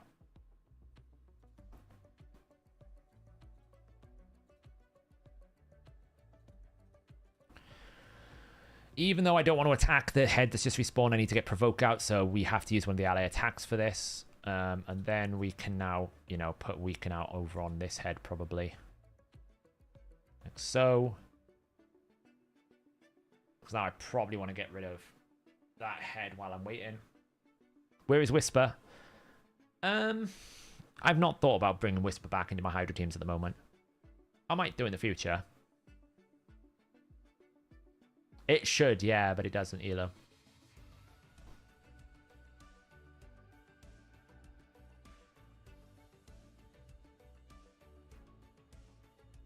Okay, well, this poison, this reflect is not great.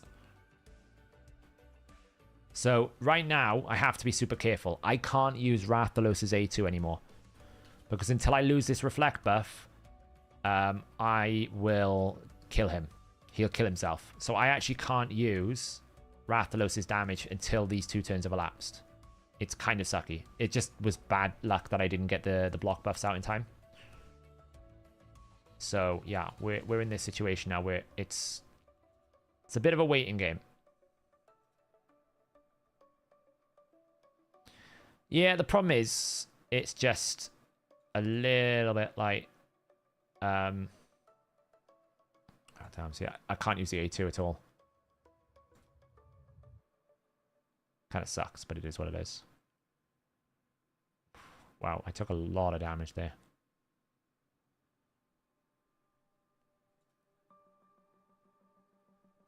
It always sucks when you have Shamael and no Torment to abuse, basically. I don't want to Garrel my Shamael. My Rathalos right now.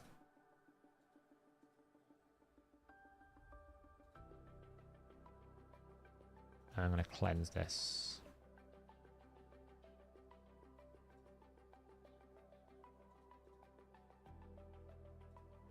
Provoke? Nope. Okay.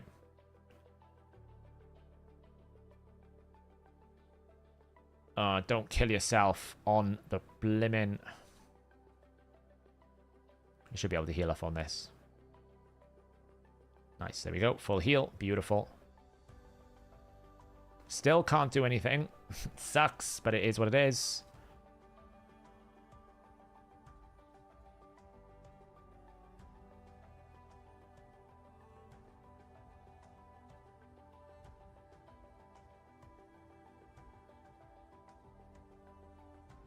Nice, Provoke. Beautiful.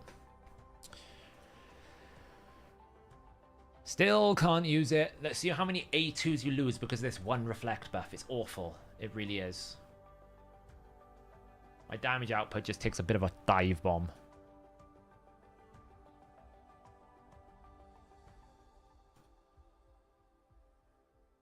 Oh yeah, it's full damage Shamael.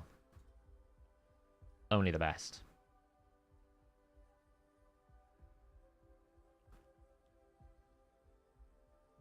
Still can't do anything. Sucks. Like, seriously, can this reflect buff go away?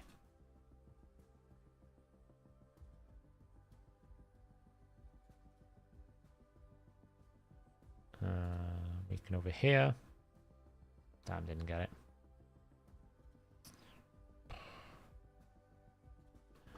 Let me use my Rathalos A2. Please. It's not much to ask for.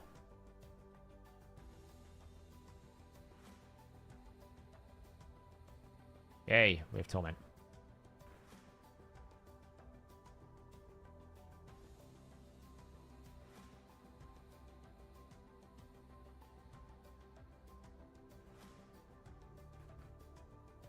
We're nearly there. Surely the boss is going to take a turn and get rid of his reflect. Surely.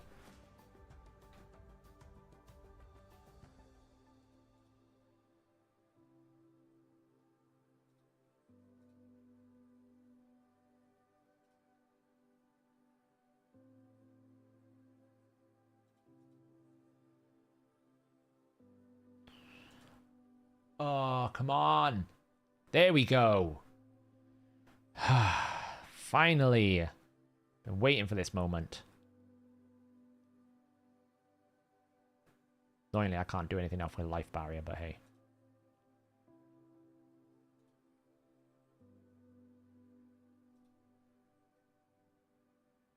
Alright, let's get some Once I get rid of life barrier, we're good to go. Let's get rid of that. Oh, I didn't get rid of life barrier.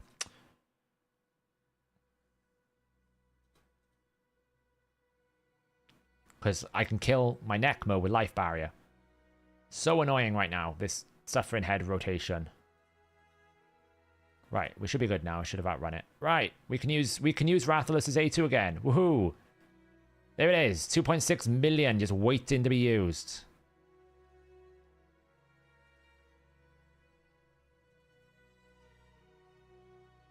God, that was awful. I felt like I was just like walking on crutches there for ages.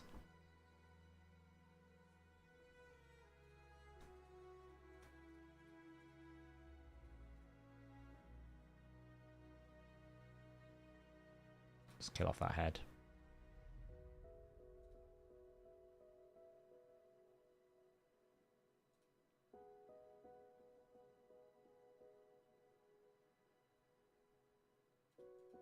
Bum, bum, bum. Lovely. Decrease speed. Beautiful. Let's just hold on to this because I think we're going to get a 200% bonus. Burn. I feel good about this next A2. I feel like this next A2 is going to be the killer. Are we going to get there before, though? Probably not.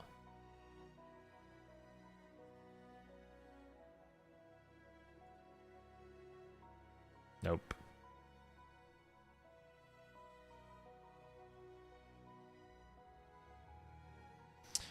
See you later, Dimitri.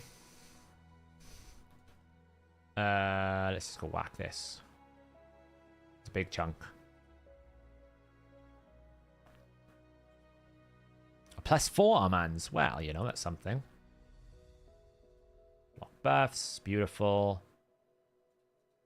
Don't really care about cleansing. Decreased attack is out. See, theoretically, with the Padraig ally attack, we should have decreased attack out quite regularly because Necmo's on an A1 with a pretty good chance. You know, it's like what? It's 75% when, you know, there's debuffs out there, which there's always some form of debuff. So in theory, we shouldn't really ever find a situation where we don't have burns. But often or not, we will be in a situation where it's like this, where it's like I'm waiting for the burn to come back around. Let's get rid of the weaken.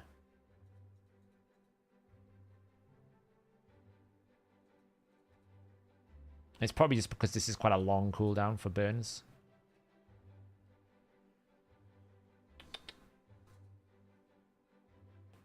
So, yeah, I mean, the Kyoku position could be improved. Like this weak hit kind of stuff, but hey. That wasn't the 200% one, at least.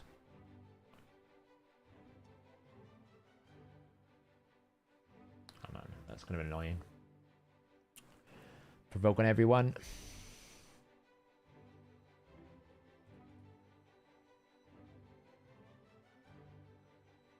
Like, if I was micromanaging this better, I would be paying closer attention to when I should be using the A2. So only using it when, you know, the decreased attack is already out. But it's a bit late in the day for me to be doing that. Oh, there was that 200% hit there. Just at 1.2 million or something.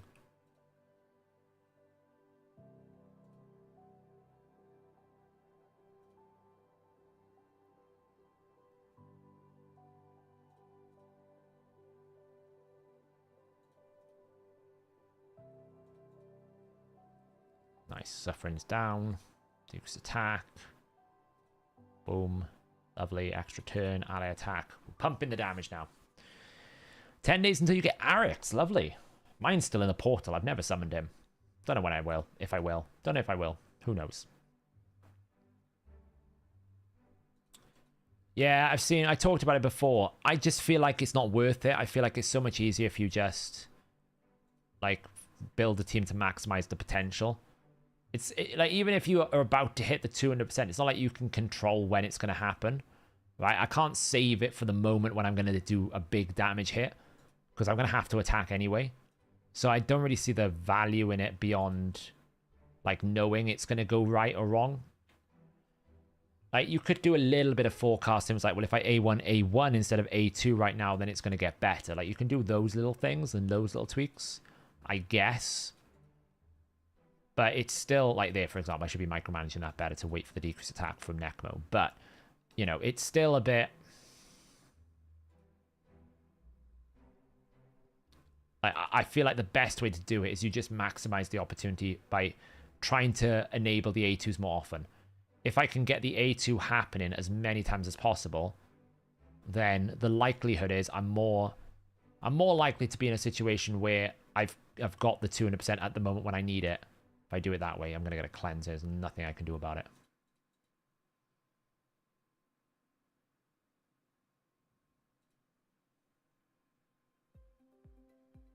So by basically running like Merciless, Reflex, Drag that can hopefully reduce the turn count, you know, by doing these sorts of things, you absolutely maximize the best opportunity for you to, you know, to do that.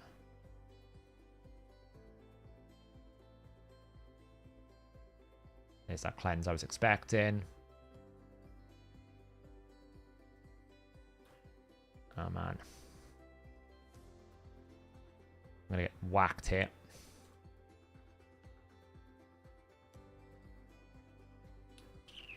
Oh, well, try it. Oh, that was close. That was nasty.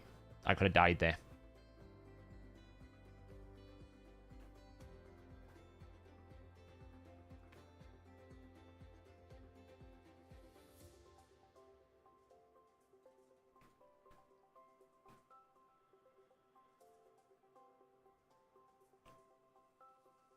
Would you empower Arix or use both? I'm not a massive fan of Arix personally. I don't think he's as good. Like, I know you can do solo stuff with him, and I know, yeah, I've seen some Arixes absolutely one-shot me in arena.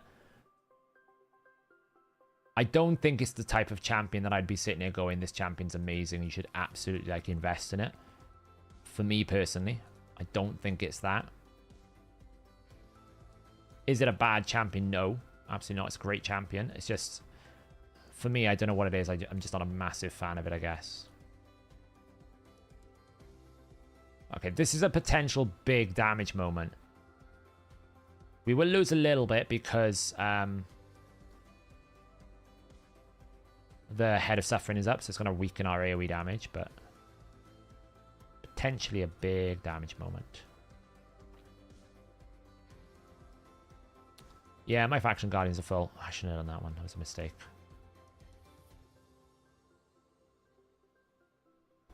Yeah, I'm not saying Arix can't wreck. That's what I'm saying. I've been wrecked by some Arixes. I just don't think it's the type of champion. It's not like an Amans or a Taras or Harima type of wrecking. It can do work. It can solo Spider, but I think there are better teams for doing that, you know? My personal opinion.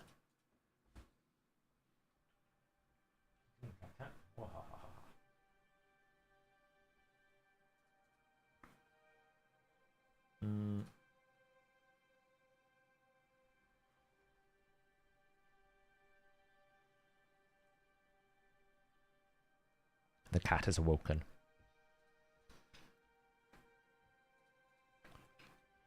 Yeah, you can build a good tag team arena. Like the thing about Arix is, though, it's very obvious what you want to do.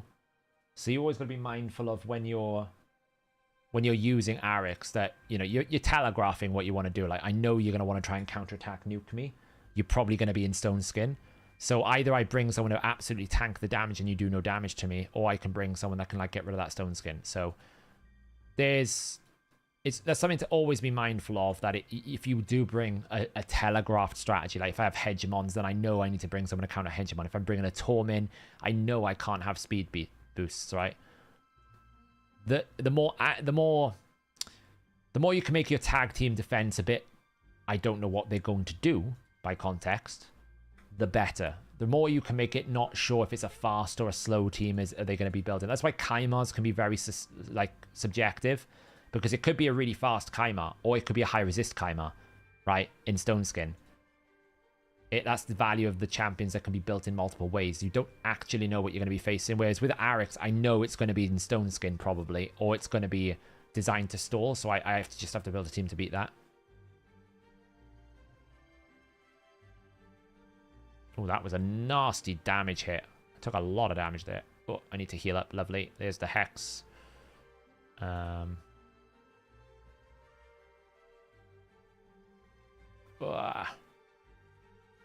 Heal up. Nice. Just need to make sure I didn't lose my Shamael. Let's get the increased speed on the go.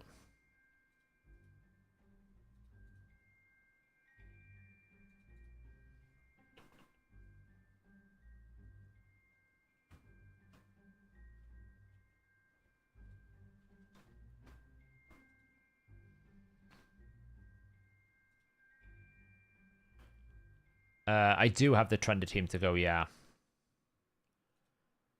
But I might just blast a few 100 mil, because it's quite late here. Like, this team can go another 50 mil if I want it to.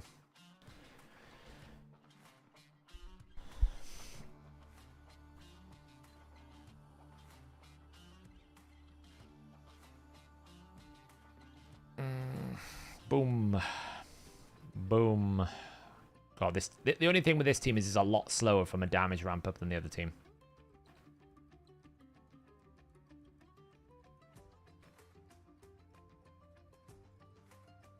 How many days are you in stack? I think I'm on like day 7 for where I'm at. I know I've earned twice as many as I did in half the time last time. Right, so I earned like, I'm on 38. So I'm doing well.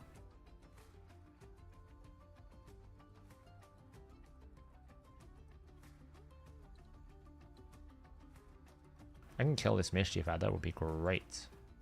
Lovely. Reset to me as.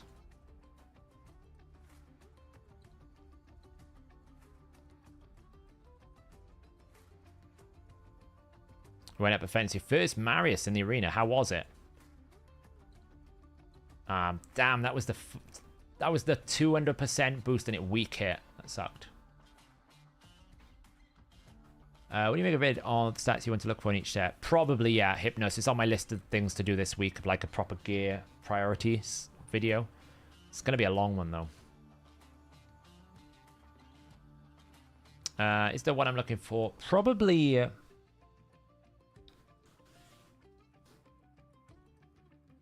the Dwarves.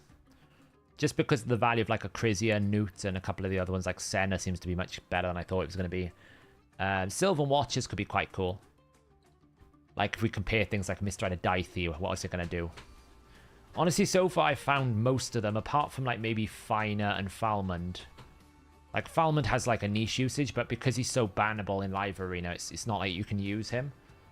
That's the only problem with these Unity champions is you kind of eradicate them from the pinnacle of PvP, so they then become more of a PvE orientated champion. And in order to use them in PvE, you need to have a lot of the same faction, which can be quite awkward to enable in the right content. Like, it's not to say that factions won't be powerful, but it's just like, are they powerful enough that you would want to use all the same champions from the same faction?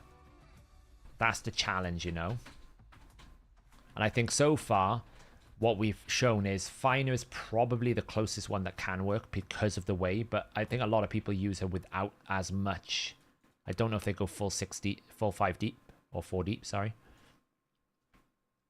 But that is the downside of the faction Unity is, unless the faction is like rich with the right type of champion for the right PvE content, then invariably you don't get like enough payoff because they're just so easy to ban. Right? I basically have to pick, if I want to use it in Live Arena, 5 of those. Like 5 of the same faction. And otherwise they're just going to ban me out and I lose my 4 bonus. I think that's kind of like my problem with it.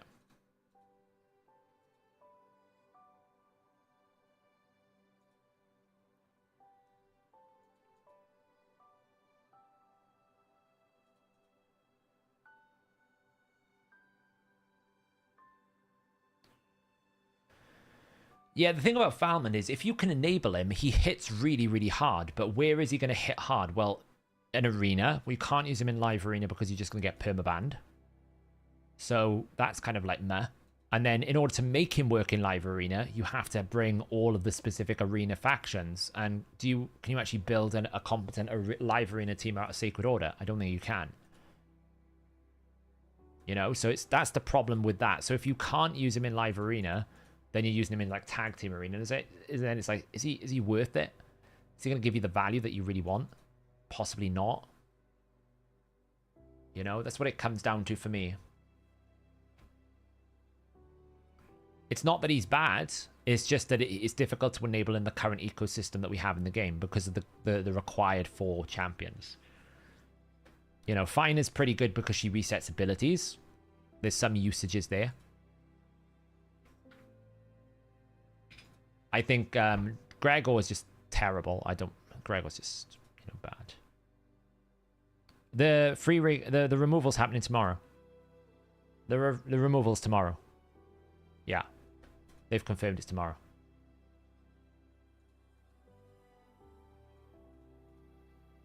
Damn, I want A2. Doesn't matter.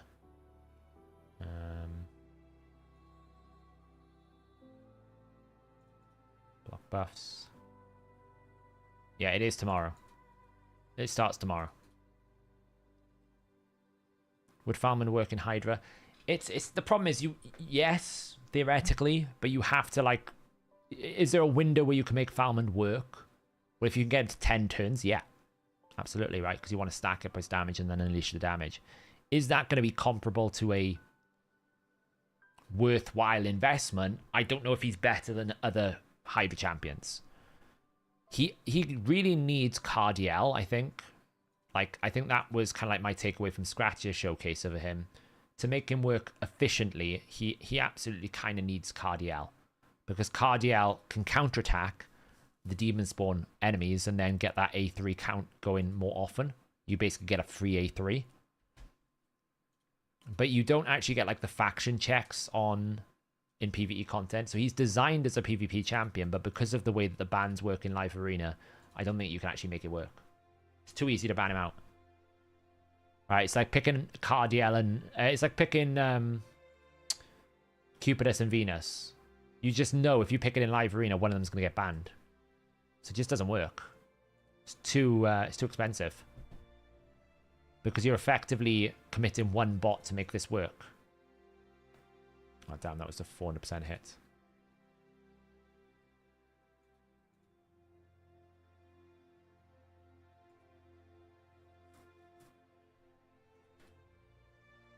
Ooh. God, I'm bored of this Hydra run already now.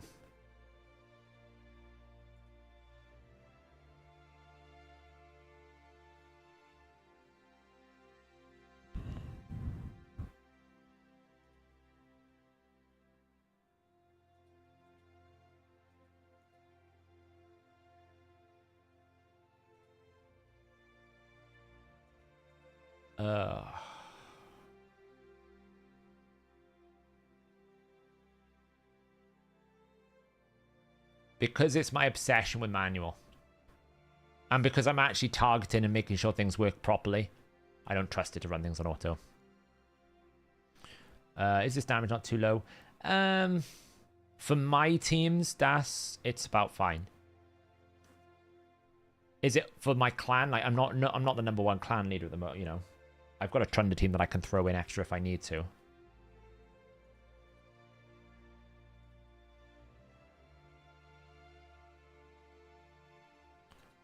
Yeah, I mean, you could potentially auto it. Yeah, I'm not saying you can't. My concern is the provoke sets more than anything else. And I also like to target the damage on the heads that I know are going to be the squishiest.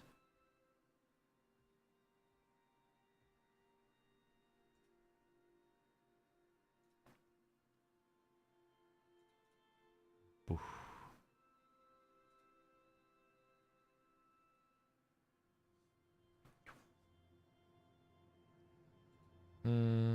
Full damage.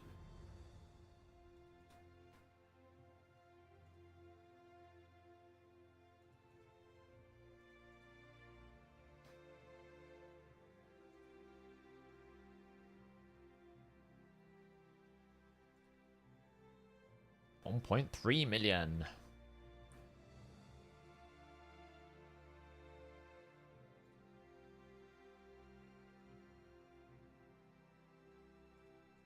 I have absolutely no idea how many turns I got left. I could probably go another like 50 boss turns, maybe 70. We'll see what the consumption counter is.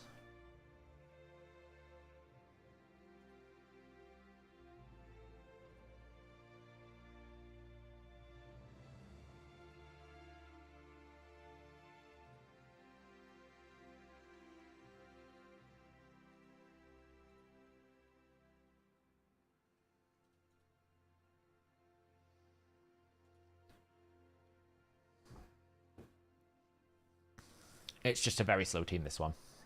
3 days for the 40 Immortal Lessons, new record. What, you did it in 3 days? Get lost. Get out of here. 3 days you did that in. That's obnoxious. If you did that in 3 days, that is so crazy. It took me like 2.5 weeks. You must have got super lucky on Sunday for that. I'm going to assume that's what happened. You got lucky on Sunday.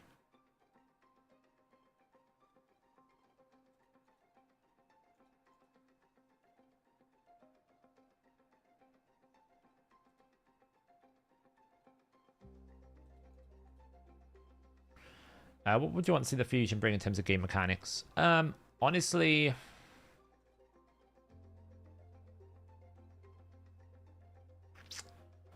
I don't really know at this point. I feel like more block buffs options, more veil options are really important.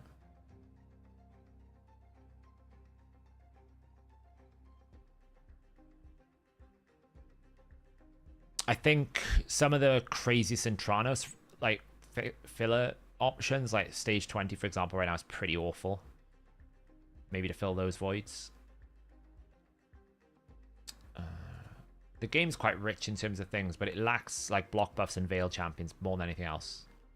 Block buffs and veil champions is what it really, really, really lacks. That's what we need.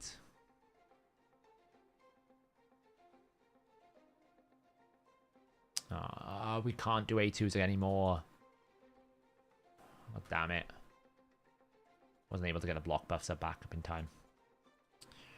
Oh well, we're A1 in again for a while.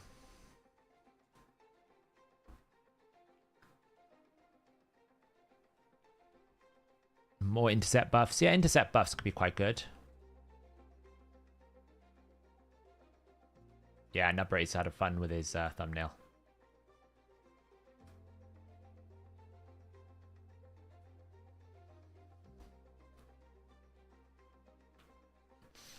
You've got an idea for a team that will do more damage than a Thunder team. I very much doubt that, but I'm open to suggestions, Mage Man.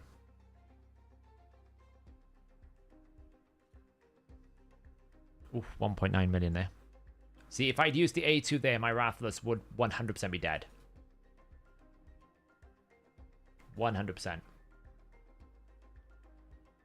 Buff spread champions, I think, are good. You know, buff spread champions could be quite good, yeah. Like, right now, we've only really got Togron and Gamaran, and both are not that great. The only thing I think about buff spread, which is really difficult, is... Are you spreading the buffs you really want? Right, what happens if I spread it? Like, they seem to like doing random buff spreads. Which, to some extent, is okay. But... Like, do I want...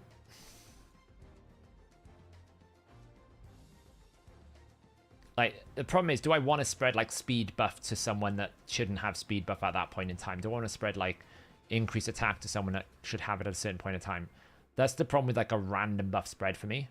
It's like, am I actually spreading the buffs that I want to spread, or do I have to like endure this bad RNG before I get what I want? It's the way I look at it.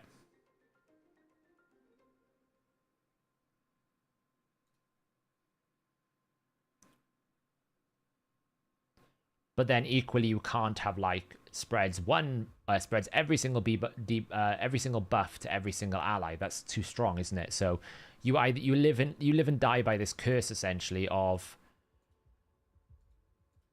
provoke. Yes, lovely. You live and die by this curse, which is it's always going to be random, so therefore it's not ideal. But if it's not random, it's too powerful, so therefore it always has to be random.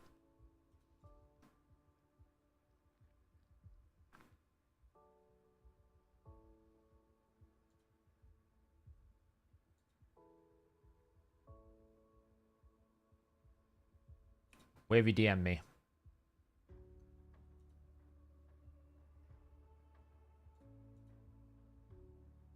Where do you DM me? I'm curious to know what this team is. What if it is random spread, but those spread buffs are getting protected? It could work, but you still have the same problem. Am I getting the buff that I want to be spread at the time that I want to spread it? That's the challenge you have with buff spread is... Am I getting the actual desirable outcome, or am I just getting things I don't want to spread at the wrong time?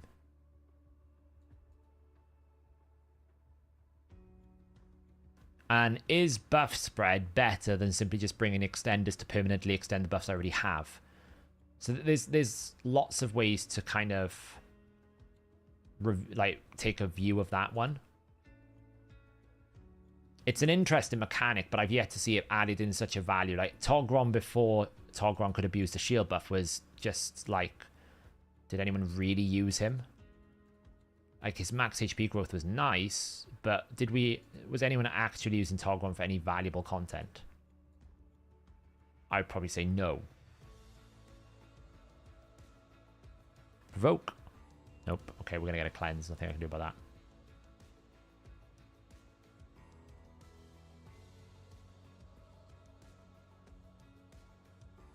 Yeah, they could do something like spread all the buffs to a specific target. So it's not a full AoE buff spread. Something like that could be fun.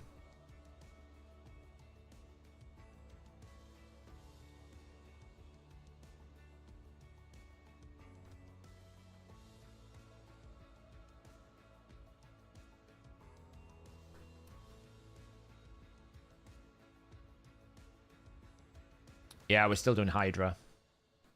No, Togron can't increase Tarras's damage because Tarras's damage is based on his health when he enters battle. He's the only HP-based champion that does that, I would say. But yeah, so he can't do it for that.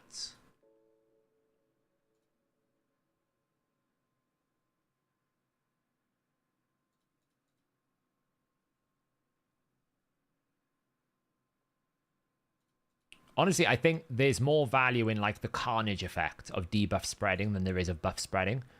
Like the fact, I would love to see more things like if you debuff spread, that could be debuff spread into a protected debuff. Or if you kill an enemy, it spreads all the targets. Like I think when you actually get a chance to play with Carnage, like I did, the utility and the value of his debuff spreading is incredibly good. It makes people like champions like Riho much more of an option in Hydra because you can effectively use all of her effects and spread them around quite a lot. So if we're doing it, I'd much rather see those types of... I think those are really, really interesting. Those I feel are going to add more value to a player. Whereas I find some of these buff spread mechanics a little bit too niche and too limiting. Like, honestly, if you get done over by a Carnage where he places Master Seal, kills you, and then spreads and then kills you with his A3, everyone's got Seal, block passive and block active, protected debuffs. It's actually ridiculously strong. And he will fully spread out a Riho debuffs in Hydra in no time at all on his base form. I actually value Carnage's base form larger than I value his alternate form after I playtested him.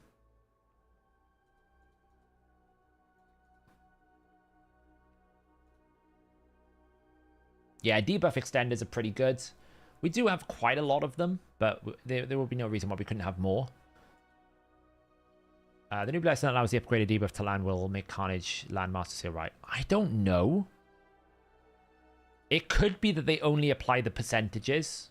Max on, max off. It depends if they consider Master Seal version 2 or just a separate one. So...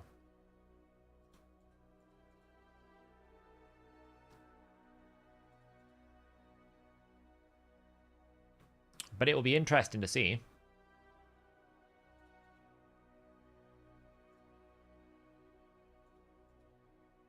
Considering we haven't had any champion at the moment or anything in the game with, not even a boss with Master Seal, it would be interesting to know. What about a champ with a passive that gives everyone a chance to place a protected buff? That would probably be way too strong, and you already have that mechanic in protection sets. So you would be overriding the set with that, which doesn't really make sense. Can you imagine a sacrifice mechanic where, like UDK, hero gets killed if another hero is potentially dying, but then returns like a monkey with drawback for enemy team? If done correctly, no.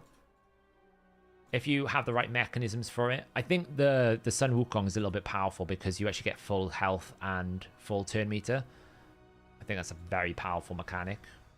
As you saw, I lost the amount of times I've lost fights to Sun Wukong because his passive keeps coming back and I can't kill him. It's a bit of a threat, you know.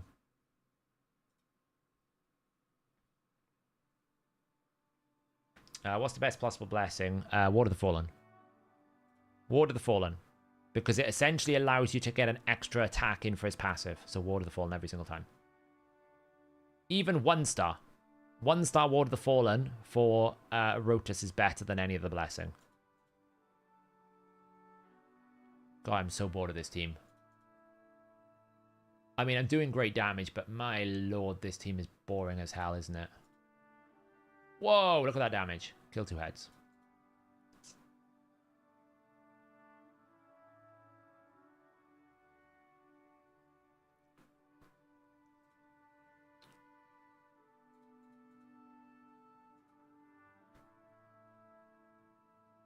He switched to polymorph, did he? I don't... I can see why for his probably high end, but I don't think it's a good idea. Like, it just depends. Like, are you actually facing a lot of debuffers in arena? Because if you're not facing many debuffers, what's the point of polymorph? Because a lot of the times it used to be that they were picking it because Taras would come into the battle, and Taras wouldn't have a choice because he places the fear. Well, if you're just facing teams that don't have many debuffs, you're basically picking polymorph for no reason whatsoever. I don't know what teams he's fighting, but I would imagine that not every single one of them is pumping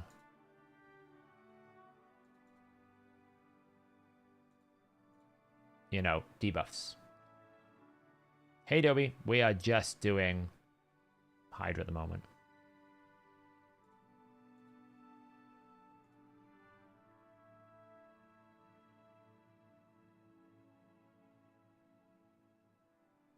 It won't beat Trunda Mage Man. Aslan Ironclad can't beat a Trunda team. It's too strong.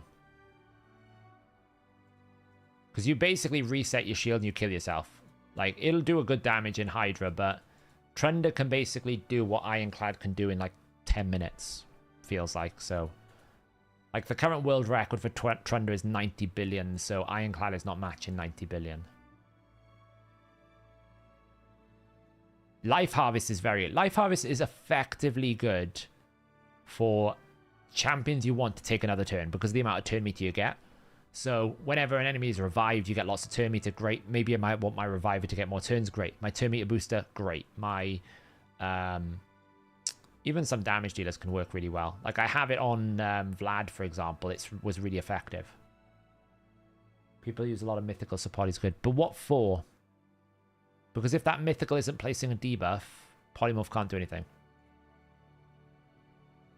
So that's what I'm saying. It doesn't matter whether they're a mythical champion or not a mythical champion, right? If the champion isn't placing a debuff, then Polymorph is basically doing nothing. They have to physically place the debuff for it to be worthwhile.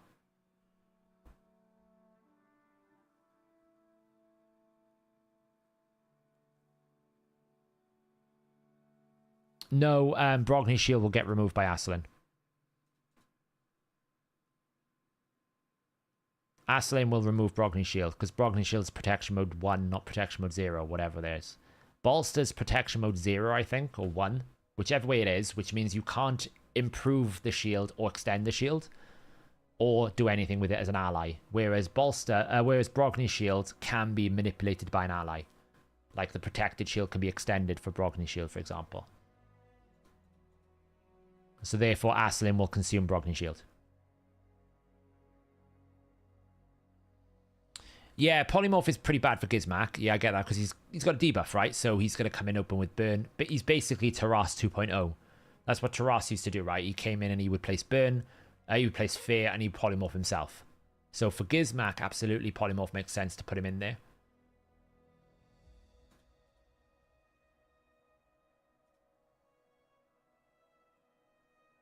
Calamitous and Gallia, so annoying. Well, your Hydra setup, well, with those two. Yeah, there's not many that do that though, right? So Gizmak's obviously one, which is quite topical because Gizmak obviously is a very good answer to Stone Skin. Hey, look, we found the 1,000 turn limit. Ugh, like, we're getting there. Why do I do this to myself? At what point is this like torture to do this, team?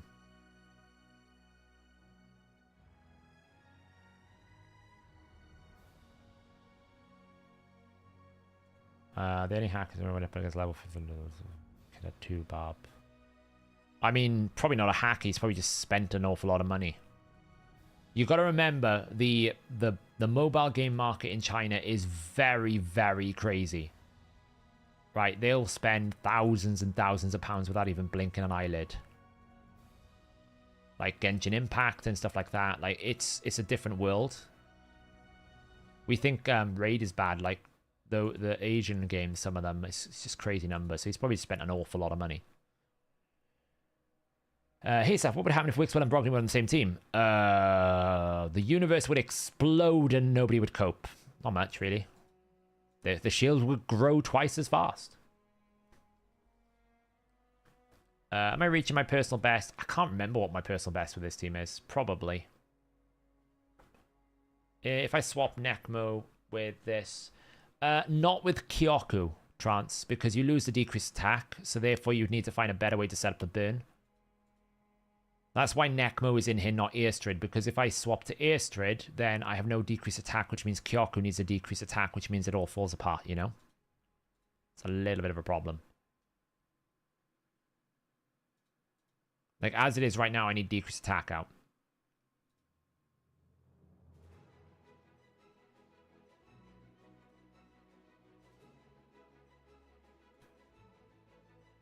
But I'm going to do decreased speed instead, so that I can slow him down.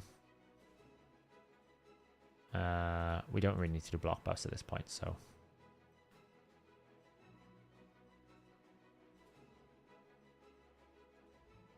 might as well. Risk it for a biscuit. Oof. I should have waited till I did that. I made a mistake there. It's not the end of the world. Wow, do you see that? 600,000 proc there from Shamel.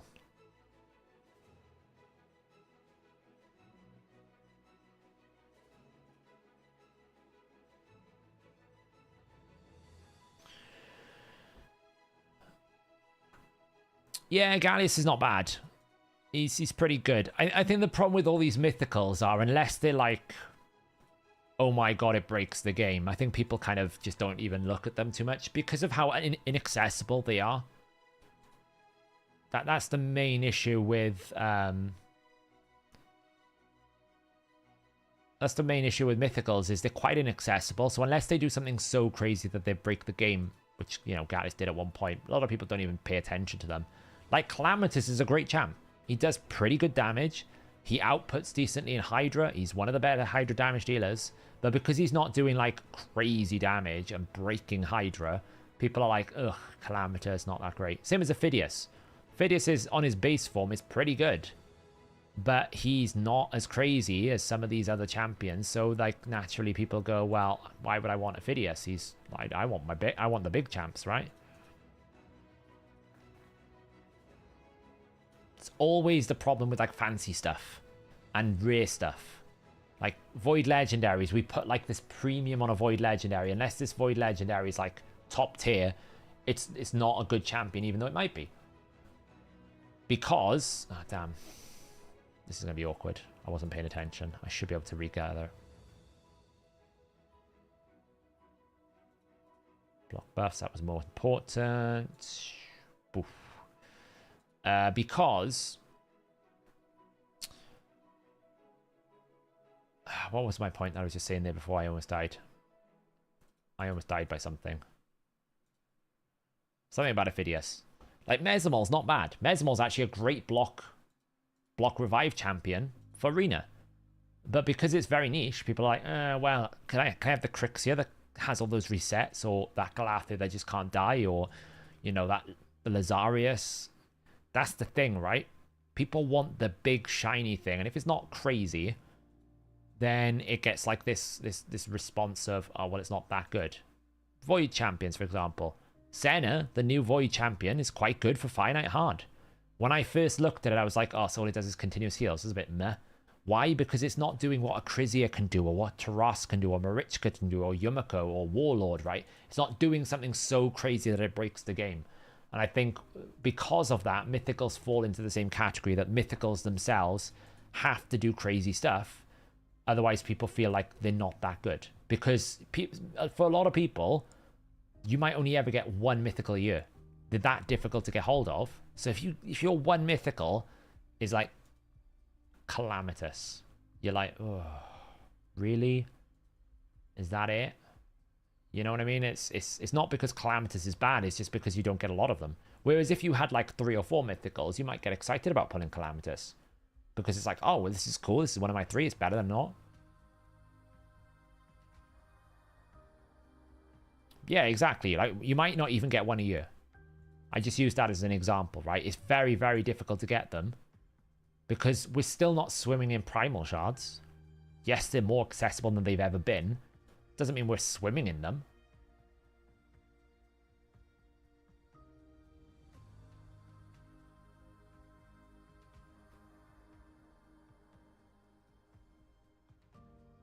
Use RX more than Mesamol. I've seen Mesamol used to be very high success in Arena.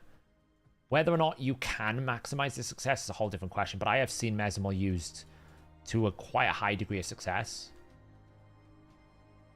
It's a bit like a Giga Charged Phenax.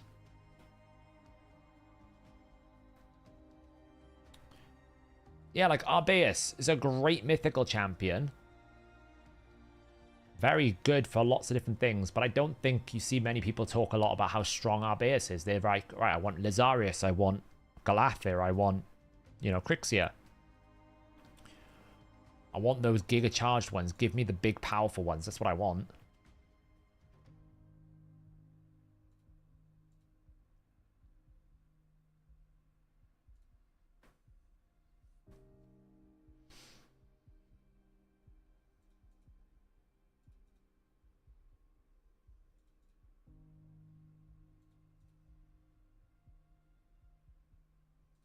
Boom.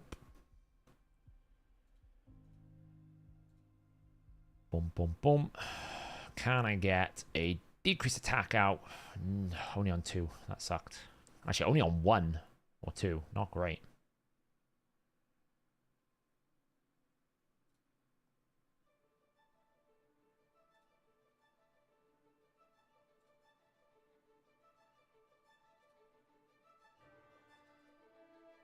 There you go.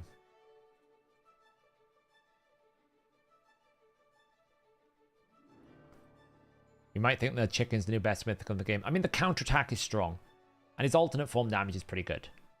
I will admit. It's a pretty strong, compelling case.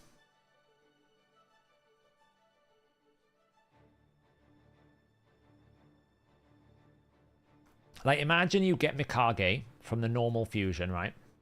And then your first mythical that you finally pull is Lady Mikage. Like, how terrible of an experience is that? And it's not because Mikage is a bad mythical. She's one of the better ones. It's just, you know, do you really want 2 of them? Some people might say yes. But I think a lot of people here would want one of the other more powerful ones. Because naturally, you want the powerful ones. You don't want the rubbish ones.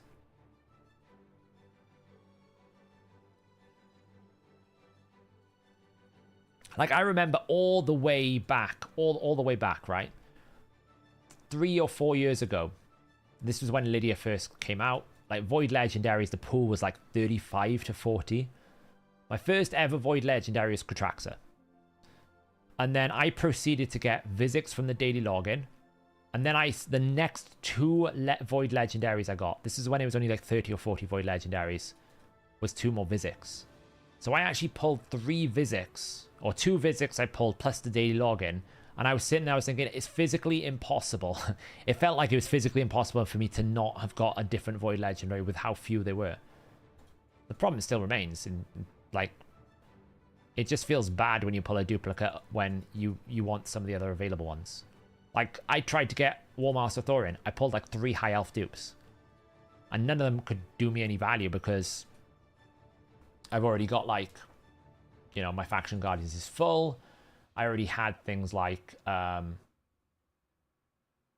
they weren't like +2 or +4. They were like the 3rd duplicate. So they were kind of like sat there, which means I either consume my Faction Guardians or they don't give me enough stats.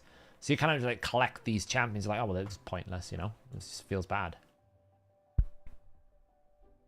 So I just want to share with you, after almost $500 preparations for Falman, you got an amount of 0 out of him. Ugh.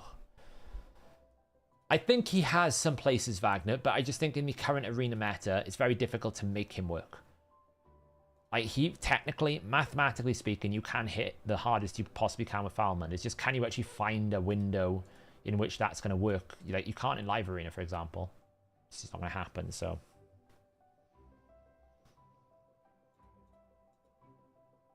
When do you think the mythical fusions are coming to the game? Not for a while. Just think of the model of how difficult it is to make Mikage. The expense of making Mikage puts me off ever the concept of having a mythical fusion. Like, you have to make... Like, I think it cost me, like... Was it 5 million silver?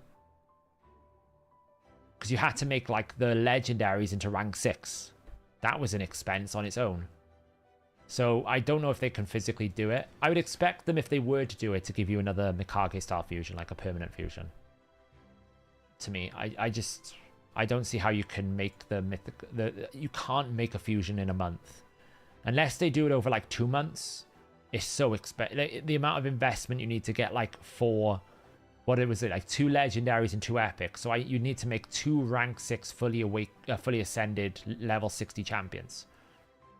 Is that achievable? Doesn't seem it to me.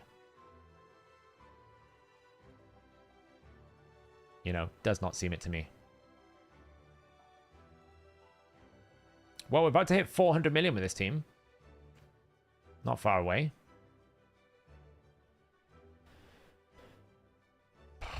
So the team works great. It's boring as hell, though. I lost interest about 5 hours ago, it feels like. What about his fragments? You could, but then how would you value it as a fragment, Dobie? Because theoretically, like specifically from a game design perspective, they're a tier above legendaries. So therefore, the fragments you collect need to be of a greater value than the legendaries. Otherwise, it devalues the legendary fusion, if that makes sense, right? So if I have to do the same effort to get a mythical, why am I having to spend that effort doing the legendary? You flip it in reverse. Now, they could do it over 2 months, but I think a 2-month fusion is too long for a lot of people. They get disinterested, which is why I think we won't see things like a 3-month Titan event like we saw with the first Titan event, because after about month 2, you get tired of all the work.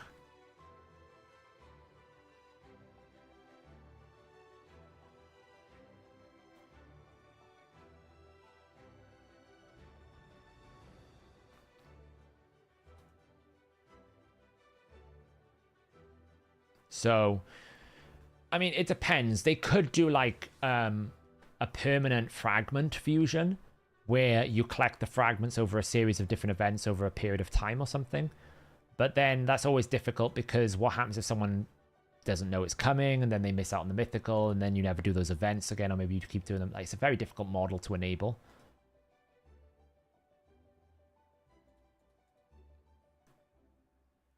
You know, they could do a Titan event similar to Torment. Yeah, that could work, like a 6-week thing. I just think for them, it doesn't actually make much sense to give you a mythical for free. Like, Mikage was different because it was like a permanent account kind of thing with Razin type model. I think if they were to do it, they would do another one of those. I don't think they would do an actual fusion mythical, because I don't think it makes sense. I just don't think it makes sense.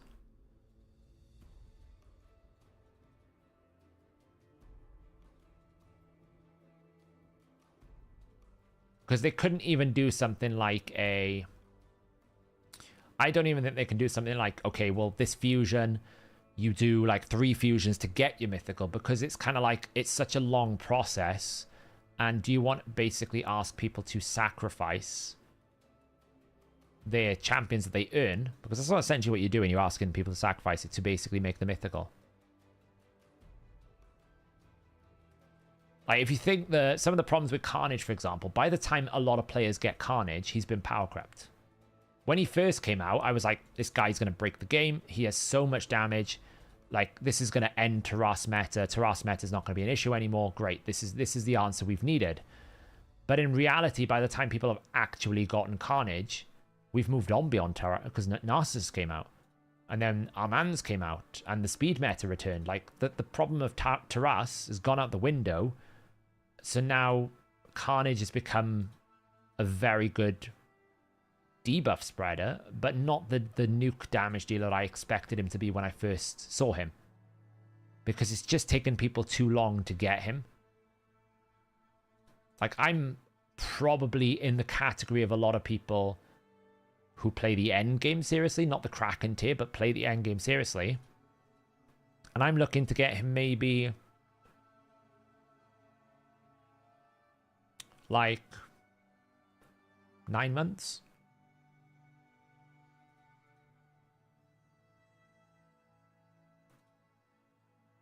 So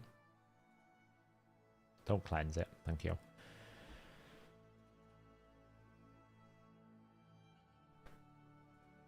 So that's the problem, I think, with the mythical fusion, is like, it would be a long process, or it would be very expensive in a short period of time, both of which are very difficult for the player to manage, which would then put them in a situation where either they create content that is devalued by the time you get it, or it's so long that people lose interest in it. Because that's the other thing, like, a 3-month event is very difficult for people to keep focused on. Very difficult.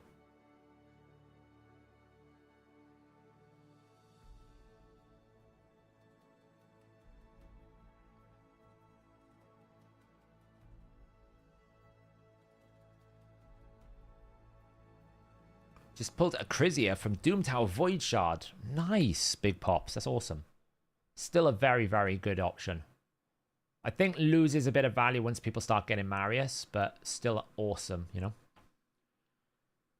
Yeah, it's like High Mother Maud. Like, I'll be honest, I don't think I'm ever going to be able to earn High Mother Maud. It's just not going to happen. I don't earn enough fragments. And it's not because I skip load of events, it's just they don't give you enough. Even if you were to do it, basically to get Hymn of the Mode, they want you to basically skip 7 months worth of fragments. And like, you're not going to trade in 7 champions for basically a glorified Doom Priest. Like, it's not that Hymn of the Mode is bad, she's a great champion. It's just that when you actually put it into the context of the game, it's like, would you sacrifice Wixwell and Armands for Hymn of the Mode? Because essentially what they want you to do is sacrifice Airstrid, Wixwell, and Armands to get Maud. You'd never do it. That's just silly. It's just not good. I don't know if we can get to 1500. We might. If we get like Stars Align damage, we might, but...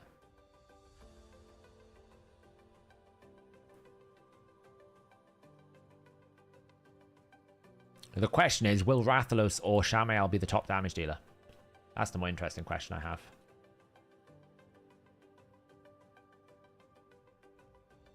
What do you think about more champion bursts? I really want to see Razin. Yeah, honestly, I would love them to go through the epic stockpile, find 5 to 10 epics, and give them all things like block buffs, veil, increase resistance, decrease resistance, intercept. Like some of these newer edge cases, give some of them seal. I don't know. You don't have to be 100% chance, but like just literally take a lot of these old kind of epics that have been lingering. Hex, yeah, it's another great example. Just give them a little bit more like 2024 features. They don't have to be the world's best champion. I don't want you to make like, I don't know, Taras 2.0, but just give us some more options. Like go through some of these ones that like Infernal Baroness and different things that like just need a bit of love, and just add in a few of them with like, hey, this champion gives a perfect veil. Great. So it doesn't have to be Duchess, Shamael, Tuhanarak, Firol. Like there's literally like, I can count on 2 hands the number of champions required for the Torment Head solution. That should never be the case, especially when you've got a roster full of 860, 870 champions. Right? You should always have a good pool of distribution of the things that you have available so that you can see the spread. In my opinion. Yeah, we went through the blessings earlier in the stream. Actually, when we went through in the stream, I had a better perspective from my first glance. I actually think a lot of them could add a lot of value.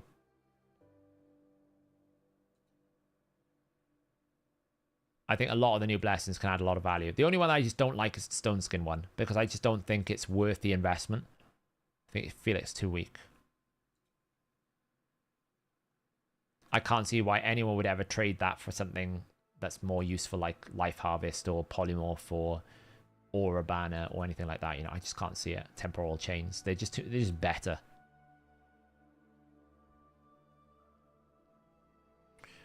I don't mind champions that can spread specific buffs. They're pretty good. As long as the buff is valuable, right? And useful in the right area. I think about 175, 150% is probably fine, Trance. Like 100% is just not enough.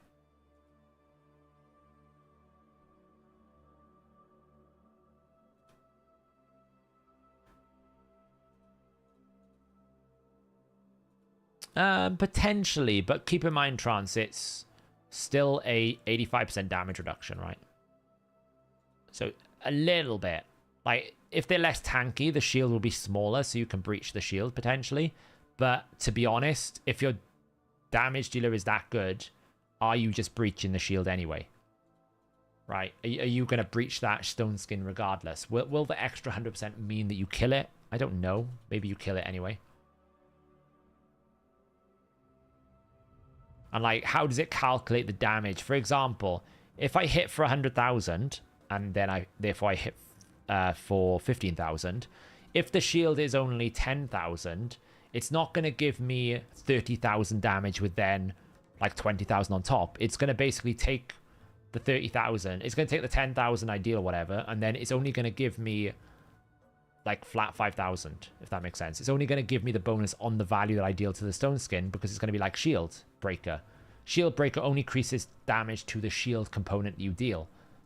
So it's not going to like physically make you do more damage to that. It's just going to help you, like, it's going to basically halve the amount of damage you need to do to the Stone Skin. I don't know if that's enough to warrant. Keep in mind, it's got to be like a a 6-star blessing to get that 100%.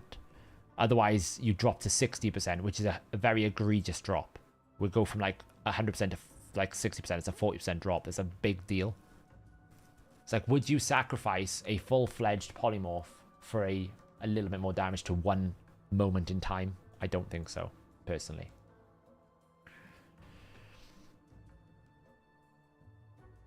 Honestly, that is short-sighted, in my opinion. Like, I get it, you know. You're adding new blessings. Do you know what's more egregious about that, Kessel? It's the fact that it costs you more to switch divinity. So not only does it cost you gems to switch blessing, it costs you more because they're adding a new divinity to switch divinity. It's a bit of a joke. They should give you a free reset. Sorry, they should. It's so stupid. Yeah, Shamael's got an infinity amounts of crossbow bolts. It's quite impressive.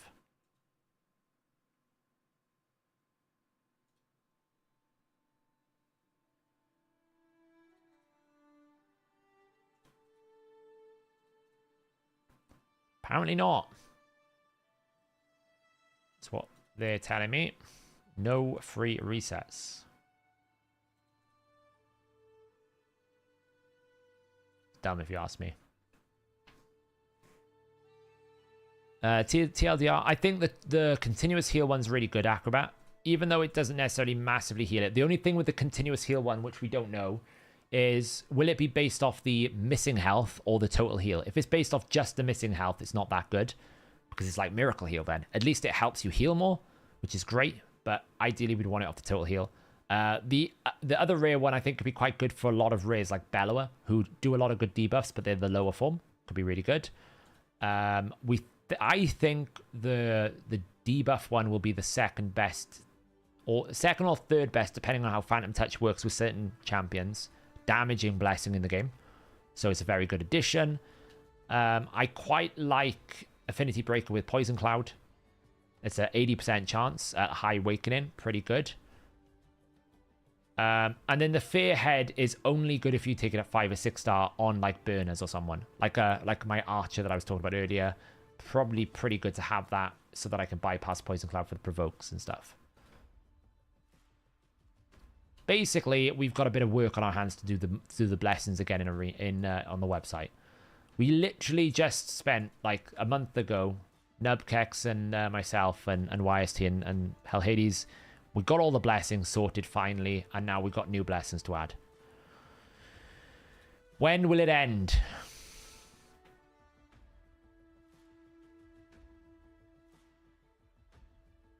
Oh, I'm not doing any content about buffs and nerfs or balancing for the next week. I am not doing another video about balancing champions. They'll probably hate me for making a champion too strong or something. I don't know.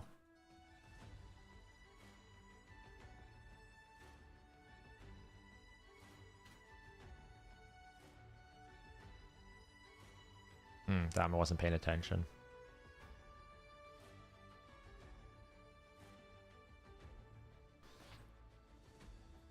Don't go there, Das. Okay. Do not poke the bear. That's what I've learned. I've learned my lesson. Okay. I'm not allowed to have an opinion. You got to have this, right? This is true, Elixium. I'll be honest. I've never had so many comments on like the amount of views video that I've ever had. The amount of feedback that I got, honestly. It's crazy.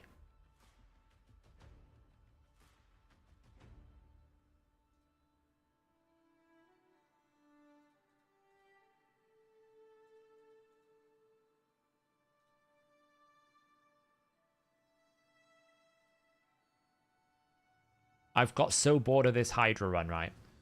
I have stopped paying attention to who I should be provoking. I'm just like, I'll just smash the dead head.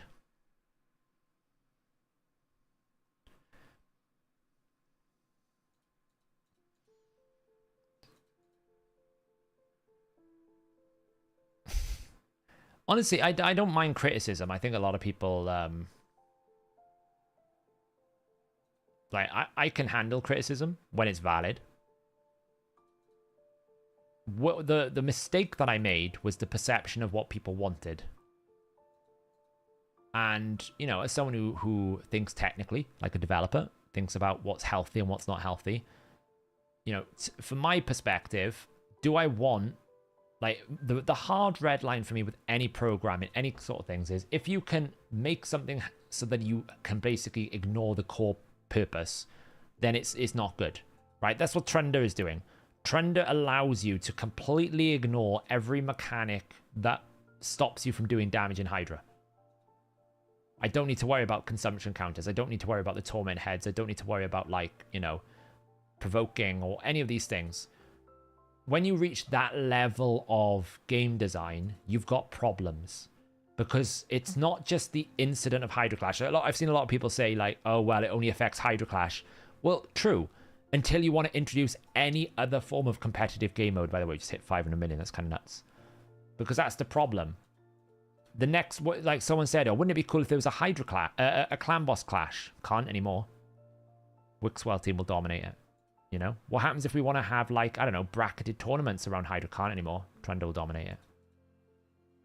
So, like, to make any new pieces of content, you effectively have to spend twice the amount of development budget making it not break the game because of XYZ. Whereas if you just fundamentally fix the flaws with some heroes, then you would not have these problems. If you stick to core good game design principles, don't multiply multipliers. If you have exponential growth, make sure you put caps on it. If you have effects that basically can lead to extreme numbers, you double check the different mechanics work well with it. Right? If you just do these, then when you want to develop new content, then you have the scope to do it without necessarily having to worry about every little thing that could make it so trivial. Because let's face it, if you think about it, any new boss that comes out that exceeds a certain amount of turns now must have some sort of ignore shield mechanic. Whether you want it to be thematically designed for that boss or not, it has to. Why? Because I can just put Wixwell in and dominate and make it trivial. Just the same as... By the way, Rathalos dominated. Just the same as if I ever wanted to have any content that didn't have enemy max HP caps, I can't, because Nuke can come in and just one-shot it with Marius. So now I have to have a cap for HP burn, poisons, shield, unkillable, block damage, turn meter control I need management of. I need management of enemy max HP. So you see, you start knocking out all your core status effects. How do you design a boss? You can't. Hence why game balance is so important. Not because I want to destroy people's fun, because I do want people to have fun. I want to see these crazy teams. It's the fact that these crazy teams will stop us being able to develop any more fun in the future. In the sense that, you know, even to the extent that one comment which really stuck out to me, someone had pulled the new Toshiro guy, the new mythical, and he's like, what's the point of me using the mythical? Ironclad does more damage than it. So you finally pull a mythical champion, you're like, oh, what's the point? Ironclad does more damage. That's the point, you know? So what do we got here? Let's see. Nekmo Thar obviously is in Hex, so did 105 million. Kyoku, not bad considering. She's a pretty decent damage dealer if you get her going. Considering she's only 1 star, so she doesn't have the defense value or the crit damage here. Pretty good. Pedrai doesn't do damage, but hey, you know, really good utility. Rathalos rocking in 176 million. Ugo is also in Hex, by the way. So we've got 2 Hexes, so 48 million. And then Shamael is just pure damage. When Shamael gets 4 star, this damage goes up another, you know, 25%. So, or was it 38%? Or what is it? 25, 30%? I don't know. A lot of damage goes up. So.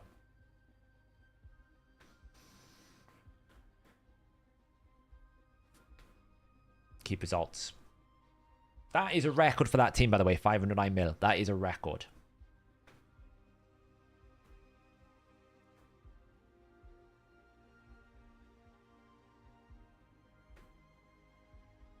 Yeah, like, you know, I think people accuse me sometimes of being like the destroyer of fun. That's not true.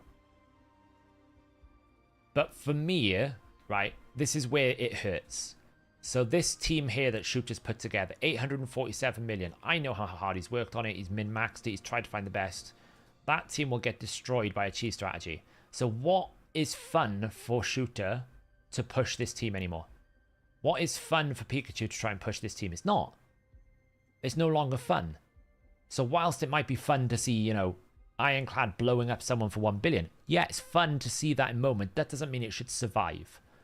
That doesn't mean that's a good game design. Is it more important than trender fixes? No. Like, you shouldn't approach it from a siloed position. I wasn't approaching it from a, you know, we must fix Wixwell and nothing else. Of course not. Like in the tier of systems, like Polymorph, Armans, Trender, you know, all these other issues are much larger issues. Absolutely, I wouldn't deny that. So, what does that put me at there? 2.4 billion? That's never going to be, like, Shooter's 8 billion is mental. I probably don't need to go super hard on Trender right now, so I can probably just smash a Trender team out. 400 energy.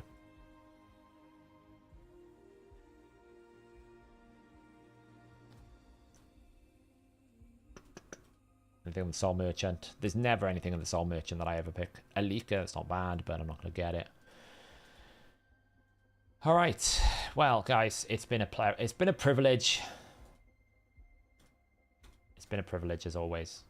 I actually kind of don't care. I'm going to miss a day for this. I was going to go for the champion training event, but I can't sit here and do 138 campaign runs for this. I can't be bothered, so I'm going to leave it there. And I'm not summoning anyway, so I might just skip this Prism event entirely. I will do a Trender T. I'll do it off stream though, because it's like 2 in the morning here now, so it's pretty late. So I do need to get some rest and some food. So anyway, guys, it was a pleasure as always. I'll probably do a video on blessings, I guess the new blessing updates, and go through it in detail. And I will be doing a gearing video hopefully this week if I have time. We won't be talking about Wixwell anymore. Wixwell conversations are over. They are done. I'm not getting any more involved in that. And yeah,